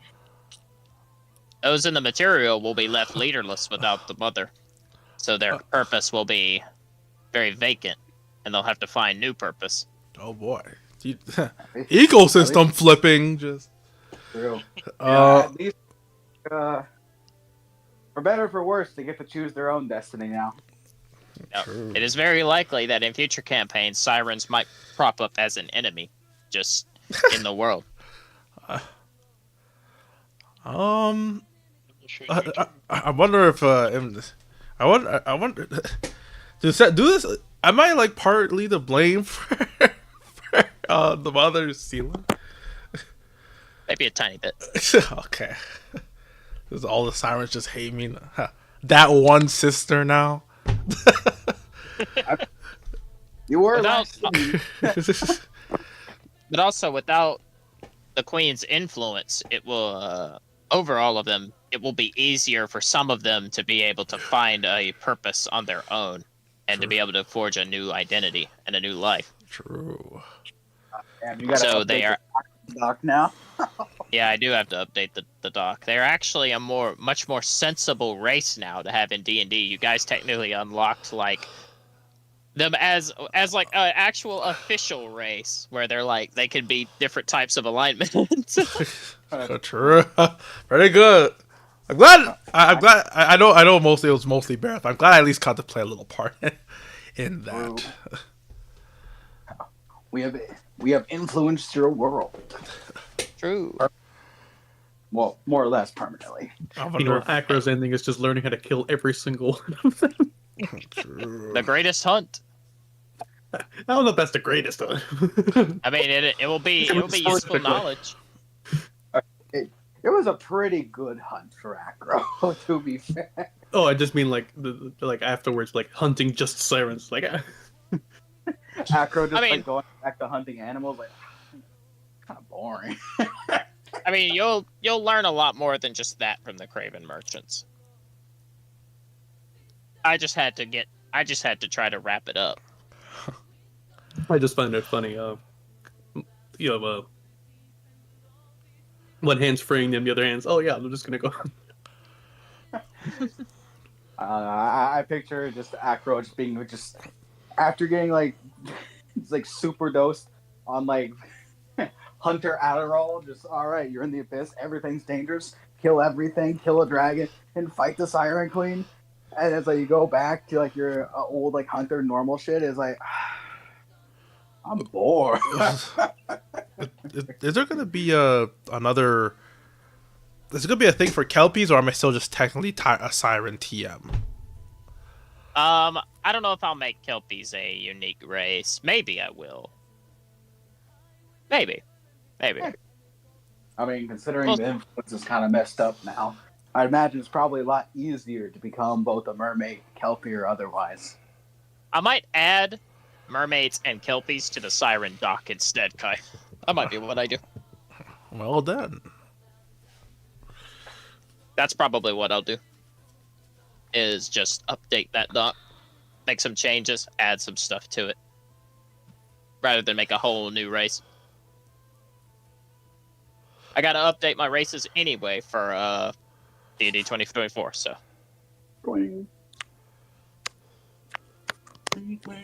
But I don't know if I have any more campaign favorites. I liked all the turning points. I liked all the stuff I gave out for them. I felt like they were all pretty even. I did juice Acro a little too hard, but lesson learned on that one. Honestly, I feel like the biggest thing was like him carving parts of every boss. Oh yeah, And then- he had to pass. He had to pass it from the start of the campaign. Oh well, that was because he didn't have a lot of deep lore, and his lore was just kind of being a hunter from his land. So I really wanted to give Ivy something that like accentuated that. Damn, note to self. Don't put any more lore to get a passive boss. joke. Okay, we had a Orion, The fucking boys. artificer I mean, it was- talking about items. It was something that I was just trying. Like, I don't know. I'm just taking the piss, man. I'm not that serious. I did enjoy that. Despite a lot of my things that I got being like completely like not used, I do like the fact that right at the end I got to use my charisma saving throw thing and got a net 20. So I don't know if it did anything, but it was funny. Oh yeah, you were not thrown prone and did not get attacked with advantage. Oh, dude. Have you got charmed or some shit? Yeah. All right, pack it up. The campaign's over.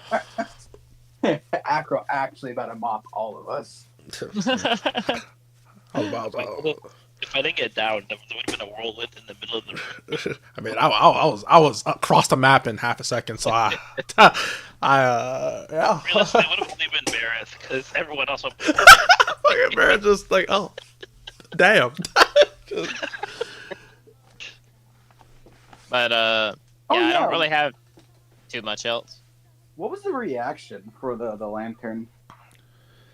Oh, the reaction was it blocked her either you could use it either on a legendary action or during her turn when she did something, and it blocked whatever she was doing and ended her turn. I figured that's what it was going to be. I'm guessing the action just pretty much banishes her. Yeah, the action pretty much banishes her it stuns her and then banishes her for a short time, and also it dispelled the disguise. Right. Which, if you wanted to actually kill the Siren Queen, that's the secret. Like, the secret is unveiled. If you want to actually kill an archdemon, you have to remove their disguise. Ivy, you can turn the music off now. We're chilling. Chill now. Back it up. We'll load some previews, play some ads. The next movie's starting. Joe. Basically, the way you kill an archdemon is the form you see them in the dock and in the campaign, for the most part, is not what they actually look like. It is merely a flesh suit, essentially. The way I described it to Kai before the campaign today is it's essentially the way they are perceived through mortals. Like, they are a combination of things that mortals understand collaged together to make something that is not completely incomprehensible. So they're like bits of the things that people have in mind brought together to make something that a mortal will understand, and then they play around with that form to influence mortals under their control. And the thing that Barra saw at the end is what she actually looks like, fully revealed to someone who can comprehend it. I would have gotten Darkest Dungeon if I didn't have that pyre thing. Yeah, basically. If you want to kill an archdemon, you have to reveal their true form to be able to actually hurt them. Because you are just basically fighting an illusion. You are fighting a perception of them that is not actually real. Low key, I kind of wanted to like opportunity Sentinel herd, and like with the lantern. You could have. Yeah, that shit. She would have been fucking. She probably would have been all right. Die. But you know, it would have been funny. just licks her fingers. Just put out like a little candle light. Oh no! Basically, But yeah, that's why. I did want a Sentinel. Go ahead. But that's why I stressed when you guys finished the lantern is like you had the actual capacity to fight an archdemon because you had the ability to banish the illusion that they wear, the mortal perception of them, and reveal the actual horror that lurks beneath. So the previous guy somehow figured that out. Yeah, Arathmir, the man who killed Umuku, the Title King, his form that mortals could comprehend was a giant crab, and that's what he looks like. His name was Umuku. Right. He was a big crab. Yeah, and Arathmir, who is now Ukentile, and was able to figure out that in order to defeat an archdemon, you had to reach past the mortal perception of it and fight the actual incomprehensible nature that they are. Right. But killing that means that you become the next one because you now understand them. You see how it works? It's a cycle. Mhm. Like once you understand them enough to beat them, now you become them because you understand them. Yeah. So, Mhm. but Bareth basically Bareth got to cheat because he was protected. I got the. Barrett's trying to like the only way to really defeat a demon without like becoming one is to seal one away. Yeah, pretty much. You found you managed to achieve like the actual only other option there really is. Yeah. But it doesn't matter because the abyss will eventually break it down and she will come back. But like, I bought some time. Yeah, you brought plenty of time. I also ultimately fulfilled my destiny. Oh. And you also get to chill and just be cradled. Oh, boy. Yeah, that far. I imagine just going like this in the darkness of soul. Chess? Just Have you ever played a game called Green Can or whatever the fuck it was? just the slow cameras zoom out just as they're playing. I know this good game called Arcane Rising. Oh my god. Have you ever played Dragons? If I was playing a funnier character, I probably would have said something. See if she would have and how she would have interacted mind wise. But I feel like if I talked to her, she would have just been like, "Forbidden knowledge beam." Just I mean, it doesn't matter. Like she can't. It doesn't matter if she like tries to destroy you while you're sealed away because even without you there, she's still bound to it until its magic fades. So she's kind of better to just have company, I guess. Yep, better to just resolve herself to waiting. Hold that shit, I guess. Which I like that ending. I like that ending a lot. That's probably one of the most. No, I mean not just the best ending for like the players, but just I think one of the most well thought out and like brought together endings in any of my campaigns that we've ever done. I thought it was spectacular, and it took both the players and the GM to do that. I didn't see that coming. I mean, I knew. As during this session, I was like, I came to a realization. It's like, I'm going to die. It's like, yeah, you were like, it kind of really, it was always like, well, I guess I'm not leaving. But then when you're actually there, it's like, I'm not leaving. I'm not leaving. There's really no way out. There's no other way out. There's only one choice left. And like, if I'm going to die, it'll be on fucking Barrett's terms. Even if it might have also been on Pyre's a little bit, but still. But, I knew like there was only one way this is going to end. Towards those like last 20, 30 minutes, like, all right, I know what I must do. I'm a little sad that Barrett ultimately is dead, more or less. But, it was a cool moment. I think an important lesson for anybody DMing currently and in the future. Your players can make your players are what makes the story interesting.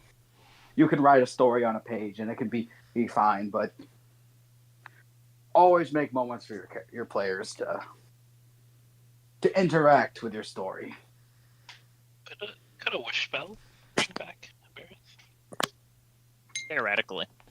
Maybe. All right. I wish for him back. Wait! Just unseal her again. Hey, Barrett. Just fucking. Why did you do that? True. Why did you do that?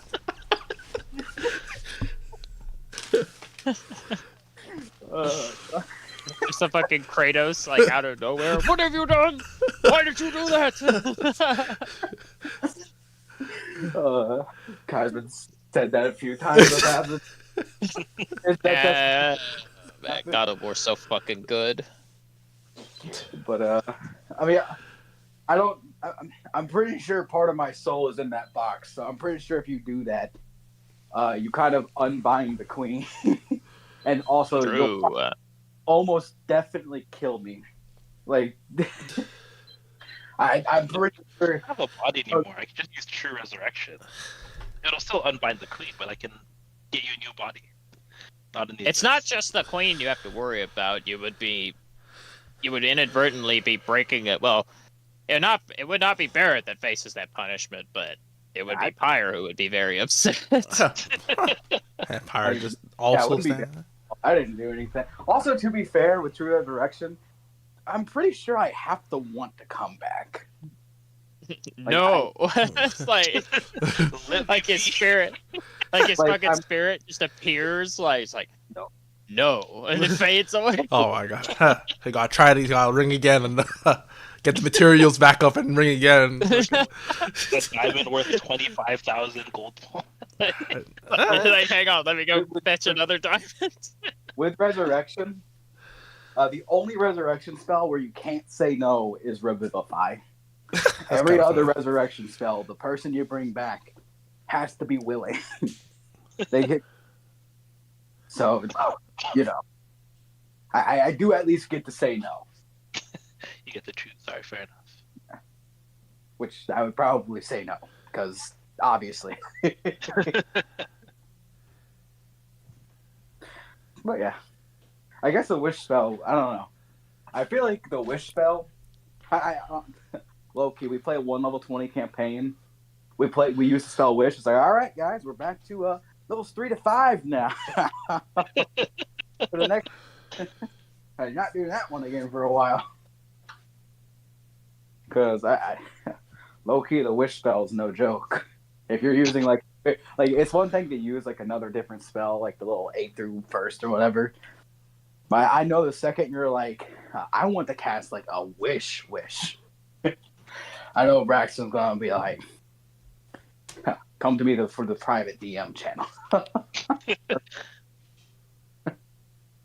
Yeah, if you want to cast Wish in a serious manner, we're gonna have to sit down and talk about it. Yeah. Also, to be Because fair, I'm gonna need to know what you want to do in advance. Also, to be fair, you can just say no to the wish. Sometimes you wish for something, it could just not happen. I guess it doesn't really have any components or anything. It's just No, it just happens. you just wish. Sorry. Yeah, that's why it's like the best spell in the game. Yeah, that's why it's called Wish, because you literally just wish. Like, it's hacks, you know. Remember that genie we freed in Tesseract 2? Oh my true, and we were like, everybody was like, I want a weapon. It's like, all right, cool. Like, and then we failed to say. No, that was funny. I wish that was funny. I wish we all had 5 legendary resistances. That's what we should. Man, I mean, that's one. it was funny enough. though.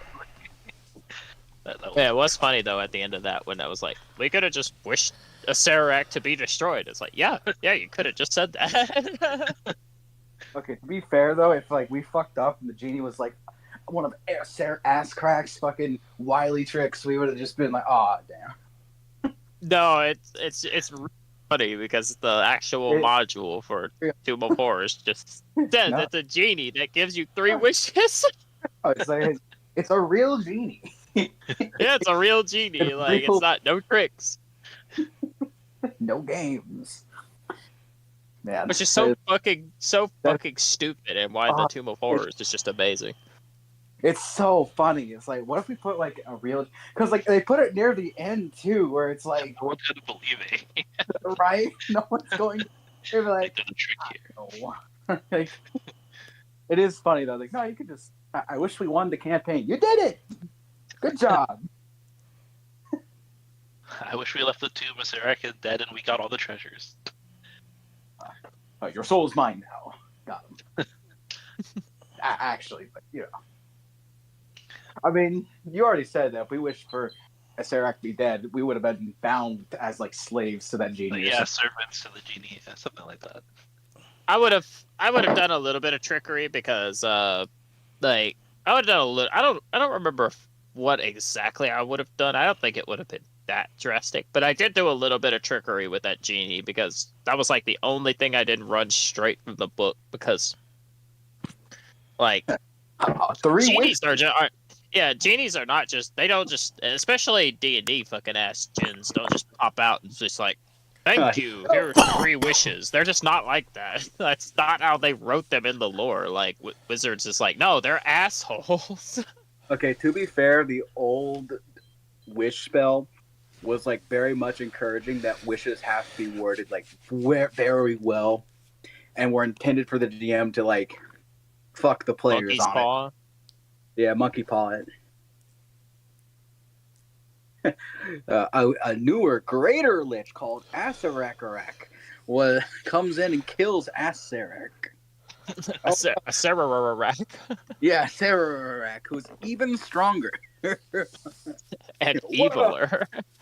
Even That's how that's how he describes himself in his promo. He says, "I am eviler." You know what's been really fucking funny? I was like, I wish Serac was dead. Your wish is granted, and just it's already undead. True. Alright, I'm gonna end stream there. So.